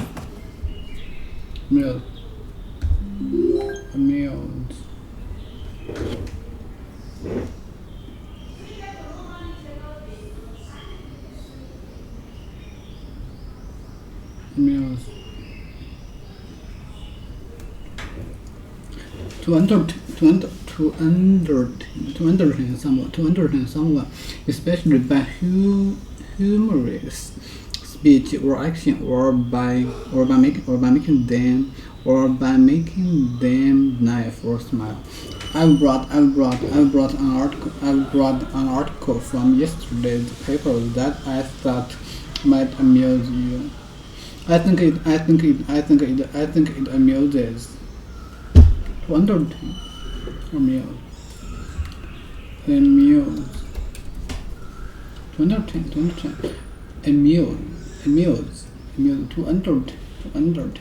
entertain someone, especially by humorous speech or action, or by making them laugh or smile.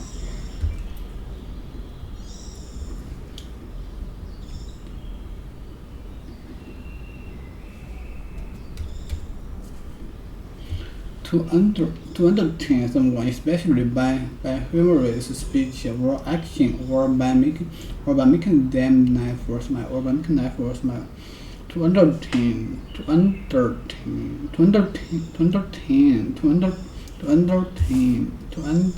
To entertain someone, especially by humorous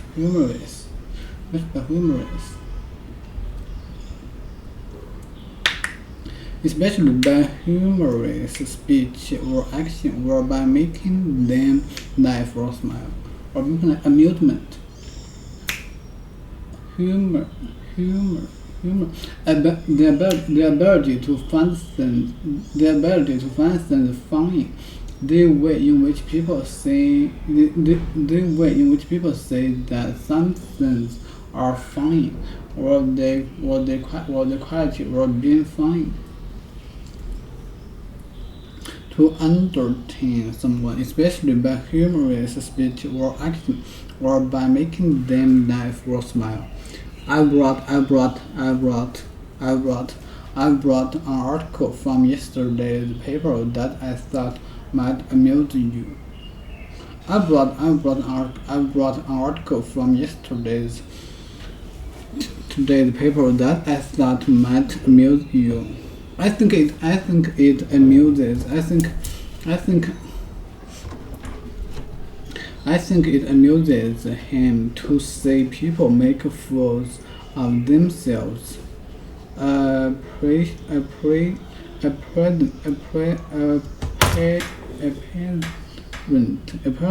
these stories are meant to amuse. Okay. I brought an article from yesterday's paper that I thought might amuse you. I brought an article from yesterday's paper that I thought might amuse you. To entertain someone, especially by humorous speech or action, or by making them laugh or smile, or by making them laugh or smile.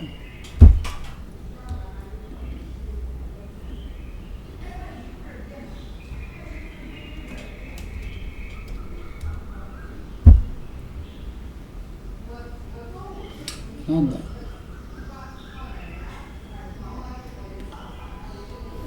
Humorous. Funny, or make you laugh. Humorous, funny, or make you laugh. By humorous speech or action, or by making them laugh or smile. I brought an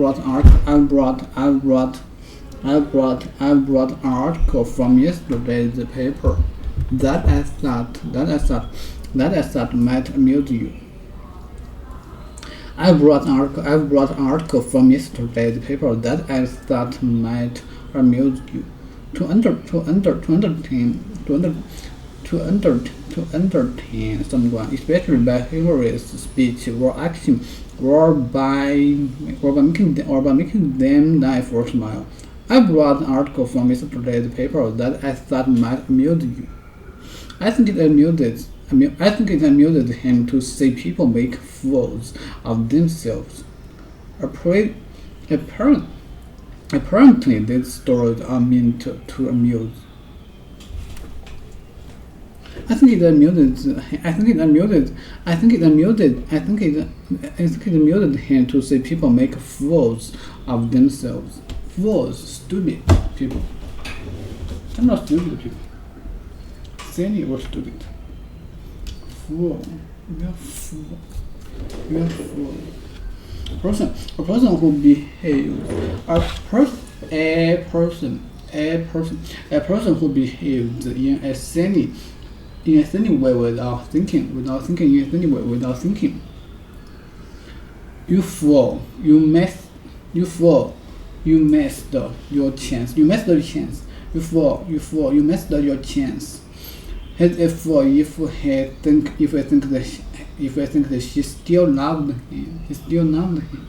You fool. You messed your chance. He's a fool if he think he still loved him. He's a fool. If he thinks that she still loved him. He said he would pay me back, and like a fool, I believed him. I felt like a fool when I dropped my phone in the toilet. I felt like a fool when I dropped my phone in the toilet. A person who behaves in a silly way without thinking. A person who behaves in a silly way without thinking. You fool, you messed your chance. You fool, you messed your chance. Has a fool if he thinks that she still loved him. You fool, you messed your chance.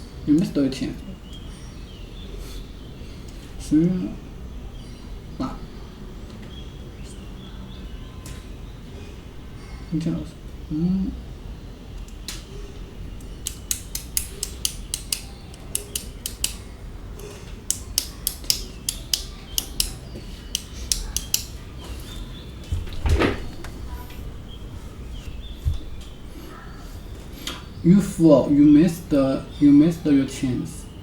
Has a fool if he thinks that she still loved him.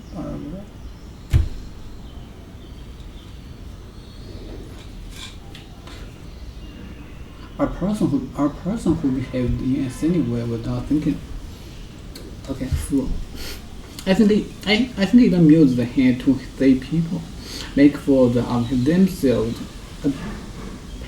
Apparently these stories are meant to amuse.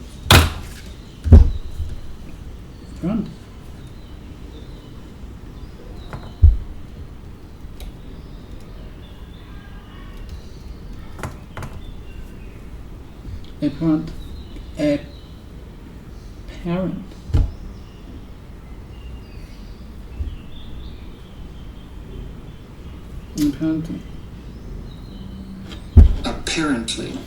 Used to say you have read or been told something through you are not certain it is. used to say you have read or been told something, although you are not certain it is true. Apparently it's going to rain.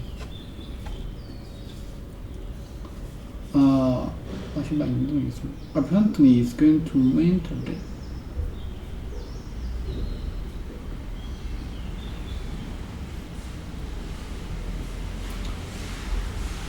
It's snowing. Why? Apparently, used to say you have read or rain. You have to.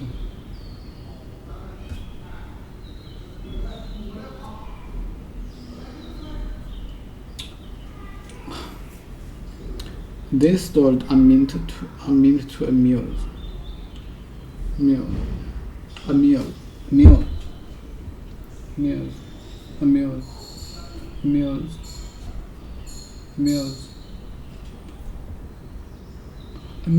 To entertain someone, especially by humorous speech or action by making themselves.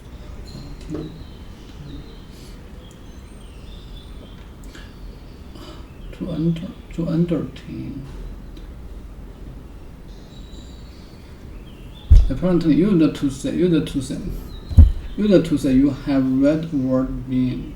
Used to say you have read or been told something, although you are not certain it is. You are not certain it is. Used to say you have read or been told something, although you are not certain it is.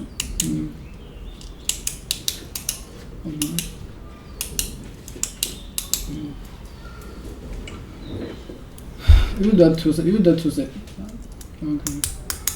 Used to say you have read.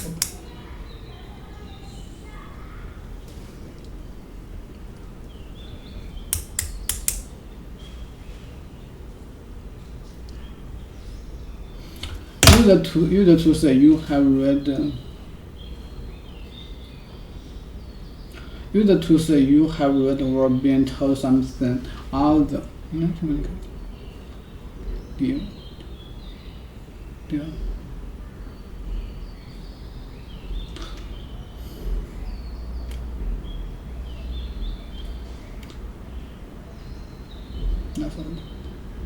Used to say you have read or been.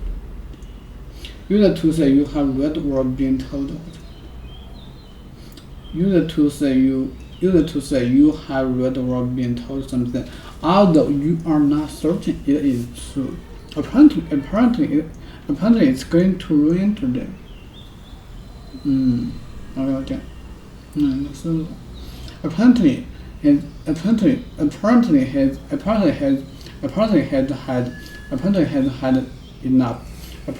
had enough of England and is going back to Australia. Okay. Apparently has had enough of England. Apparently has had enough of England and is going back to Australia. Apparently has had enough of England and is going back to Australia.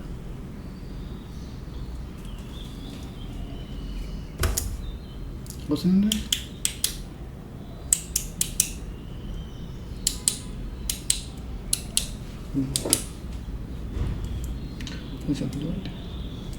I think it amuses him to see people make fools of themselves. Apparently these stories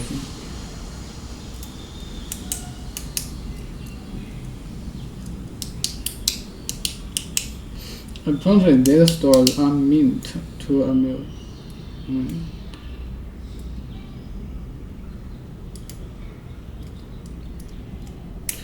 To keep someone happy is better than that.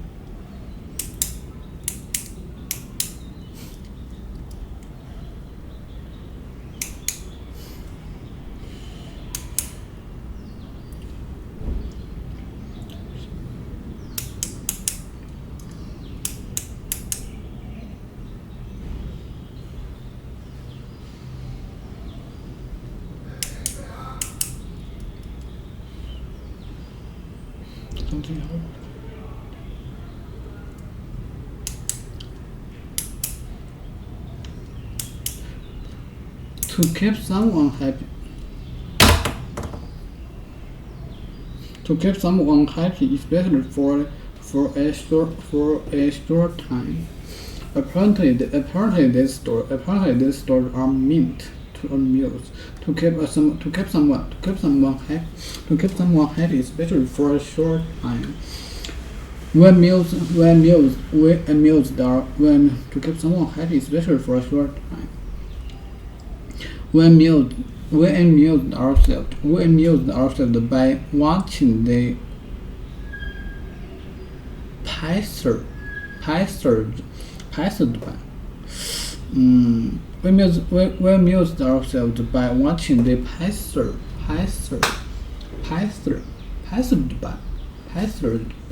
by.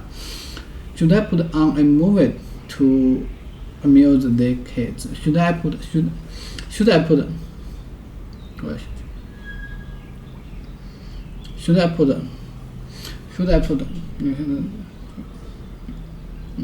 可以推动转这就行。Should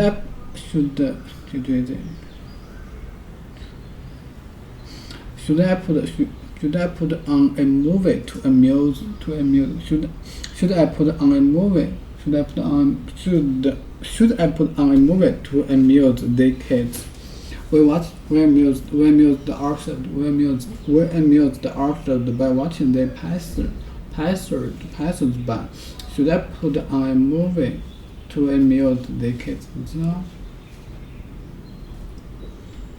Should I put on a movie? We amused ourselves by watching the passers by. Should I put on a movie to amuse the kids? We amused ourselves by watching the passers by. Should I put on a movie to amuse the kids? Joan.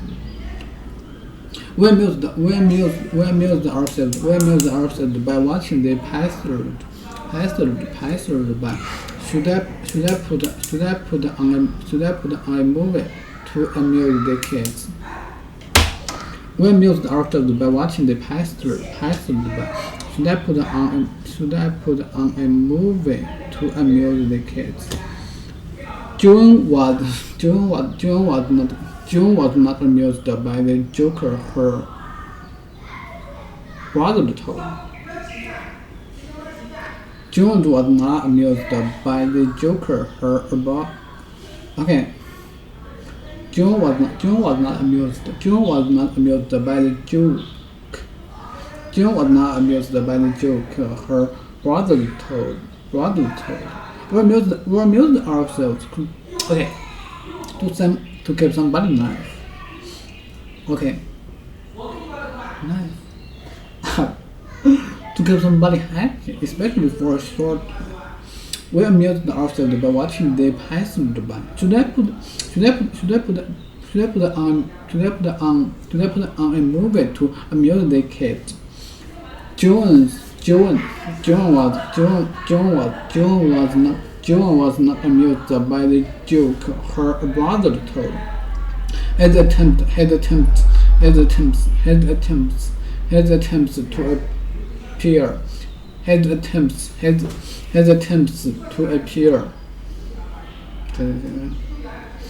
His attempts to appear sophisticated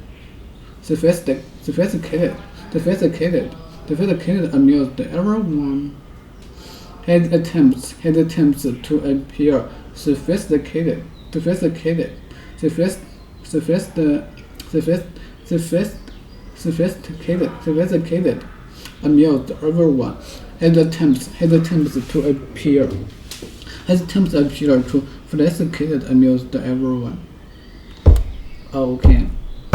His attempts to appear sophisticated, difficult. Some are difficult. That way. Sophisticated.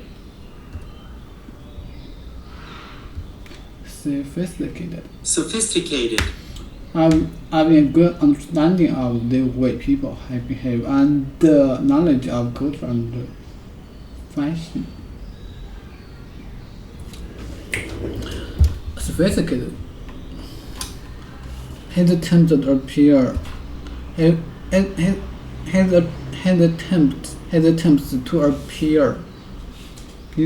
appear. His attempt sophisticated. Sophisticated. To start to say, to be seen. Having a good understanding of the way people behave and knowledge of culture and fashion. Appear. Be request. Be present. Be present. Okay? To start to say. To start to be seen or to be present. Oh, okay. To start to be seen. To start to be seen or to be present. Okay, his attempts to appear sophisticated to amuse everyone. Could you think of a few games? Could you think of a few games to amuse the children on the trip? Could you think of a few games to amuse the children on the trip?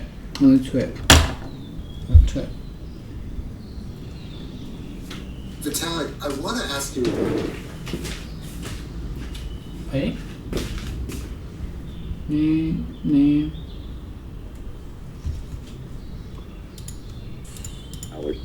really just want a job or a career or a profession where your inputs don't match your outputs. So if you look at modern society, again, this later in the tweet storm, businesses that have high creativity and high leverage tend to be ones where you could do an hour of work and it can have a huge effect, or you can do 1,000 hours of work and it can have no effect. For example, look at software engineering. One great engineer can, for example, create Bitcoin and create billions of dollars worth of value. An engineer who's working on the wrong thing or not quite as good or just not as creative or thoughtful or whatever can work for an entire year, and every piece of code they ship ends up not getting used. Customers don't want it.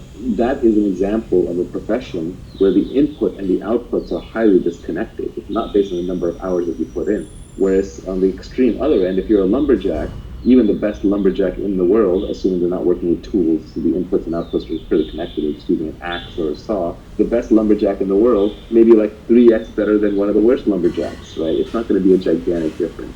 So you want to look for professions and careers where the inputs and the outputs are highly disconnected.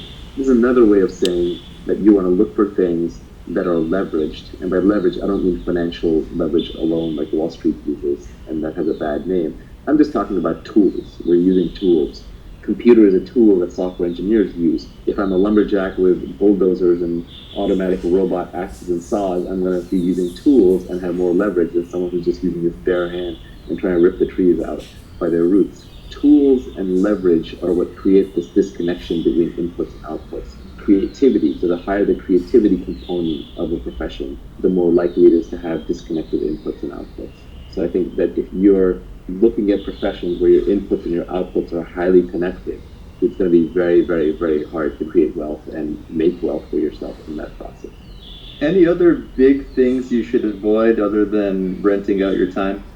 Yeah, there are two tweets that I put out that are related. So the first one I was talking about, we were talking about like how your lifestyle, has to upgrade, shouldn't get upgraded too fast. And that one said, people who are living far below their means enjoy a freedom that people busy upgrading their lifestyles just can't fathom.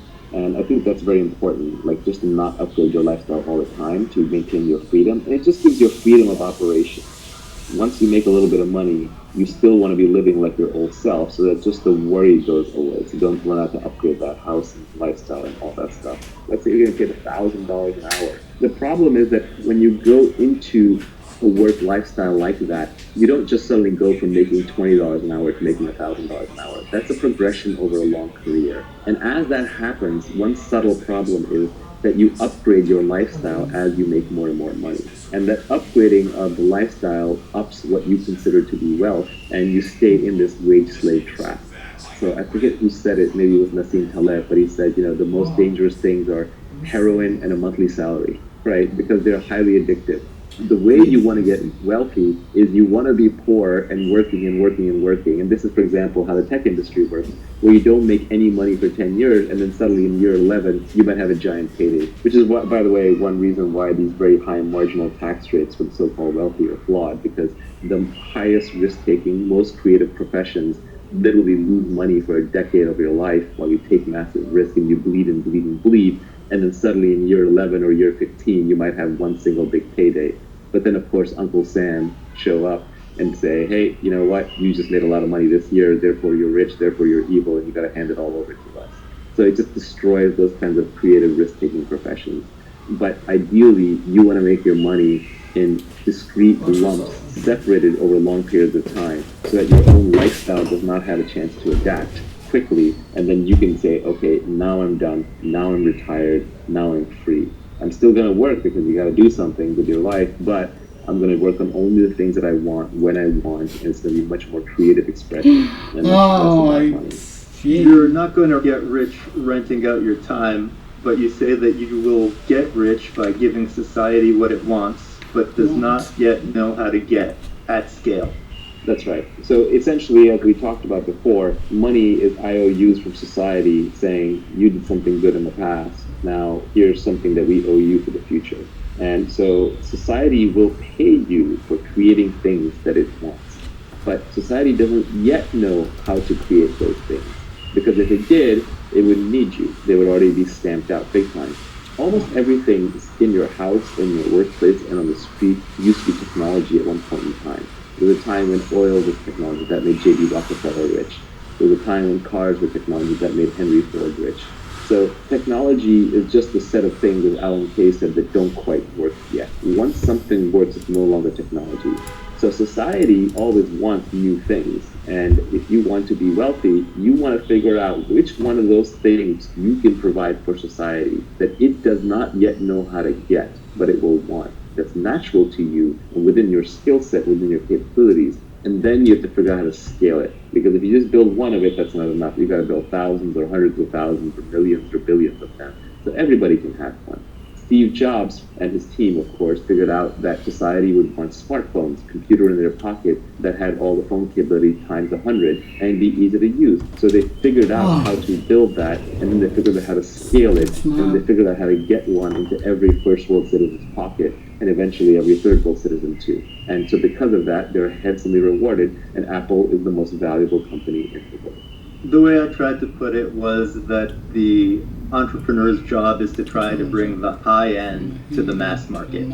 It starts as high end. First, it starts as an act of creativity.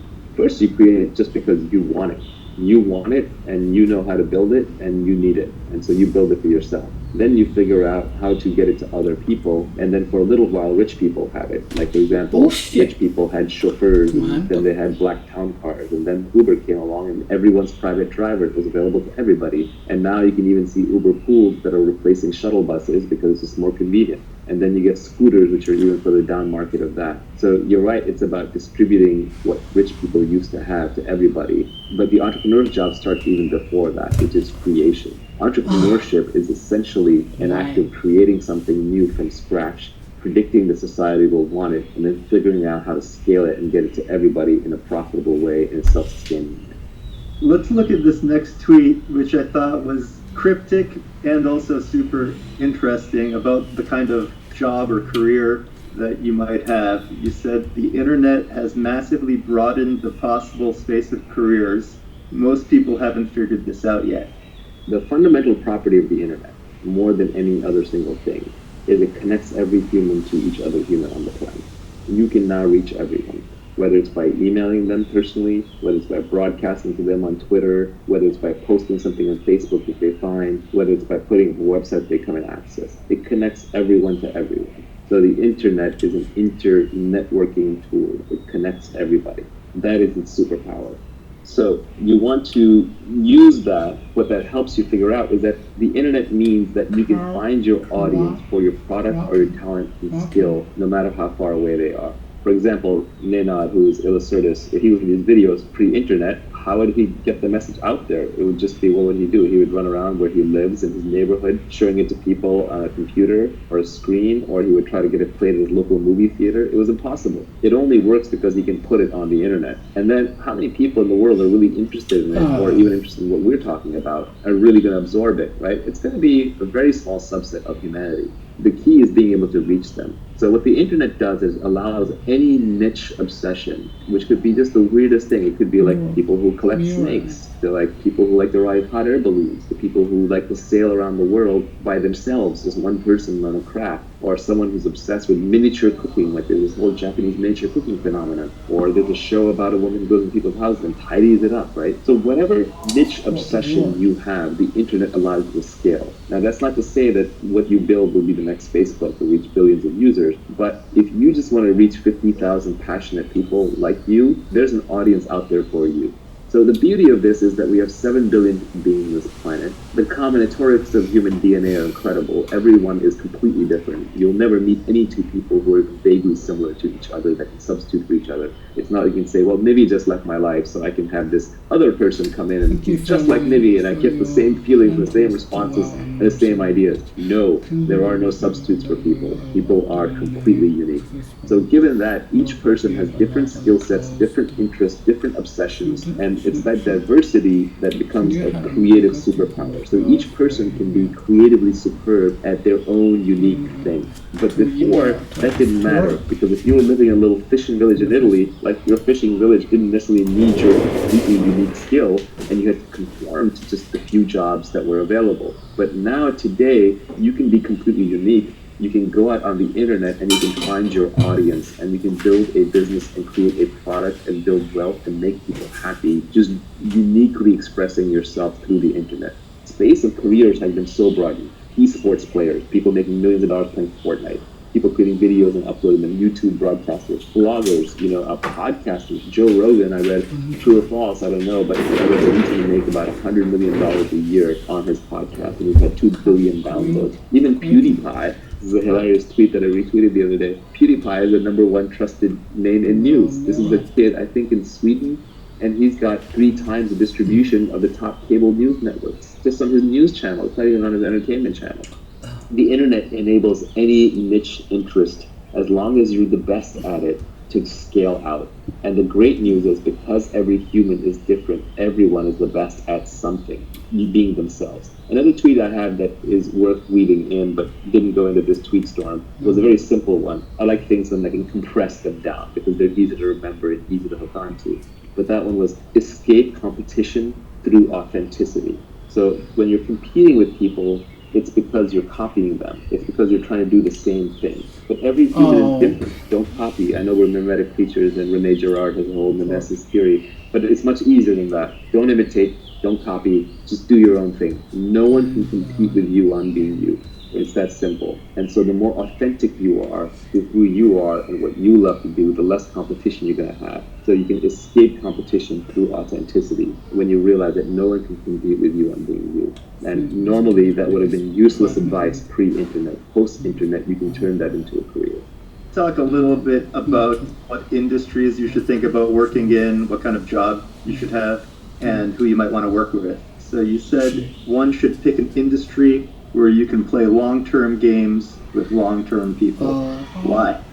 Yeah, this is an insight into what makes Silicon Valley work and what makes high-trust society work. Essentially, all the benefits in life come from compound interests, whether it's in relationships or making money or in learning. So compound interest is a marvelous force where it's like, you start out with 1x what you have, and then if you increase 20% a year for 30 years, it's not that you got 30 years times 20% added on, it was compounding. So it just grew until you suddenly got a massive amount of whatever it is, whether it's goodwill or love or relationships or money. So I think compound interest is a very important force. So you have to be able to play a long-term game. And long-term games are good not just for compound interest, they're also good for trust. If you look at prisoner's dilemma type games, the solution to prisoner's dilemma is tit for tat, which is I'm just going to do to you what you did last time to me, with some forgiveness in case there was a mistake made. But that only works in an iterated game, prisoner's dilemma. In other words, we play the game multiple times. So if you're in a situation, like for example, you're in Silicon Valley, where people are doing business with each other and they know each other, they trust each other, then they do right by each other because they know this person will be around for the next game. Now, of course, that doesn't always work because you can make so much money in one move in Silicon Valley. Sometimes people betray each other because they're just like, I'm going to get rich enough off this that I don't care. So there can be exceptions to all these circumstances. But essentially, if you want to be successful, you have to work with other people. And you have to figure out who can you trust. And who can you trust over a long, long period of time that you can just keep playing the game with them so that compound interest and high trust will make it easier to play the game and will let you collect the major rewards, which are usually at the end of the cycle. So for example, Warren Buffett has done really well as an investor in the US stock market, but the biggest reason he could do that was because the US stock market has been stable and around and didn't get, for example, seized by the government during a bad administration, or the US didn't plunge into some war. The underlying platform didn't get destroyed. So in his case, he was playing a long-term game, and the trust came from the US stock market stability. In Silicon Valley, the trust comes from the network of people in the small geographic area that you figure out over time who you can work with and who you can't. If you keep switching locations, you keep switching groups. Let's say you started out in the woodworking industry and you built up a network there and you're working hard, you're trying to build a product in the woodworking industry. And then suddenly another industry comes along that's adjacent but different, but you don't really know anybody in it and you want to dive in and make money there. If you keep hopping from industry to, no, actually I need to open a line of electric car stations for electric car refueling. That might make sense, it might be the best opportunity, but every time you reset,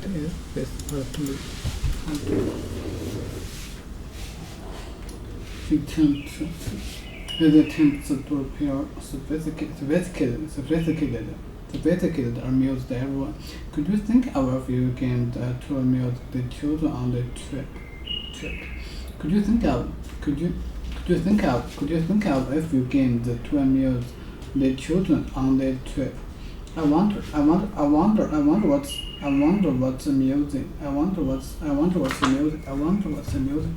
I wonder what's amusing the boys so much. Is it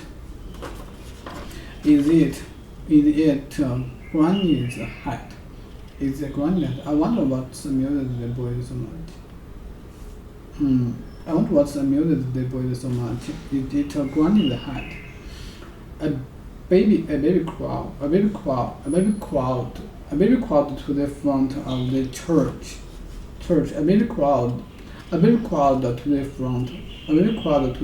of the church during the sermon, which means the congregation, which means the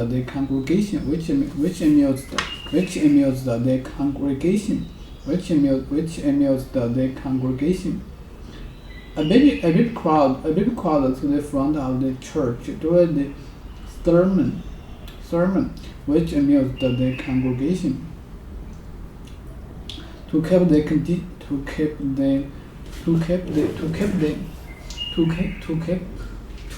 the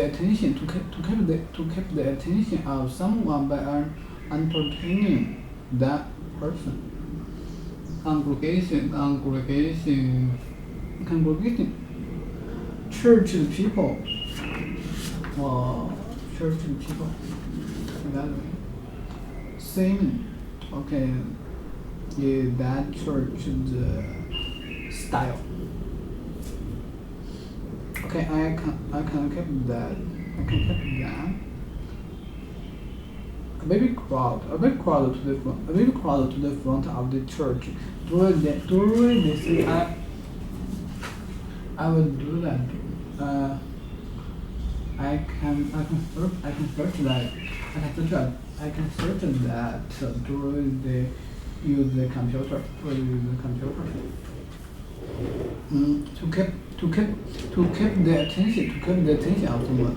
To keep the attention of someone by entertaining that person. To keep the attention of someone by entertaining that person. It's a relief.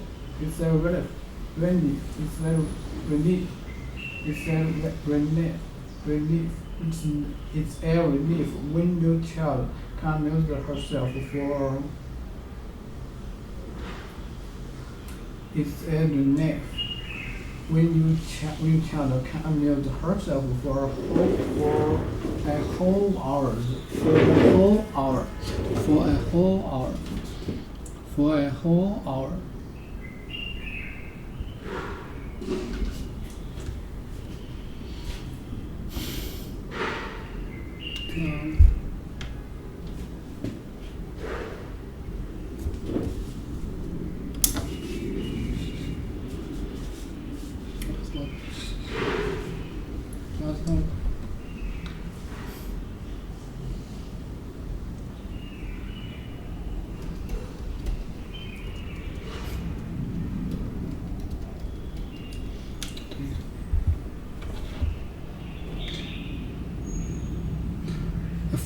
A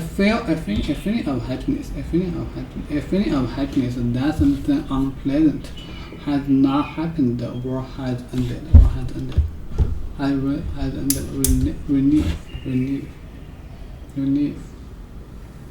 Relief. Happiness. A feeling of happiness that something unpleasant has not happened or has ended. A feeling of happiness. Relief. Entertaining the person. It's relief when your child can amuse herself for a whole hour. Worse. Comparative of bad. More unpleasant, difficult, or severe than before, or than something else that is also bad.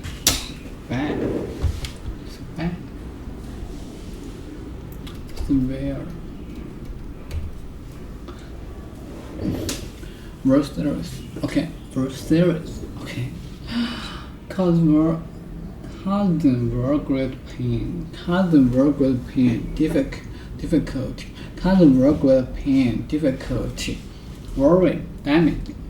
This is our verse series. Cousin were great pain. Difficulty. Worry. Damage. Verse series. Cousin were great pain. Difficult. Worry. Damage. This is our verse series. Verse series. Cousin were great pain. Difficulty. Worry. Damage. Verse series. Comparative bad, more unpleasant, difficult, worse severe than before, worse than something else that is also bad, worse than.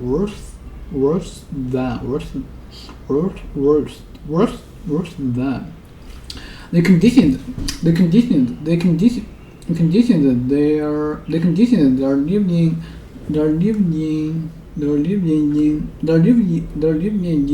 are worse than we thought.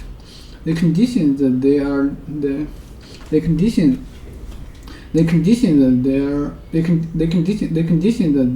living in are worse than we thought. The conditions that they're living in are worse than we thought. If the rain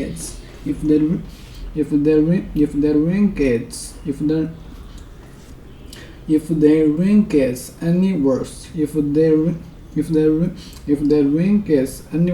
we'll have to go back.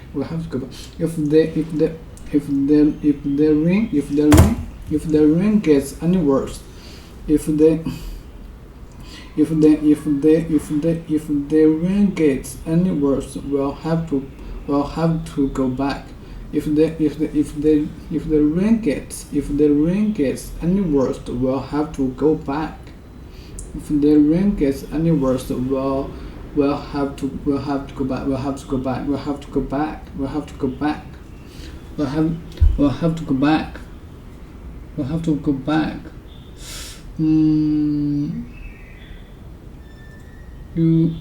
You wanna know? We'll have to go back. We'll have to go back. We'll have to go back. We'll have to go back. So we'll have to go back.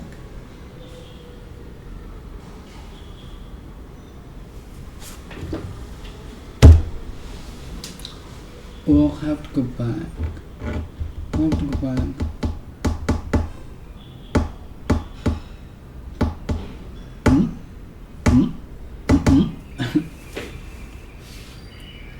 The conditions they are living are worse than we thought. If the rain gets any worse, we'll have to go back. If the rain gets any worse, we'll have to go back. 这个情况，好，这都是。His manners are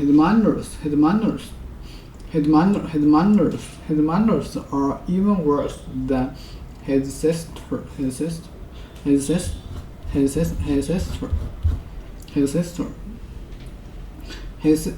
manners are even worse than his sister.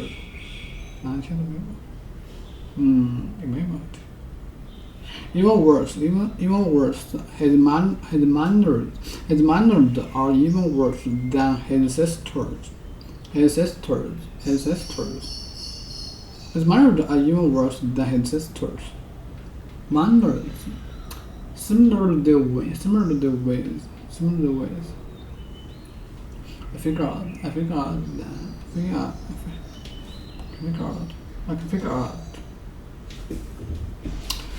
The hate is much worse. The hate is much worse than in the day. The hate is much worse in the daytime.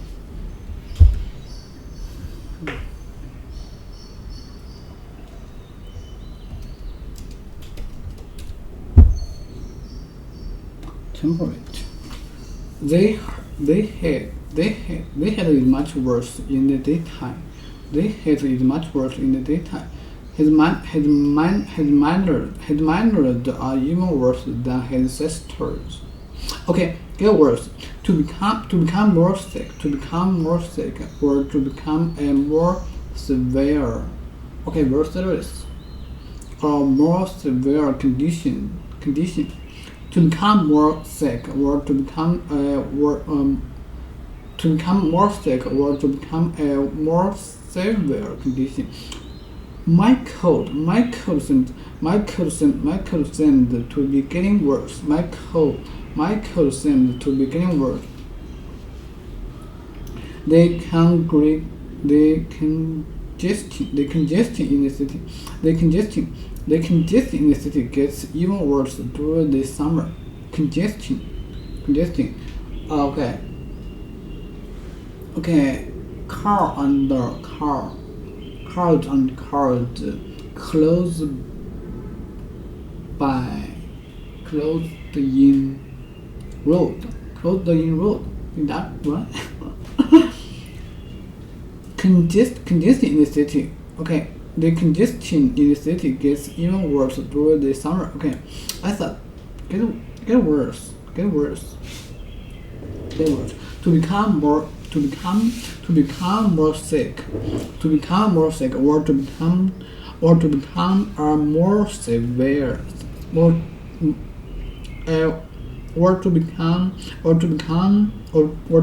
a more severe condition. My cold seemed to be getting worse. For example, I thought the book's writing was dreadful. I thought the book's writing was dreadful, and its conception even worse, Writing dreadful. I thought the book's writing was dreadful.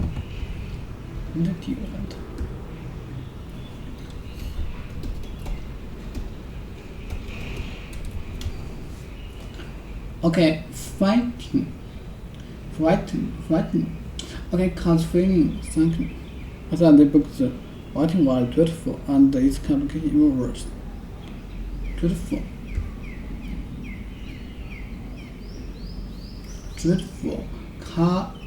Cousin fair. Shock. Cousin fair. Shock.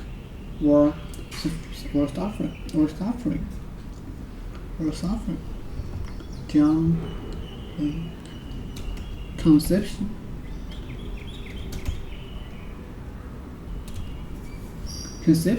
Idea, and it's even worse. Okay, conception. Idea. I want something or someone is like, or a basic understanding of a situation or principle. An idea. I want something. An idea. I want something or someone is like, or a basic understanding of or basic understanding of a situation or a principle conception congestion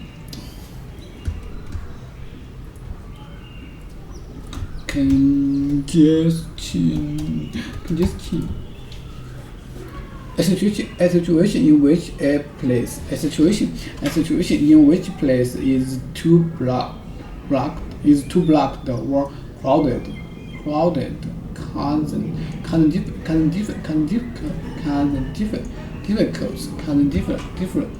difficult. A situation in which a place is too blocked or crowded,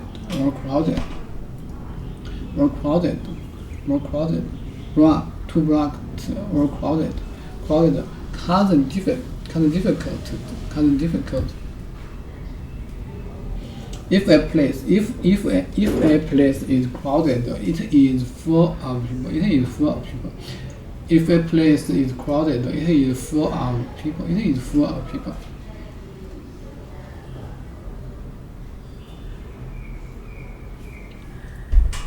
If a place is crowded, it is full of people.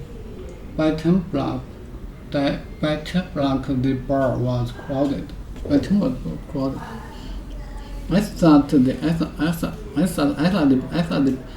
the book's writing was dreadful and its conception even worse. The congestion in the city gets even worse during the summer. If the symptoms get worse, consult your doctor. Okay, if the symptoms get worse, consult your doctor.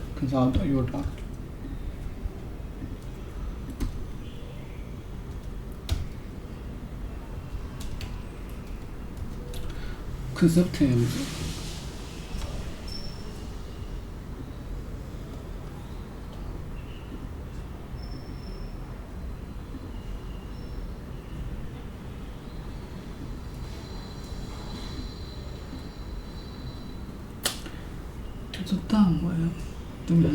To become more sick or to become a more severe condition. My code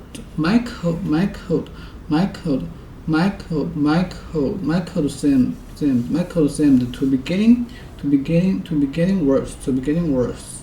I thought the book's writing was dreadful and its conception even worse. Congestion in the city gets even worse during the summer if the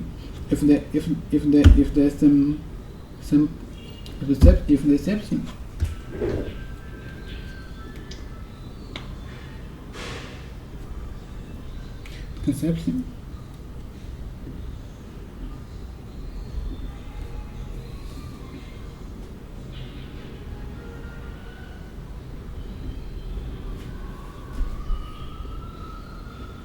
misconception.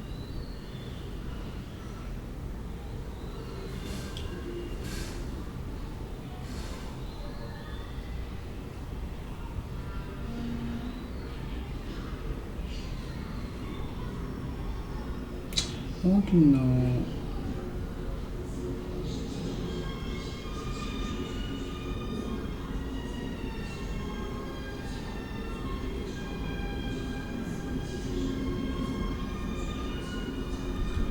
"这都一天了。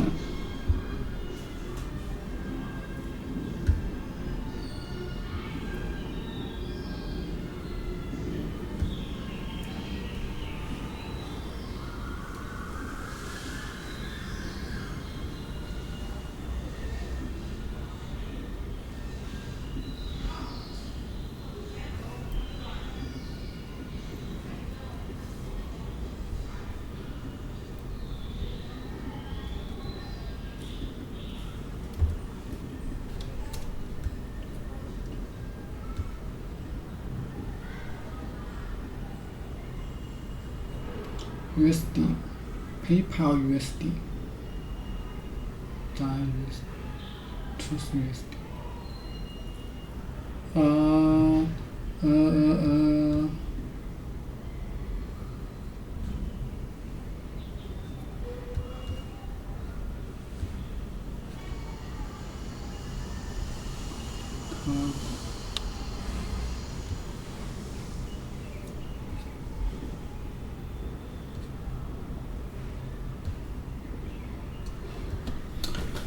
Okay. Yeah. I thought the book's writing was dreadful, and its conception even worse. Its conception even worse. The congestion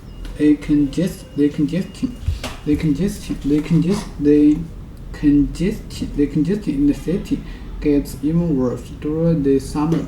If the symptoms get worse,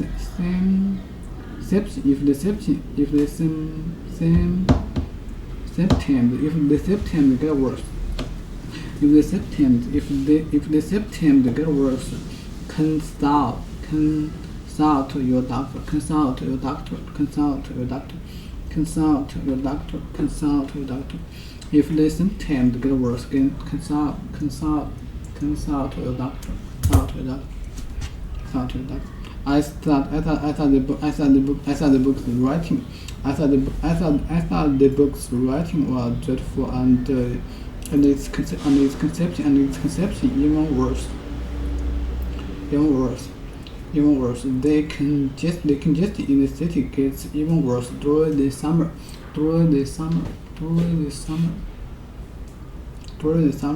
The congestion in the city gets even worse during the summer. If the symptoms get worse, consult your doctor. Consult your doctor. Every time you wander out of where you've built your network, you're going to be starting from scratch. You're not going to know who to trust. They're not going to trust you. There are also industries in which people are transient by definition. They're always coming in and going out.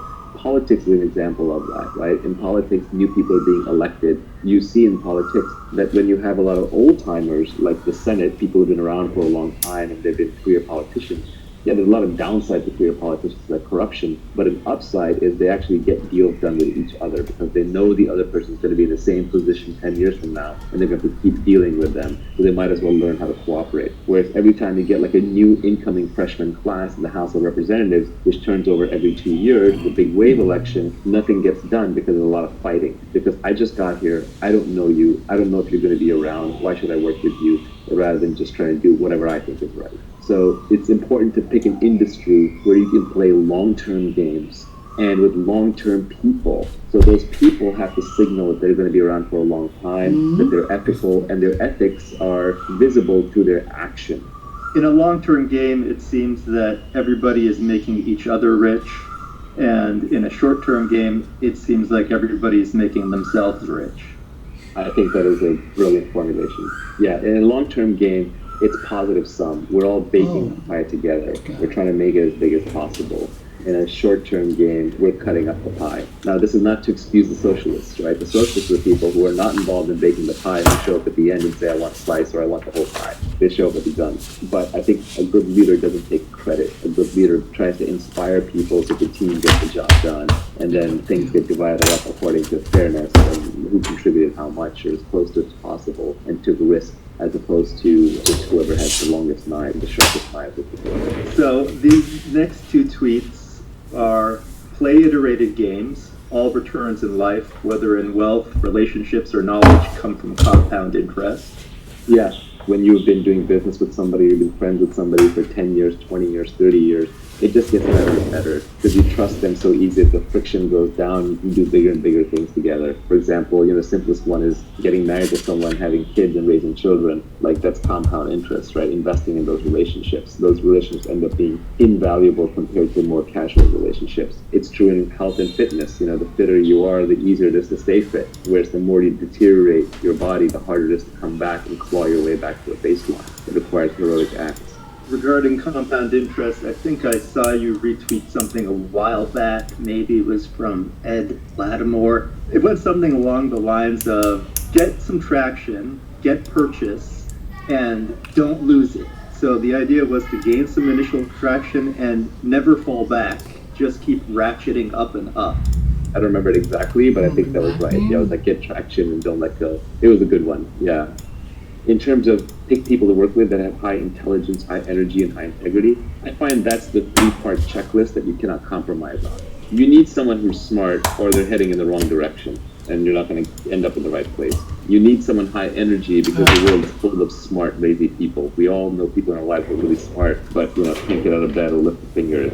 And we also know people who are very high energy but not that smart, so they work hard but they're running in the wrong direction. And smart, it's not a pejorative, it's not meant to be like someone's smart, someone else is stupid, but it's more that everyone's smart at different things. So depending on what you want to do well, you have to find someone who's smart at that thing. And then energy, a lot of times people are unmotivated for a specific thing, but they're not motivated for other things. So for example, someone might be really unmotivated to go to a job and sit in an office, but they might be really motivated to go paint, right? Well, in that case, they should be a painter. They should be putting art up on the internet, trying to figure out how to build a career out of that, rather than wearing a collar around their neck and going to a dreary job. And then high integrity is the most important, because otherwise, if you got the other two, what you have is you have a smart and hardworking crook who's eventually going to cheat you. So you have to figure out if the person's high integrity, and as we talked about, the way you do that is through signals, and signals is what they do, not what they say. It's all the nonverbal stuff that people do when they think nobody's looking.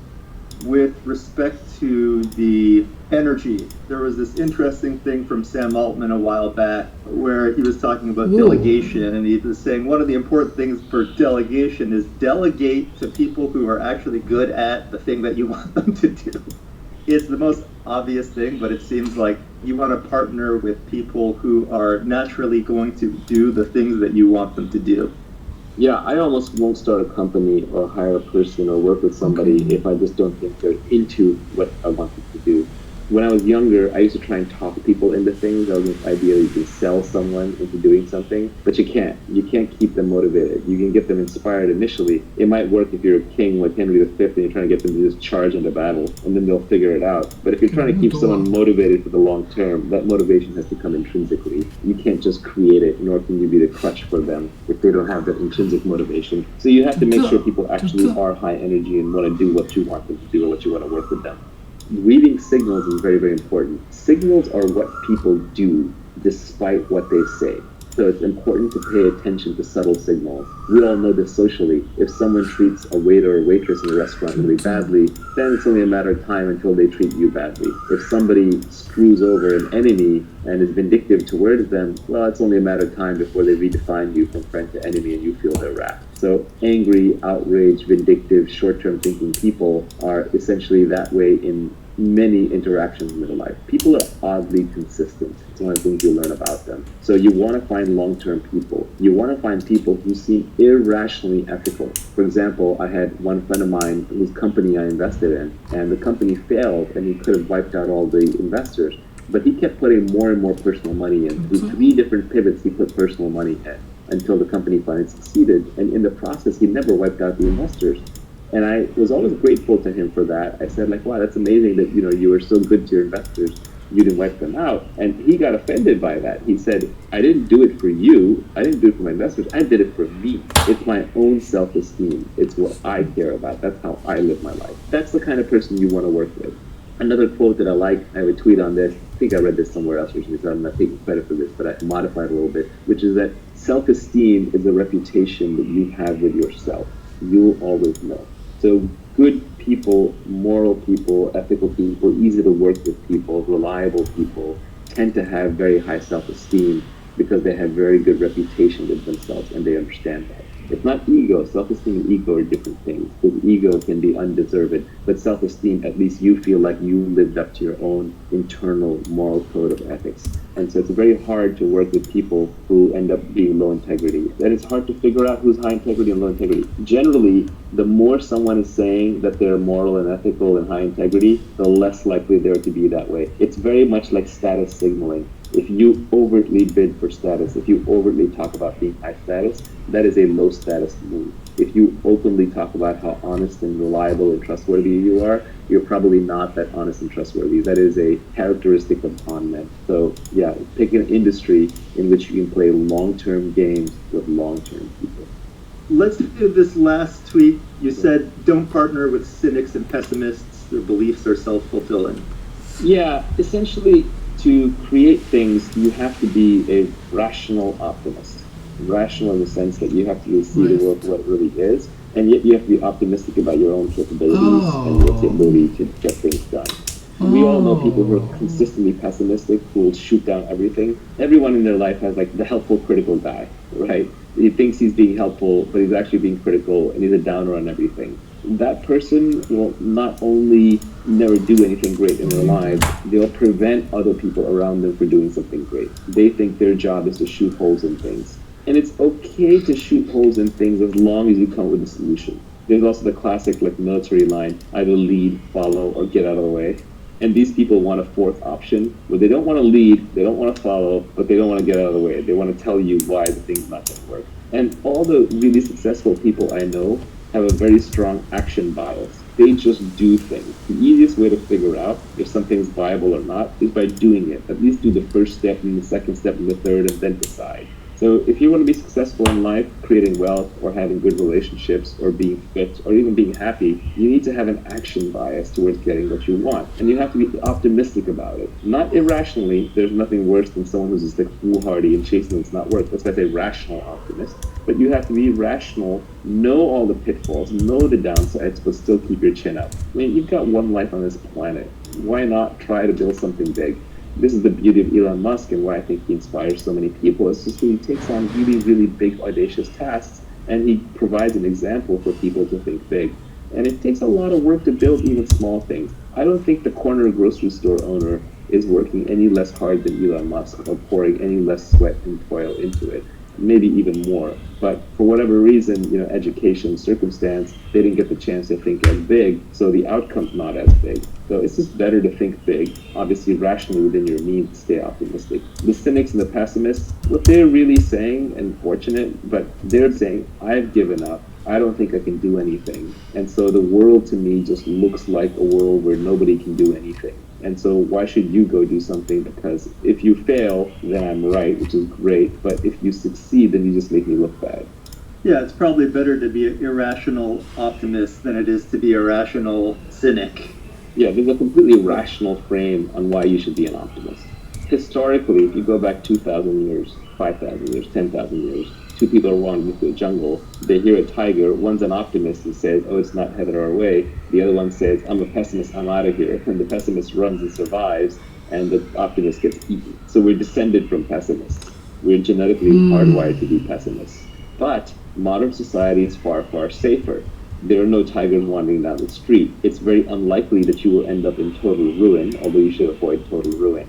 Much more likely that the upside is unlimited and the downside is limited. So adapting for modern society means overriding your pessimism and taking slightly irrationally optimistic bets because the upside is unlimited. If you start the next SpaceX or Tesla or Uber, you can make billions of dollars of value for society and for yourself and change the world. And if you fail, that's a big deal. You lost a few $1 million of investor money and they've got plenty more, and that's the bet they take and the chances that you will succeed.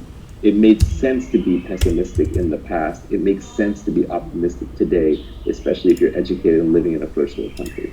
Even a third world country. I actually think the economic advantage opportunities in third world countries are much larger. The one thing you have to avoid is the risk of ruin. Ruin means stay out of jail. So don't do anything that's illegal. It's never worth it to wear an orange jumpsuit. And stay out of total catastrophic loss. That could mean that you stay out of things that could be physically dangerous, hurt your body. You have to watch your health. And stay out of things that can cause you to lose all of your capital, all of your savings. So don't gamble everything at one go. But you take rationally optimistic bets with big upside. I think there's people that will try and build up your ideas and build on your ideas, no matter how far-fetched they might seem. And then there are people who will list out all the obvious exceptions, no matter how obvious they are. And fortunately, in the startup world, I don't even really get exposed to the people that are giving you the obvious exceptions and all the reasons it's not going to work. I barely get exposed to that anymore. That's what Twitter is for. Scott Adams got so annoyed by this that he came with the phrase, an acronym, which is, but of course there are obvious exceptions, BOCTAOE. And he used to pin that acronym at the end of his articles for a while. But Twitter is just overrun with nitpickers. And where exactly as you're pointing out, Silicon Valley has learned that the upside is so great that you never look down on the slobby kid who's wearing a hoodie and has coffee on his shoes and just looks like a slob, because you don't know if he's going to be the next Mark Zuckerberg or the next Reid Hoffman. So you got to treat everybody with respect. You got to look up to every possibility and opportunity, because the upside is so unlimited, the downside is so limited in the modern world, especially with financial assets in industry. You want to talk a little bit about the skills that you need, in particular specific knowledge, accountability, leverage, and judgment. So the first tweet in this area is arm yourself with specific knowledge, accountability, and leverage. And I'll throw in judgment as well. I don't think you covered that in that particular tweet. If you want to make money, you have to get paid at scale. And why you, that's accountability. At scale, that's leverage. And just you getting paid as opposed to somebody else getting paid, that's specific knowledge. So specific knowledge is probably the hardest thing to get across in this whole tweet storm, and it's probably the thing that people get the most confused about. The thing is that we have this idea that everything can be taught. Everything can be taught in school. And it's not true that everything can be taught. In fact, the most interesting things cannot be taught. But everything can be learned.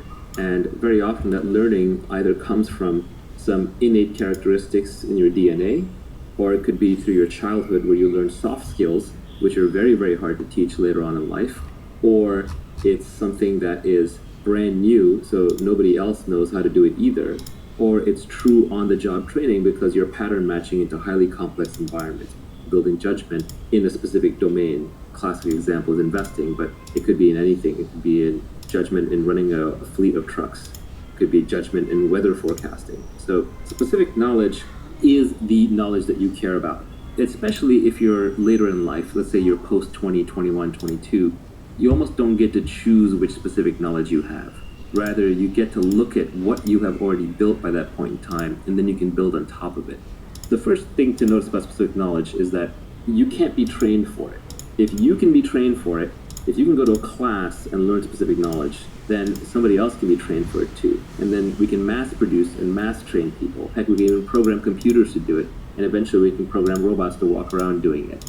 So if that's the case, then you're extremely replaceable, and all we have to pay you is the minimum wage that we have to pay you to get you to do it, when there are lots of other takers who can be trained to do it. So really, your returns just devolve into your cost of training plus the return on investment on that training. So you really want to pick up specific knowledge. You need your schooling, you need your training to be able to capitalize on the best specific knowledge, but the part of it that you'll get paid for is the specific knowledge. For example, someone who goes and gets a degree in psychology and then becomes a salesperson. Well, if they were already a formidable salesperson and had great salesmanship to begin with, then the psychology degree is leverage. It arms them and they do much better at sales. But if they were always an introvert, never very good at sales, and they're trying to use psychology to learn sales, they're just not going to get that great at it. Specific knowledge is found much more by pursuing your innate talents, your genuine curiosity, and your passion. It's not by going to school for whatever is the hottest job. It's not for going into whatever field investors say is the hottest. very often, specific knowledge is at the edge of knowledge. It's also stuff that's just being figured out or is really hard to figure out. So if you're not 100% into it, somebody else who is 100% into it will outperform you. And they won't just outperform you by a little bit, they'll outperform you by a lot. Because now we're operating the domain of ideas, compound interest really applies and leverage really applies. So if you're operating with 1,000 times leverage and somebody is right 80% of the time and somebody else is right 90% of the time, the person who's right 90% of the time will literally get paid hundreds of times more by the market because of the leverage and because of the compounding factors and things like that. So you really want to make sure you're good at it, so your genuine curiosity is very important. So very often, it's not something you sit down and you reason about. It's more found by observation. You almost have to look back on your own life and see what you're actually good at. For example, I wanted to be a scientist, and that is where a lot of my moral hierarchy comes from. I view scientists at the top of the production chain for humanity, and the group of scientists who have made real breakthroughs and contributions have probably added more to human society, I think, than any single other class of human beings. Not to take away anything from art or politics or engineering or business, but without the science, we'd still be scrabbling in the dirt, fighting with sticks and trying to start fires. My whole value system was built around scientists, and I wanted to be a great scientist. But when I actually look back at what I was uniquely good at and what I ended up spending my time doing, it was more around making money, tinkering with technology, and selling people on things, explaining things, talking to people. So I have some sales skills, which is a form of specific knowledge that I have. I have some analytical skills around how to make money, and I have this ability to absorb data, obsess about it, and break it down, and that is a specific skill that I have. I also just love tinkering with technology, and all of this stuff feels like play to me, but it looks like work to others. So there are other people to whom these things would be hard. They say like, well, how do I get good at being pithy and selling ideas? Well, if you're not already good at it, or if you're not really into it, maybe it's not your thing. Focus on the thing that you are really into. This is ironic, but the first person to actually point out my real specific knowledge was my mother. And she did it as an aside, talking from the kitchen, and she said it when I was like 15 or 16 years old. I was telling a friend of mine that I wanted to be an astrophysicist, and she said, no, you're going to go into business. And I was like, what? My mom's telling me I'm going to be in business? I'm going to be an astrophysicist. Mom doesn't know what she's talking about. But Mom knew exactly what she was talking about. She had already observed that every time we walked down the street, I would critique the local pizza parlor on why they were selling their slices a certain way with certain toppings and why their process of ordering was this way when it should have been that way. So she knew that I had more of a business curious mind, but then my obsession with science combined to create technology and technology businesses where I found myself. So very often, your specific knowledge is observed and often observed by other people who know you well and revealed in situations rather than something that you come up with. To the extent that specific knowledge is taught, it's on the job, it's through apprenticeships, and that's why the best businesses, the best careers are the apprenticeship careers, because those are things that society still has not figured out how to train and automate yet. The classic line here is that Warren Buffett went to Benjamin Graham when he got out of school, and Benjamin Graham was the author of The Intelligent Investor and sort of modernized or created value investing as a discipline. And Warren Buffett went to Benjamin Graham and offered to work for him for free. And Graham said, actually, you're overpriced. Free is overpriced. And Graham was absolutely right, that when it comes to a very valuable apprenticeship, like the type that Graham was going to give Buffett, Buffett should have been paying him a lot of money. And that right there tells you that those are skills worth knowing. Specific knowledge also tends to be technical and creative. So on the bleeding edge of technology, on the bleeding edge of art, on the bleeding edge of communication, even today, for example, there are probably meme lords out there on the internet who can create incredible memes that will spread the idea to millions of people, or are very persuasive. Like, for example, Scott Adams is a good example of this. He's essentially becoming one of the most credible people in the world by making accurate predictions through persuasive arguments and videos. And that is specific knowledge that he has built up over the years because he got obsessed with hypnosis when he was young. He learned how to communicate through cartooning. He embraced Periscope early, so he's been practicing lots of conversation. He's read all the books on the topic. He's employed it in his everyday life. If you look at his girlfriend, she's like this beautiful young Instagram model. That is an example of someone who has built up a specific knowledge over the course of his career. It's highly creative. It has elements of being technical in it, and it's something that is never going to be automated. No one's going to take that away from him because he's also accountable under one brand as Scott Adams. and he's operating with the leverage of media with Periscope and drawing billboard cartoons and writing books, he has massive leverage on top of that brand, and he can build wealth out of it if he wanted to build additional wealth beyond what he already has. Should we be calling it unique knowledge, or does specific knowledge somehow make more sense for it? I came up with this framework when I was really young, and we're talking decades and decades. It's now probably over 30 years old. And so at the time, just specific knowledge stuck with me, so that is how I think about it. The reason I didn't try and change it is because every other term that I found for it was overloaded in a different way. At least specific knowledge isn't that used. I can rebrand it. The problem with unique knowledge is, yeah, maybe it's unique, but if I learn it from somebody else, it's no longer unique. Then we both know it. So it's not so much that it is unique, it's that it is highly specific to the situation, it's specific to the individual, it's specific to the problem. And it can only be built as part of a larger obsession, interest, and time spent in that domain. It can't just be read straight out of a single book, nor can it be taught in a single course, nor can it be programmed into a single algorithm. Speaking of Scott Adams, he's got a blog post on how to build your career by getting in, say, the top 25 percentile at 3 or more things. And by doing that, you become the only person in the world who can do those 3 things in the 25th percentile. So instead of trying to be the best at one thing, you just try to be very, very good at 3 or more things. Is that a way of building specific knowledge?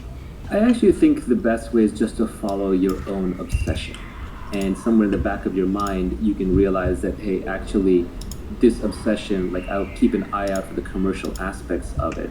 But I think if you go around trying to build it a little too deliberately, if you become too goal-oriented on the money, then you won't pick the right thing.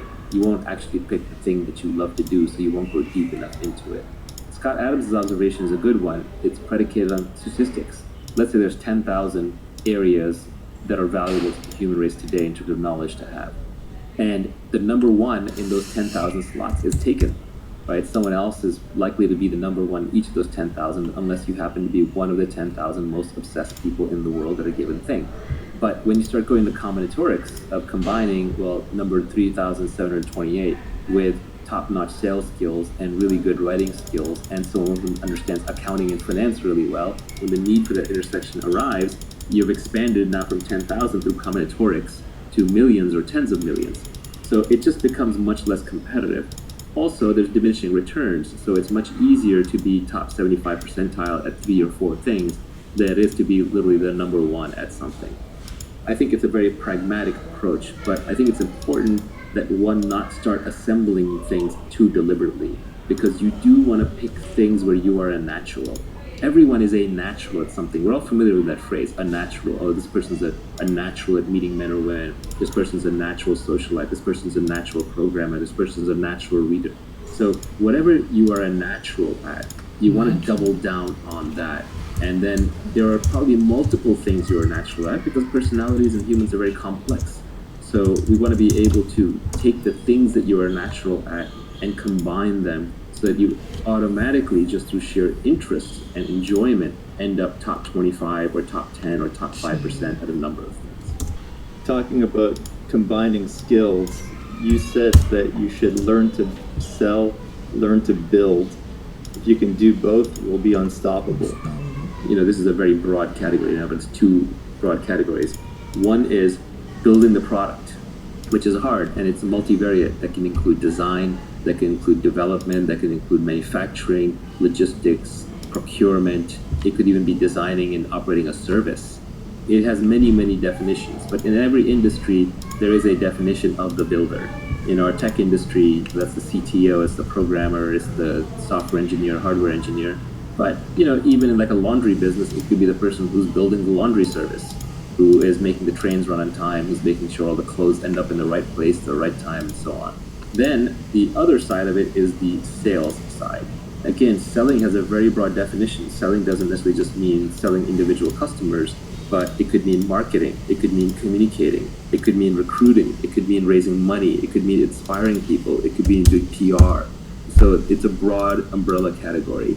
So generally, the Silicon Valley startup model tends to work best. It's not the only way, but it is probably the most common way. when you have two founders, one of whom is world-class at sales and one of whom is world-class at building. An example is, of course, Steve Jobs and Steve Wozniak at Apple. Gates and Allen probably had similar responsibility early on with Microsoft. Larry and Sergey, probably broke down along those lines, although it's a little different there because that was a very technical product delivered to end users through a simple interface. But generally, you will see this pattern repeated over and over. There's a builder and there's a seller. There's a CEO and CTO combo. And venture and technology investors are almost trained to look for this combo whenever possible. It's the magic combination. The ultimate is when one individual can do both. That's when you get true superpowers. That's when you get people who can create entire industries. The living example is Elon Musk.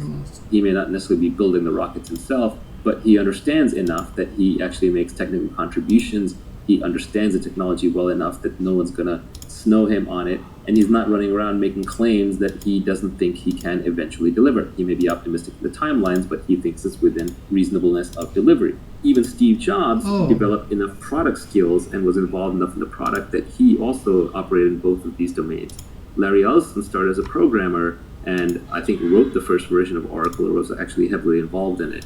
Mark Andreessen was also in this domain. He may not have had enough confidence in his sales skills, but he was the programmer who wrote Netscape Navigator, a big chunk of it. So I think the real giants in any field are the people who can both build and sell. And usually the building is a thing that, like, a salesperson can't pick up building later in life. It requires too much focused time. But a builder can pick up selling a little bit later, especially if they were already innately wired to be a good communicator. Bill Gates famously paraphrased this as, "I would rather teach an engineer marketing than a marketer engineering." I think if you start out with a building mentality and you have building skills and still early enough in your life, or you have enough focused time that you think you can learn selling, and you have some natural characteristics where you're a good salesperson, then you can double down on those. Now, your sales skills could be in a different than traditional domain. So for example, let's say you're a really good engineer, and then people are saying, well, now you need to be good at sales. Well, you may not be good at hand-to-hand sales, but you may be a really good writer. And writing is a skill that can be learned much more easily than, say, in-person selling. And so you may just cultivate writing skills until you become a good online communicator and then use that for your sales. On the other hand, it could just be that you're a good builder and you're bad at writing and you don't like communicate to mass audiences, but you're good one-on-one. So then you might use your sales skills for recruiting or for fundraising, which are more one-on-one kinds of endeavors. This is pointing out that if you're at the intersection of these two, don't despair, because you're not going to be the best technologist and you're not going to be the best salesperson. But in a weird way, that combination, back to Scott Adams' skill stack, that combination of two is unstoppable. Long-term, people who understand the underlying product and how to build it and can sell it, these are catnip to investors. These people can break down walls if they have enough energy, and they can get almost anything done. If you could only pick one to be good at, which one would you pick? When you're trying to stand out from the noise, building is actually better because there's so many hustlers and salespeople who have nothing to back them up. When you're starting out, when you're trying to be recognized, building is better. But much later down the line, building gets exhausting because it is a focused job. And it's hard to stay current because there's always new people, new products coming up who have newer tools and frankly more time because it's very intense, it's a very focused task. So sales skills actually scale better over time. Like, for example, if you have a reputation for building a great product, that's good, but when you ship your new product, I'm going to evaluate it based on the product. But if you have a reputation for being a good person to do business with and you're persuasive and communicative, then that reputation almost becomes self-fulfilling. So I think if you only had to pick one, you can start with building and then transition to selling. This is a cop-out answer, but I think that is actually the right answer. Before we go and talk about accountability and leverage and judgment, you've got a few tweets further down the line that I would put in the category of continuous learning. They're essentially, there is no skill called business. Avoid business magazines in business class. Study microeconomics, game theory, psychology, persuasion, ethics, mathematics, and computers. There's one other comment that you made in a Periscope that was you should be able to pick up any book in the library and read it. And the last tweet in this category was reading is faster than listening, doing is faster than watching. Yeah, the most important tweet on this I don't even have in here, unfortunately, which is the foundation of learning is reading. I don't know a smart person who doesn't read and read all the time. And the problem is, what do I read? How do I read? Because for most people it's a struggle, it's a chore. So the most important thing is just to learn how to educate yourself. And the way to educate yourself is to develop a love for reading. So the tweet that is left out, the one that I was hinting at, is read what you love until you love to read. It's that simple. Everybody I know who reads a lot loves to read. And they love to read because they read books that they loved. It's a little bit of a catch-22, but you want to start off just reading wherever you are and then keep building up from there until reading becomes a habit. And then eventually you will just get bored of the simple stuff. So you may start off reading fiction, then you might graduate to science fiction, then you may graduate to nonfiction, then you may graduate to science or philosophy or mathematics or whatever it is. But take your natural path and just read the things that interest you until you understand them, and then you'll naturally move to the next thing and the next thing and the next thing. Now, there is an exception to this, which is where I was hinting with what things you actually do want to learn, which is at some point there's too much out there to read. And even reading is full of junk. There are actually things you can read, especially early on, that will program your brain a certain way. And then later things that you read, you will decide whether those things are true or false based on the earlier things. So it is important that you read foundational things. And foundational things, I would say, are the original books in a given field that are very scientific in their nature. So for example, instead of reading a business book, pick up Adam Smith's The Wealth of Nations. Instead of reading a book on biology or evolution that's written today, I would pick up Darwin's Origin of Species. Instead of reading a book on biotech right now that may be very advanced, I would just pick up The Eighth Day of Creation by Watson and Crick. Instead of reading advanced books on what cosmology and what Neil deGrasse Tyson and Stephen Hawking have been saying, you can pick up Richard Feynman's 6 Easy Pieces that start with basic physics. If you understand the basics, especially in mathematics and physics and sciences, then you will not be afraid of any book. All of us have that memory of when we're sitting in class and we're learning mathematics, and it was all logical and all made sense until at one point the class moved too fast and we fell behind. And then after that, we were left memorizing equations, memorizing concepts without being able to derive them from first principles. And at that moment, we were lost. Because unless you're a professional mathematician, you're not going to remember those things. All you're going to remember are the techniques, the foundations. So you have to make sure that you're building on a steel frame of understanding, because you're putting together a foundation for a skyscraper. And you're not just memorizing things, because if you're just memorizing things, you're lost. So the foundations are ultra important. And the ultimate is when you walk into a library and you look at it up and down and you don't fear any book. You know that you can take any book off the shelf, you can read it, you can understand it, you can absorb what is true, you can reject what is false.